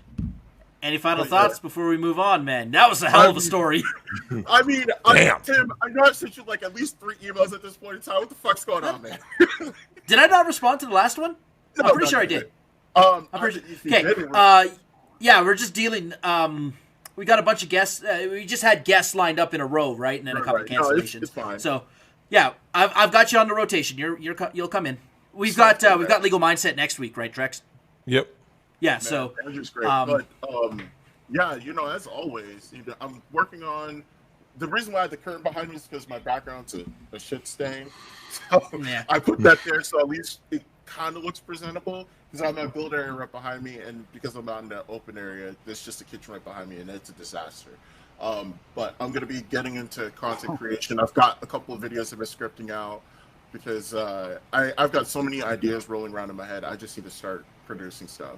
You know. Well, good luck, man. All it's really about is just doing it, and like, you know, guys like, you know, Yeetus, Rishi, the War Band, Hammerhand, like guys always like helping, and I think that's one of the major things. And Hammer, you remember being new to this space.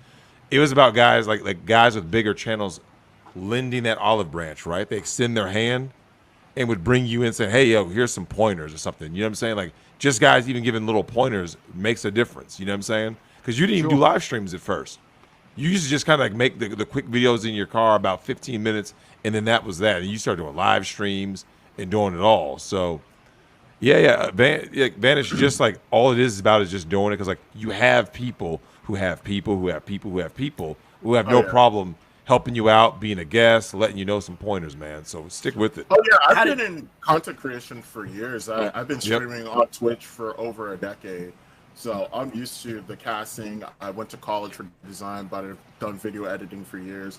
You can find my old YouTube content all over the place. If you just search Vanish Mental, you will find my signature all over the internet. But you know, my main focus right now is just my game. You know, I've taken a break from it mentally because my like when you get stuck creatively, it's very hard to force yourself out of that rut. So I just refocus that to something else, which is the Gundam stuff. But yeah, the only thing I have to plug is my game company or my website. You can actually find gameplay of my game via the YouTube channel Creative Virtual Magic. I know I haven't updated it in a long time, but at the same time, you know, I'm one man and I'm the only one who manages everything that I do. So yes, sir. All right. Thank you very much for calling in, man. Thank you for. We'll be in touch. Appreciate you, man. Looking forward to it. I'll go check my email because I'm probably wrong. You're probably right, Tim. I'm willing to blame Or myself. you know what? I may have forgot to hit send. Both are equally likely. All right. But we'll get you in here. Don't worry about As it. always, Hammer is nice, and Drex, you know, one day we're gonna have to meet up in person. Indeed. All right, catch you later. Peace out. Peace out. Peace out. All right. Carrion, you're on next, and then it's Captain Nightmare, and then we're finished this round. I'll do super chats, and we'll see how much longer you guys want to go. Yeah, well, I'll get off in about 45 because I got to get that early drive. I think I'll be disappearing here at about the 4-hour mark. Yep. I see you, Hammer. Carrion, how are you? I'm good. It's 5 o'clock for me, so it's fine. Oh, damn. What's up, Carrion? How you doing? I'm fine. I never actually got to speak to you, Hammerhead, even though I've been in a few streams with you. So yeah, it's nice to actually speak to you for the first time. Pleasure to meet you, bro. Yeah. So I guess how I say it, I'm part of the younger generation. I was born around 2000, so I see a lot of this. Yeah. I'm pretty young. Shit. So yeah. What is that like? Because, you know, like I was born in 82 and the world was so different. And like, what is it like being born in this era where, I mean, let me ask you this. Something that I talked to Hammer earlier. Do you guys see in your generation any masculine reinforcement? Like, you know, from movies, games, do you see anything that makes you say, yeah, that's a man? Depends on different groups, but most of the time you look at people like, no. It's like, no. Teachers, no. If they're male teachers, definitely no. Actually, I feel like more female teachers have more masculine traits than male teachers, which is kind of fucked up. That's your parents. Depends on each. Like that's really hard. Like, and after what you watching, it's just like a lot of bullshit. So yeah, like you don't get a clean form of masculinity. It's rather the really fucked up form of like someone that's mentally unstable or pussy. So that's what you get most of the time. That's pitiful. Well, let me ask you this: how do your peers, right? How do your peers respond to the fact that, like, do you guys have these kind of conversations? Like, yo, man, I want some direction. I don't see anybody. Like, you know, every dad out here now is just a beta cuck. They're basically Will Smith. I can't talk to people around my age. The only person I can literally talk to the most is probably my brother. He's like 2 years younger than me. Like, we've been through the whole crap of our family. And we have somewhat different personalities, but different ways of like, we're similar in most ways. So I'll look at other people like, if I want to speak to you, I know you get upset if I actually spoke how I actually feel. So I just shut my mouth when I speak to most people around my age. Is like, I can't speak to them. They're mostly dumb. Or always looking for pussy, looking for pussy, or they just don't know what they're doing. And it's like, I don't know what I'm doing half the time. It's like, dude, I'm not going to waste my time because you're going to talk about some dumb anime shit that's kind of sus. Like, my days, the gay shit's everywhere, man. It's everywhere. Oh, wait. I know that there's been a lot of that. Let me ask you this. What do you think and your generation thinks about everything being a push for the rainbow agenda? What do you think about that? Oh, okay. The guys hate it, but they don't want to say anything about it. They all act nice around the girls, like, yeah, I'm fine with it. But when they talk about it, it's like, I hate this shit. I don't want this to go on. And that means they're the problem, man. Because they hate it. I told Hammer that earlier. I'm the guy, like, I just don't enable any of the fuckery. I just don't. I never have, never will. And I keep seeing everybody, you know, I told Hammer when we first started, Hammer, you've been in that situation. Everybody just allows everything, right? Tolerance, acceptance, everything is okay. And Kyrian, you know, okay, let me ask you this. How many times have you been in interactions where there was the one guy out there who was like, I'm not tolerating any of this fuckery. And then, like, here's the thing. He got the girl, and how come did you guys kind of look at it like this? Wait a minute. The guy who was the asshole and was basically against all of the fuckery is the one who's getting the results. I haven't seen that myself. I don't really try to interact with women. I just find it sad. I personally see them as a waste of time, and the best I can get out of them is watching them as entertainment. It's like watching a reality TV show. I personally enjoy that. I guess from a young age, I just had a fucked up family, and I'm on the spectrum, so I have a certain trait. I like to watch people, so I found that this stuff really early, like women do this bullshit. I was like, oh yeah. And my mom was a teacher, so I listened to her when she was talking. Like, children don't understand what they're talking about until they grow up. It's like, oh, I understand everything you were talking about now. And I understand, like, hell yeah, women are fucked up. They'll do all this bullshit when they think no one can know, and they're just children. I grew up and it's like, oh yeah, I don't trust any of the women I knew. I was like, oh yeah, I know what you talk about in private. You. I was like, my aunties and people I supposed to look up. I was like, yeah, I know what you're talking about behind your back. It's like, oh yeah, I like this guy, but he's bad. Someone with the broken family is like, yeah, I know all this shit. I know what you do. How can I respect you when I know all your secrets? I was like, yeah, I don't want to listen to you. It was like from a very young age. Carry on. Yeah. What part of London are you from? You from the north? No, I'm from West London, like almost outside of London. Sorry, but my family's from. No, that's all. It's all good. You got a very familiar accent. Yeah, it's probably from South London, where like my family's from the Caribbean. So, yeah. You're educated there, though. Different things. Like, let's just say I have a lot of aunts and uncles, which aren't really aunts and uncles completely. Yeah, I got you, man. By the way, I see Hammer's got to go very soon. Do you mind if I pull in the last guy? He's been waiting quite a while. Do you mind if I pull him in before you head out, Hammer? Oh, by the way, before you head out, Hammer, I need your opinion. What do you think so far? It's probably a little small. Maybe I can... Pretty good so far. Yeah, it's a little small. It's just a quick sketch. Yeah, loving. Probably do more. Absolutely, man. Later. Sweet. Captain Nightmare, welcome to the show. Did you have any questions for Hammer before he heads out? What's up, Captain? No. Hey, no, appreciate your guys' content, though.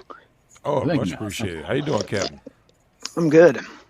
Is that a truck? Are you in a truck? Mm-hmm. Yep. There you go. Are you currently blocking a border or honking at the Prime Minister's residence? No. Sadly.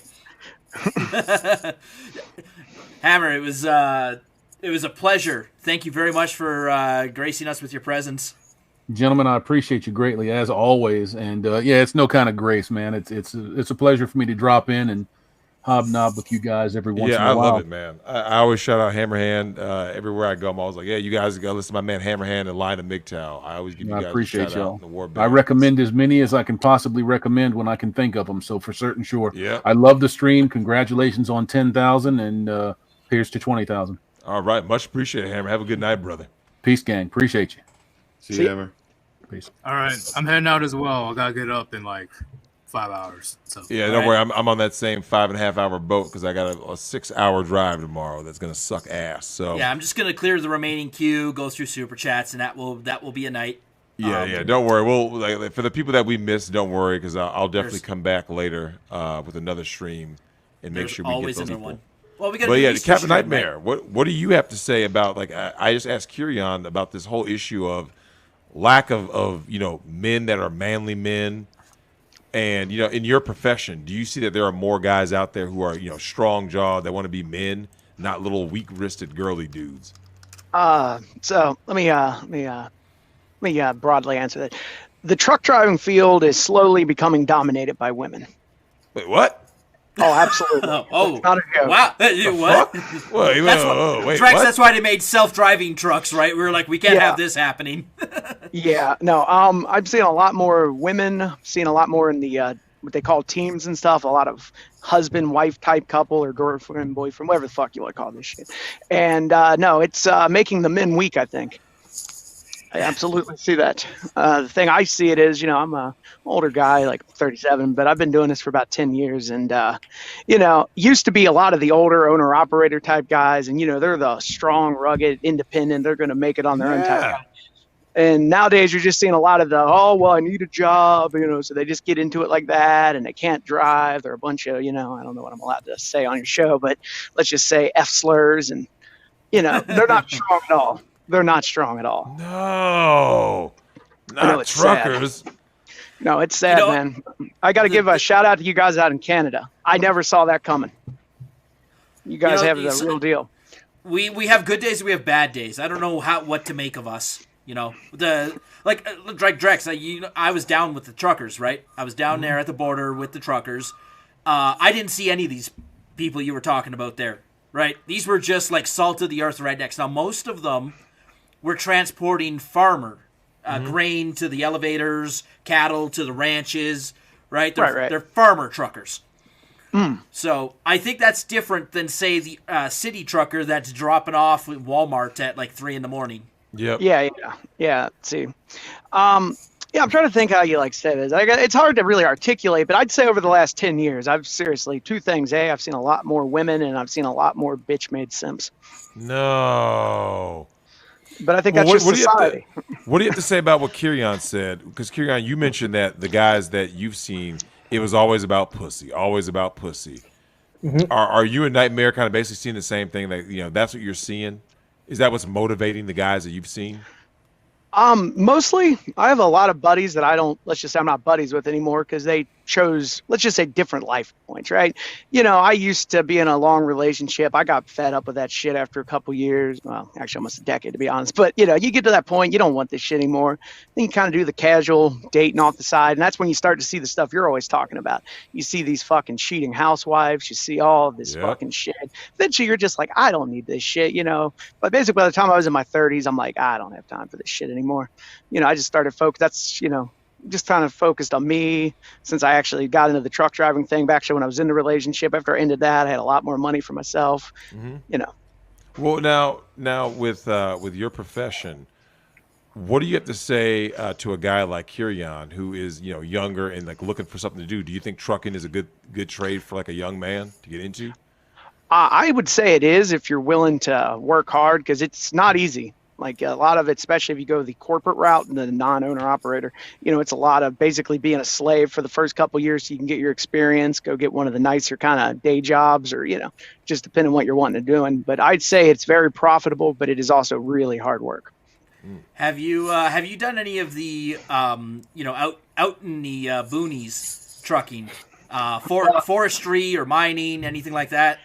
No, I've primarily just done what they call dry van, but you mentioned not in the middle of nowhere. Actually, I primarily drive in Kentucky, Indiana, and Illinois, so it's all just open farmland for the most part when you're driving. Have you been to Gary? I have. Did you keep all your wheels? Mostly. Thankfully, I never stopped. You only lost half of them. Right? Yeah, no, that's a shithole, though. You are correct. Now, Kirian, I got to ask you. What are the professions that guys your age want to pursue? YouTube is probably one of the major ones. Esports, YouTube, streaming. Yeah. Everyone wants to be next PewDiePie. Yeah, that or it's like sports. To be on TikTok. It's that or sports. They don't really have any dreams of actually building up anything from the bottom. They want to be slaves to companies. Technically, they don't want to actually be the person that actually owns these dumbasses that are making millions of money. But yeah. Darth Idius has a great comment. Drex, an entire season of Ice Road Truckers with nothing but women. Oh, it's coming. Uncensored. I want to see every crash, every ding, every stall. Right? Yeah. Oh no, actually, it's funny you say that. Actually, so the thing I noticed with women, at least in the experience, I'm not saying there ain't ones that can't do this, but with trucking, it's all about backing the trailer, right? And these women can't back a fucking they trailer. can't reverse for shit. Yeah, spatial awareness. Yeah, they can't back. They can't reverse my Honda Civic with a rear view camera. Yeah, no, it's pretty bad out here with that because mostly, especially I'd say what's your ones? I'm trying to think how you phrase this. When you see a guy, again, think you're older, rough. The guy's been doing this shit for 20, 30 plus years. He'll back anything, anywhere, no issues whatsoever. You see some of these women or even some of these newer guys doing this shit, and they take 20 minutes to back into the easiest fucking spot you've ever seen at a truck stop. It's fucking sad. See, I when I started, I had a really good mentor. He was an owner operator, done it 25 plus years. I mean, he basically taught me. You could say he was a mentor of sorts, but he taught me how this shit's done. And then I see that shit today, and they're not teaching these fucking younger guys how to do this shit right. Well, Captain, the whole theme about chivalry, and part of that is that mentorship that you talked about. Do you see much of that going on, not just in your profession, but just in general, in life? Do you see older men taking younger men under their wing, giving them this wisdom, giving them this game, so that they can go on and move that information and knowledge to the next generation? I'll be honest, not really. I see and I'm sure you could probably relate this too, that a lot of people now, the ones that have the wisdom, kind of choose to keep it to themselves. They don't really want to engage with this younger generation. They look at them as kind of a lost cause, which some could agree is accurate. But yeah, I don't see a lot of that, especially not in this truck driving stuff. This stuff is very isolated, more than I think it's ever been. There's not a lot of people congregating like it used to be. Even early on when I got into this, you'd go to a truck stop, you'd go to they have a little driver lounge, you could talk to people. You go in there now, there's nobody in there, or if there is, there's a bunch of people on their cell phones and shit. I don't see a lot of mentorship at all in this, honestly. That's sad, man. Kirian, do you see mentorship with? Are there older people in your life that kind of put their arm around you guys and tell you something? No, and if they try, they're mostly idiots. Damn. Don't take the advice of idiots. Don't take the advice of your mother. I don't take. I see my mom's bad sides, and I definitely wouldn't take advice from her. I would listen to what she says, but I wouldn't actually follow it unless it's actually reasonable to a certain degree, and I already know it makes sense. But I wouldn't just take her word for it and just run to the hills. To answer Ace and Deuce's question in the chat, that's it for call-ins for tonight. We're going to run out of time here because Drex has to be up early tomorrow. And I have to be up early tomorrow as well. So what we have in here is it. But don't worry. We'll be back. We'll do another one. We'll have Phil. You guys love Phil. Drex loves talking to Phil. You go for 20 hours, I think. Oh, God. Phil is always hilarious. I was hoping for Yellow Flash to jump on. He's been lurking in the chat this entire time. He always does that. He always does that. I wanted to ask him about woke white women. Apparently. Oh, they're insufferable, man. Woke white women. Jesus. Hey, we're about to go. I have an announcement for the chat. So, Drex, I told you this morning, but I was accepted to law school. I'm about to go find the bastion of woke white women. Oh, hell yeah. Go to law school. Oh, it's for those teachers. Teachers, nurses are the biggest thoughts, but teachers are all woke. Well, teachers are also half maps, too. Yeah, they're all woke now. I can't think of anything that's not woke. I mean, that's why I give so much props to the left, because the left are the true alphas, man. Oh, yeah. They are 100% the true alphas. Like, anything and everything that they want, they just take it. Like, Captain Nightmare, it's wrong to have drag queens read to children. Shut up, bitch! And they just go in and just do it. You see what I'm saying? They don't ask. They just do it. Absolutely. They don't care. Sociopathic. Yep. They just do it. Doesn't matter what it is. Yep. Yeah, it's fun. Oh, yeah. They control schools. Then you have Republic cucks be like, well, you're a hypocrite. And then it's leftist owned. And it's okay. Republicans are just leftist. They are. They try to act different, but they're just. If I actually talk to them, the real leftists are alpha, and the conservatives leftists are just betas. Yeah, no, I think that's actually accurate. The Chad lefty versus the virgin. No, but it really is, dude. They are the real. Like, and everyone keeps on trying to say that, like, oh, they're always emotional and just playing, was identity politics. You can call it whatever you want, dude. But at the end of the day, if one side is getting shit done and the other side isn't, well, that means one side is winning. Yeah, they're playing to win. Absolutely, yeah. Yeah, my principles, but Captain, my principles. They don't have principles. We have to lose gracefully. We have to lose gracefully. Yeah, we can't do that. It's just like, Yeah, See, no, if there's it no doesn't losing work- gracefully. Yeah, if There's either win or lose. if society was actually unhinged, I probably wouldn't. No. If I was let, okay, I'm gonna be honest. If I was to let loose, I probably wouldn't be alive because I'd probably be in prison or dead by someone trying to kill me because I just talked too much and pissed off their girlfriend and they tried to kill me. So yeah, I know. Like, there's a lot of guys. A guy's girlfriend will give her man the Jada look. Oh And man, he'll come over to you. I actually got Oh shit. I actually had that experience once, but the guy came up to me and he's like, "Oh, you talking about a girl?" I was like, "Dude, I do not give a fuck about your girl." I think I was 18 at the time, and his girlfriend was having like this dumb relationship. I was like, she looks interesting. It's like, "Oh, you talking about a girl?" I was like, "Dude, I don't want to deal with your girl. Your girl has problems." And I was like, "Dude," yeah. And I was just sitting down there. "Oh yeah, he's talking shit." I was like, if I stand up, I know I could push this fat shit over and beat the crap out of him. I was like, but if I did that, I probably wouldn't stop. And I'll probably go to prison. I was like, yeah, I don't give a damn about your girl. And he's like, oh yeah, she came to me later. I was like, did my boyfriend do this? It's like, yeah, he told me, but don't talk to you. And the thing about it is, like, she was talking to me for the whole time after that. So it was like, your girlfriend don't respect you. Every time she's talking to me, she's talking shit about you. And I'm like, dude, she don't like you. Why are you doing this?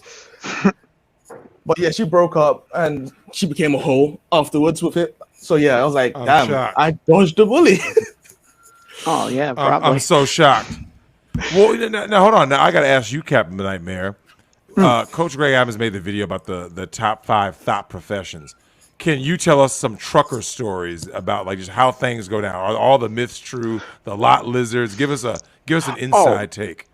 Yeah, no, absolutely. So yeah, first things first, yeah, pretty much every it's a little bit more deterred at like your major truck stops like Love's or Pilots and stuff because it got security guards. But you get out in the middle of nowhere, go to some of those mom and pop truck stops, there's fucking hookers everywhere. There'll be guys at the front door asking if you're looking for a good time tonight. They just kind of direct them to your truck and shit.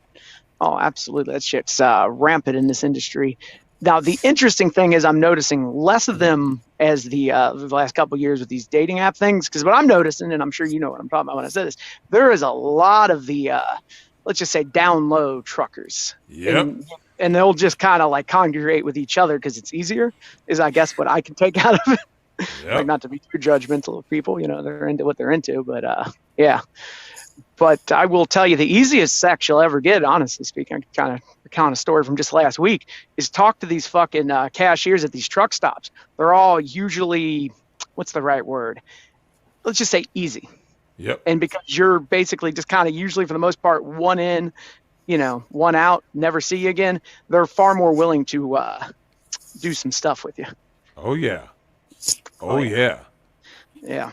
I love it because you know what, you get a worldview that comes from trucking, I think, naturally, where you're seeing people on the road, you know, you're engaging with people, right? You're getting stories, it's like all this influx of information without the internet, right? Without the internet, it's just seeping in.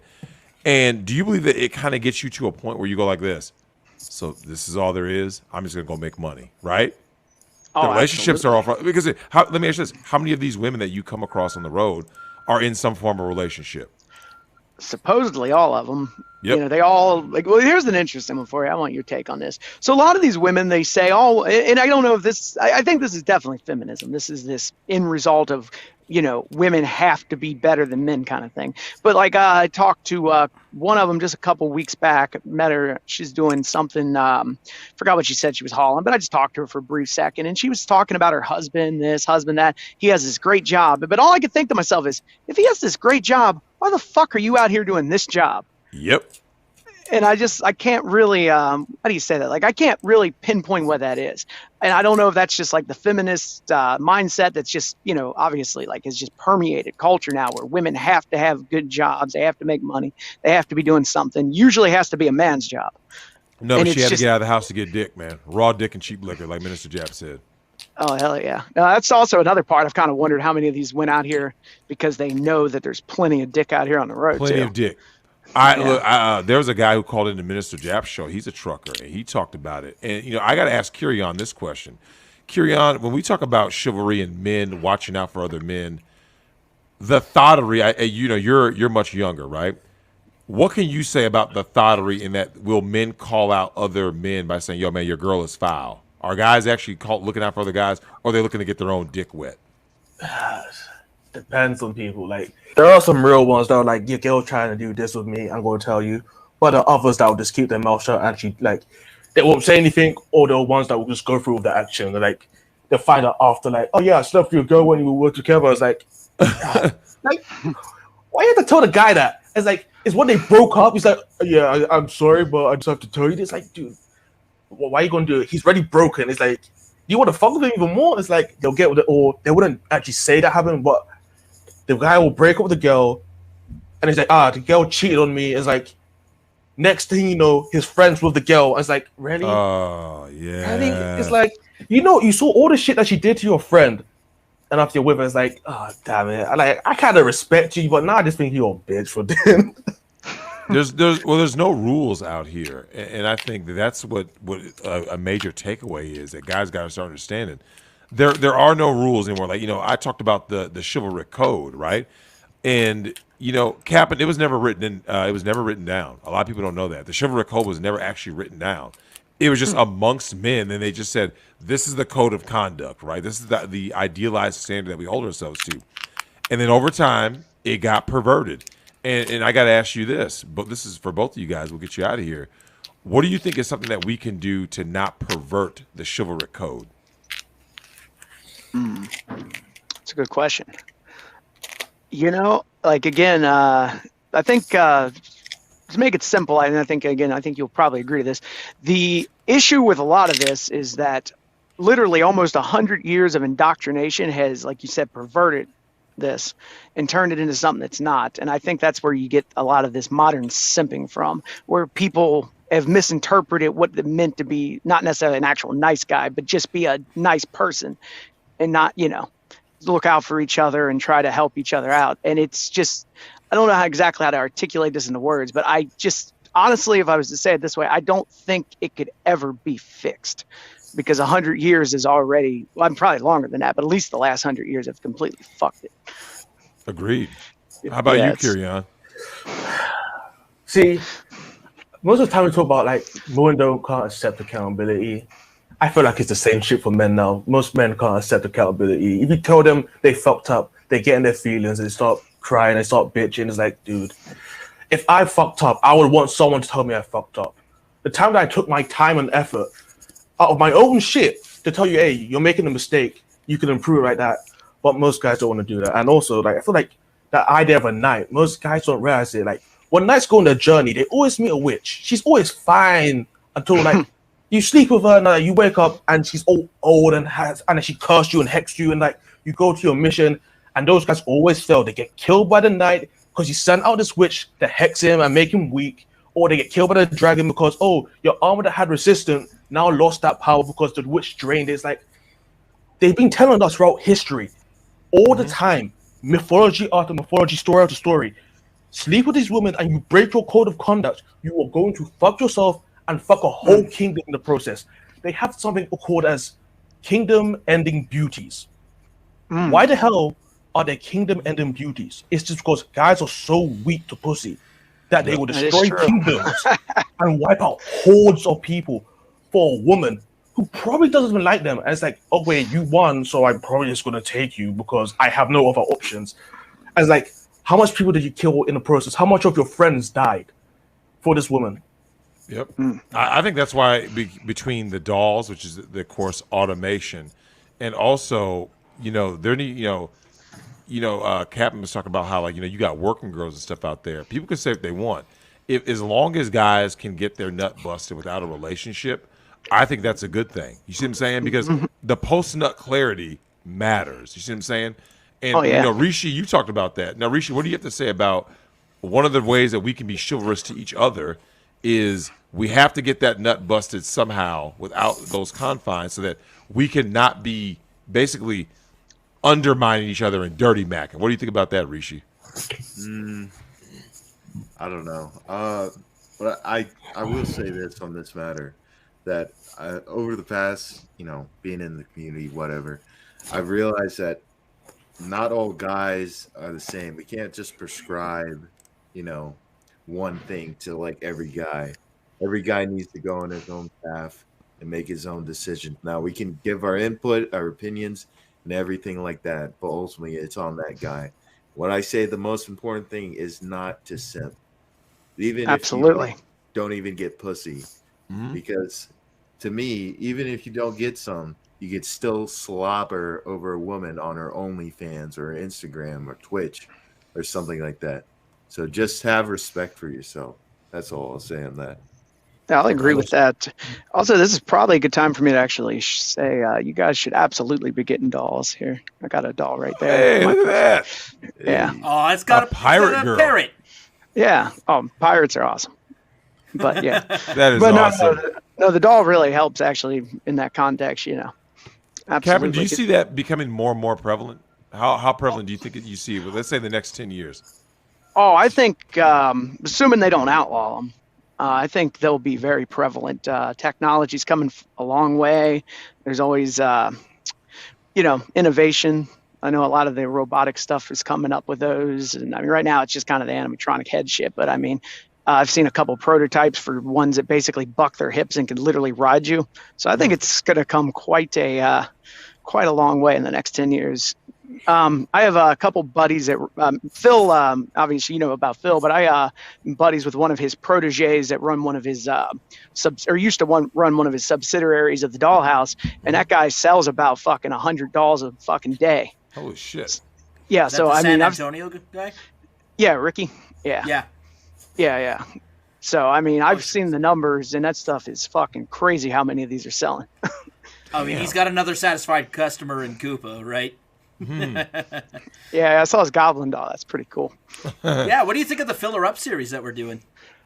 So far, I've been enjoying it. I think it all. I don't know. The only disappointment I had is there's like I know you guys bring on guests to talk. I'd like to hear more from Phil, to be honest with you, because he just kind of he's a very reserved guy. I realize, so he just kind of sits there and lets people talk. But I would definitely like to hear more from Phil personally. But I realize that Phil without Drex is a very quiet person. Yeah, that might be the way to say it. Yeah, so definitely episode 3, we'll fill her up. Drex will be back. It's just the timing with the Grimlord didn't work up correctly with Drex's schedule. Yeah. Gotcha. So, and I was like, now wait a second, we get a very good chance to test out Phil solo. Let him fly solo. Yep. But anyways, no, we learned a lot. Episode 3 of Fill Her Up, we'll get Drex back in. We'll have Phil back in. Phil's got a couple of people who he knows that he wants to bring on as guests, so look for that in the future. Oh hell yeah!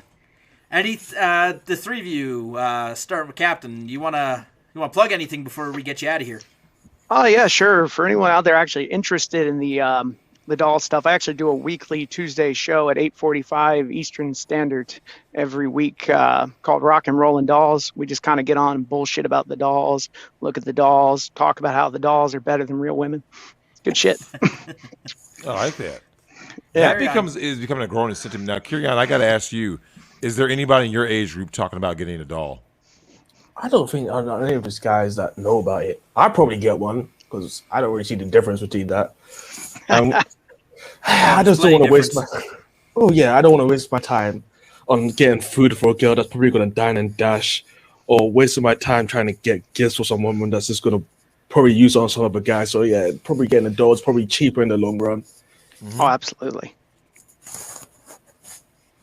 I'd say so. I could have bought about, literally no joke, about 150 dolls in what I paid for that 10-year relationship. Yeah. Well, that's the wild thing is that I don't think a lot of guys really look at the financial drain it is, right? Like I said, because the longer you're there, the more you lose. Like there is no winning play. Like, I've never heard a guy say, "Nah, man, I was dating this girl. My life was so much better because like women aren't giving you money, right? Ever. Nope. It's a drain. It's a financial drain. Absolutely. I've been pretty much, I think I said something similar to this earlier, but yeah, like ever since I got out of that relationship, like I said, I was making good money doing the truck driving. I've actually been able to have a savings account because that's something I didn't have when I was dating. That's sad, man. We covered that in the PragerU video, doing the Chameleon Crusades, right? Yep. Men, Drex, when you get married, men earn more money. Yeah, because they have to. But you're also spending more money, and you're spending more than the additional that you earned. So you're actually losing. That's what they don't tell you. But carry on. Is there anything you want to plug before we get you out of here? No. I don't have any channel yet. I'm thinking of making something because I'm doing some animation work. But besides that, no, nothing yet. All right. And there's a lot of mushroom simps here in the chat. I don't know. I don't know why, because he's not even a real mushroom. But I do am you have a anything real to plug? mushroom. I'm the best mushroom there is. I don't want to plug my own stuff, but I will say this: Drex, Tim. There is a small group of new creators that I discovered a little bit ago. There's this guy called The Vital Message on YouTube. You should look him up. He's very smart, younger guy. He's very smart, has a lot of good opinions, and also it's a whole group of guys. There's also Hold the Truth Hostage, I think. So definitely. What was the other guy's name? The second guy. I think it was Hold the Truth Hostage. Okay, Hold the Truth Hostage. Man, with these channel names, how could you lose? But awesome. Very cool bunch of guys. Very interesting. Definitely check them out. We'll look them up. Will do. Right, gentlemen, we'll get you out of here. Drex and I will read super chats for 5 minutes, and then we'll call that a night. So thank you. Much appreciated for you guys coming on. Captain Nightmare, Kyrion, and definitely, man, and Rishi. Much appreciated, man. Yeah, congratulations on your 10,000. Thank you, sir. Congratulations, bro. Congratulations. Actually, you're one of the first people that can actually say my name properly. Like Chronic and Years probably say it wrong half the time, but they don't say Kyrion? So Chronic's, I'm not for sure he's drunk half the time or something when he's high. No, well, he's drunk and high. They say, damn. They say like carry on. Oh, like carry on? Oh, shit. Yeah. The Collector. Yeah, everyone knows I can't read. Jelly. Rishi's a B-Tech Vegito character. I just realized that. Vegito. Stop capping, Tim. Everyone knows you can't read. Tax says congrats on 10K. Gentlemen, I will show you. We'll see you out. Yep. All right. Peace out. See you, Drex. Hey, have a good night, everybody. Happy April Fool's Day. And then, Drex, we got to read super chats really quick. There's not many. Right. Good deal. Where did I leave off? Out of here. Fo Chung says, what up, boys? Take my money. Yes, with pleasure. Link 1945 says, cheers, Drex, and to all on the panel. Hail to the Warband. Keep up the outstanding work. Drex, with your recent stream on Legal Mindset with Rolo, do you think the Manosphere can be bridged? As in, like, bridge to what? Like bridge to the mainstream or bridge to... bridge to mainstream. Because Rolo Tomasi would be someone, he's more a softer sell. Yeah, Kevin, was it Kevin Samuels? Here's the thing. And that's what I was kind of getting across. Like, I told, I can't remember if I told Chronic this or who. It might have been Hammerhand. It was Hammerhand. The first time we had him on, I said, look, I get why some people get mad at some of these guys that they call posers or imposters or infiltrators. But I said, at the same time, Tim, you and I both know if TFM were still on YouTube, right, you would not introduce somebody to the red pill with TFM. You see what I'm saying? Oh, no. It would be a tough It would scare them away. Yeah. It'd scare them away. They'd be like, oh, it's a suppository this big. Yeah, it'd be too much, right? So sometimes you need a guy to listen to Sandman, Donovan Sharp, Kevin Samuels. Like, you need them to listen to something that eases them in, right? And then after that, they kind of go down the rabbit hole because, I mean, the red pill basically is on autopilot, like Lion and Migtow said. Because, I mean, let's face it, the marriage rates have collapsed around the world, right? Especially in the West, right?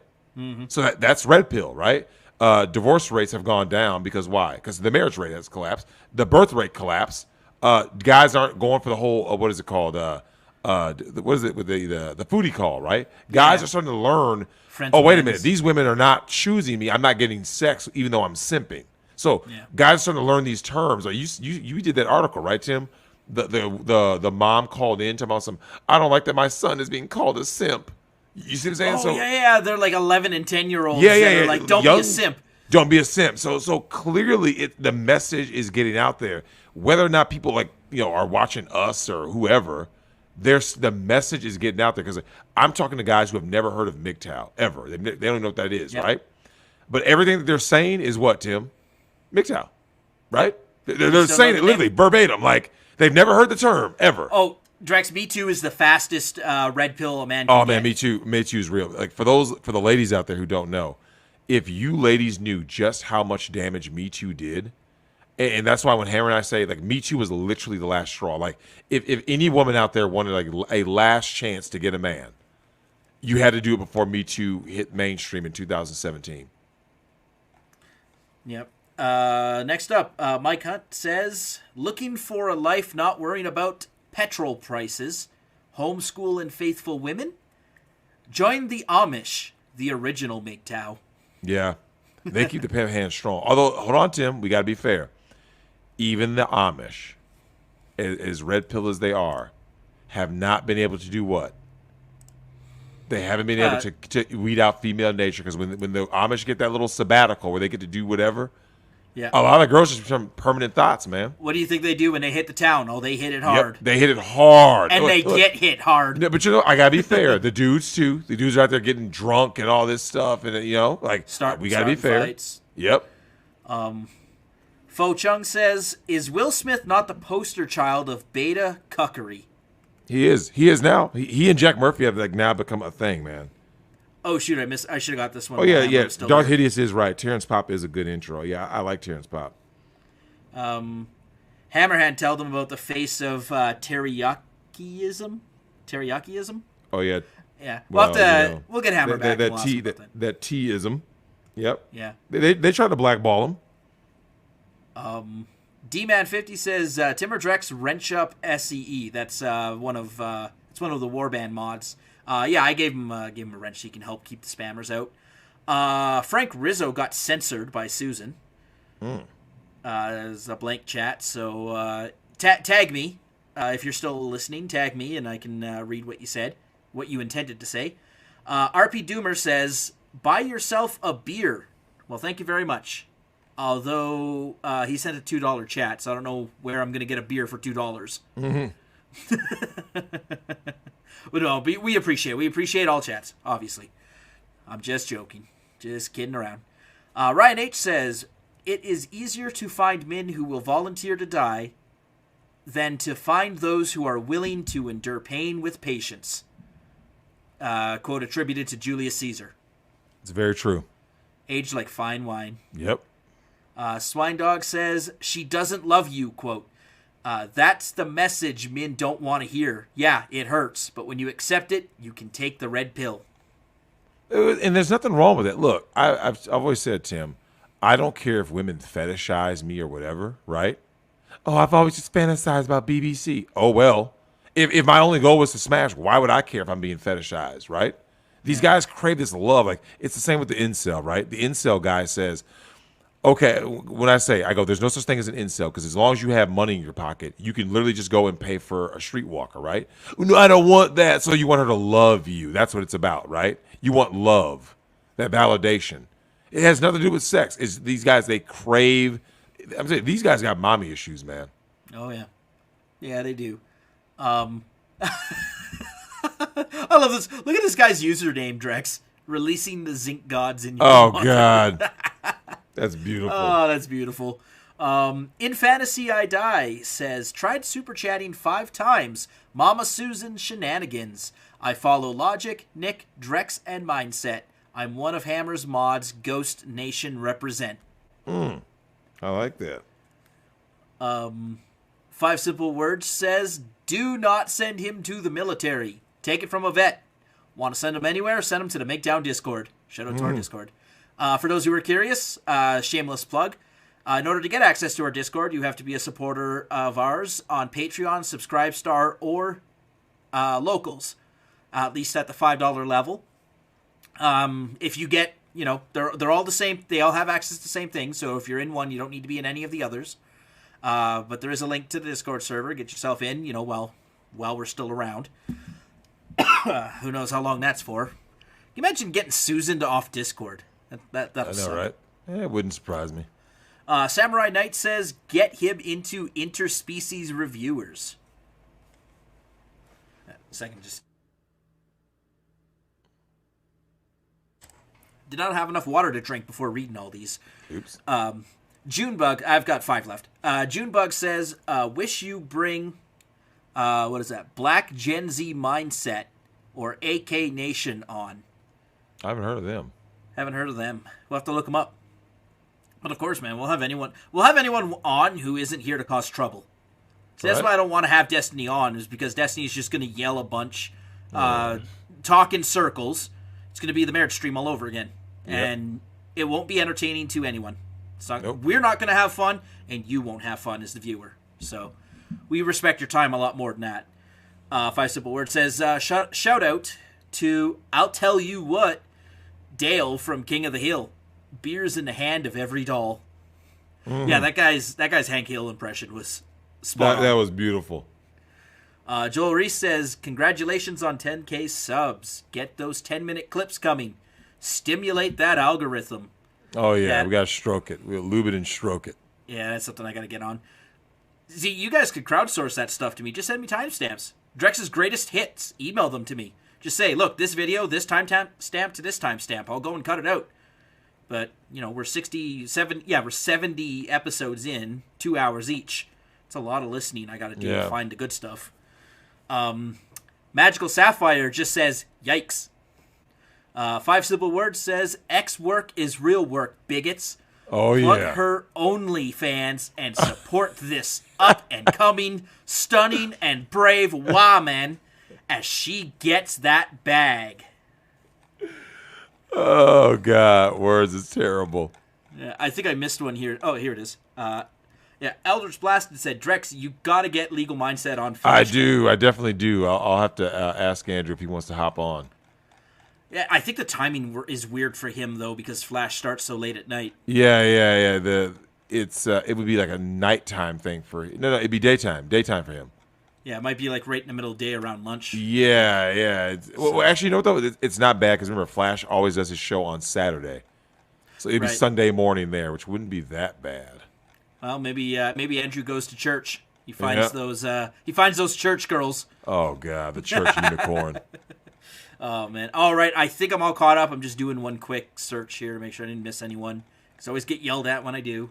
But we had a lot of fun. Yeah, that's it. I got them all. This is great. Yeah, thanks everybody for the 10K. And like I said, chivalry is not dead. That's why I was so inspired to do this after that 10-plus hour live chat, where it was like, man, there's guys coming from all over the world, right, who are tuning in saying, hey, I'm going through these experiences. Hey, let's talk about creating solutions and building a brotherhood, because all I see is fucking simping in the real world, right? That's all you see all day, every day. Just guys throwing other guys under the bus. And here we are, like I said, with different content creators, different guys, definitely trying to build something. Oh, time to plug facial abuse. Yeah, look, man, shout out to my man Duke Skywalker. Look, facial abuse, Latin abuse. Wait, what else we got? We got ghetto gaggers. We got deaf and degraded. Radical Jislam. Look, man, shout out to my man Duke Skywalker. Hopefully you have a safe trip. We'll definitely get you on very soon when you come back. Yeah, absolutely. We owe you guys. We owe you guys some Duke Skywalker, and we will. Oh, yeah, I know you guys have been asking for him. We'll definitely get him back, man. Don't worry. Look at that. You mentioned ghetto gaggers, and a porn bot shows up in the chat. Oh, did I? Yeah, shit. The mods got it. They got him already. Yeah, the mods got him. Yeah. Yeah, they're on point. So this is going to be our stand-in for episode 69. So what I'm going to do tomorrow is cut this. I'm going to divide it up because, you had the hour and a half with Drex and Hammerhand before that, and then all the call-ins. So what I'll do is I'll just cut that in half, and then Drex and Hammer portion will be your episode 69. I'll throw that up on Spotify for everyone. God, there's too much stuff to plug. There's too many emails to go through. We'll have to do an email stream someday. Yeah, don't worry. We'll definitely do a catch up. I'll be on a vacation coming up soon. That'd be a good thing at the beginning or end of that vacation. Just knock them all out, right? Just boom, boom, boom. Yeah. And we've got Legal Mindset coming on next week. So shout out to Andrew. He's going to be joining us. Man, you used to get along together so well. Oh, Andrew's too great. Shout out to my man, Andrew. I think you went in there for 2 hours. You came out like 7 hours later. Oh, it was yeah. We had hit just shy of 6 hours, and it's and he just shakes his head every time.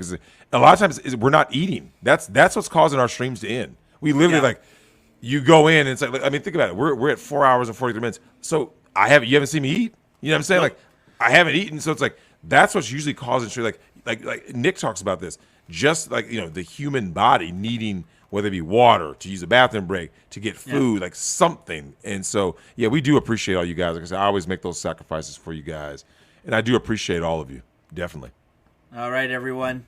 Until next time, stay frosty. Stay toxic, Kings.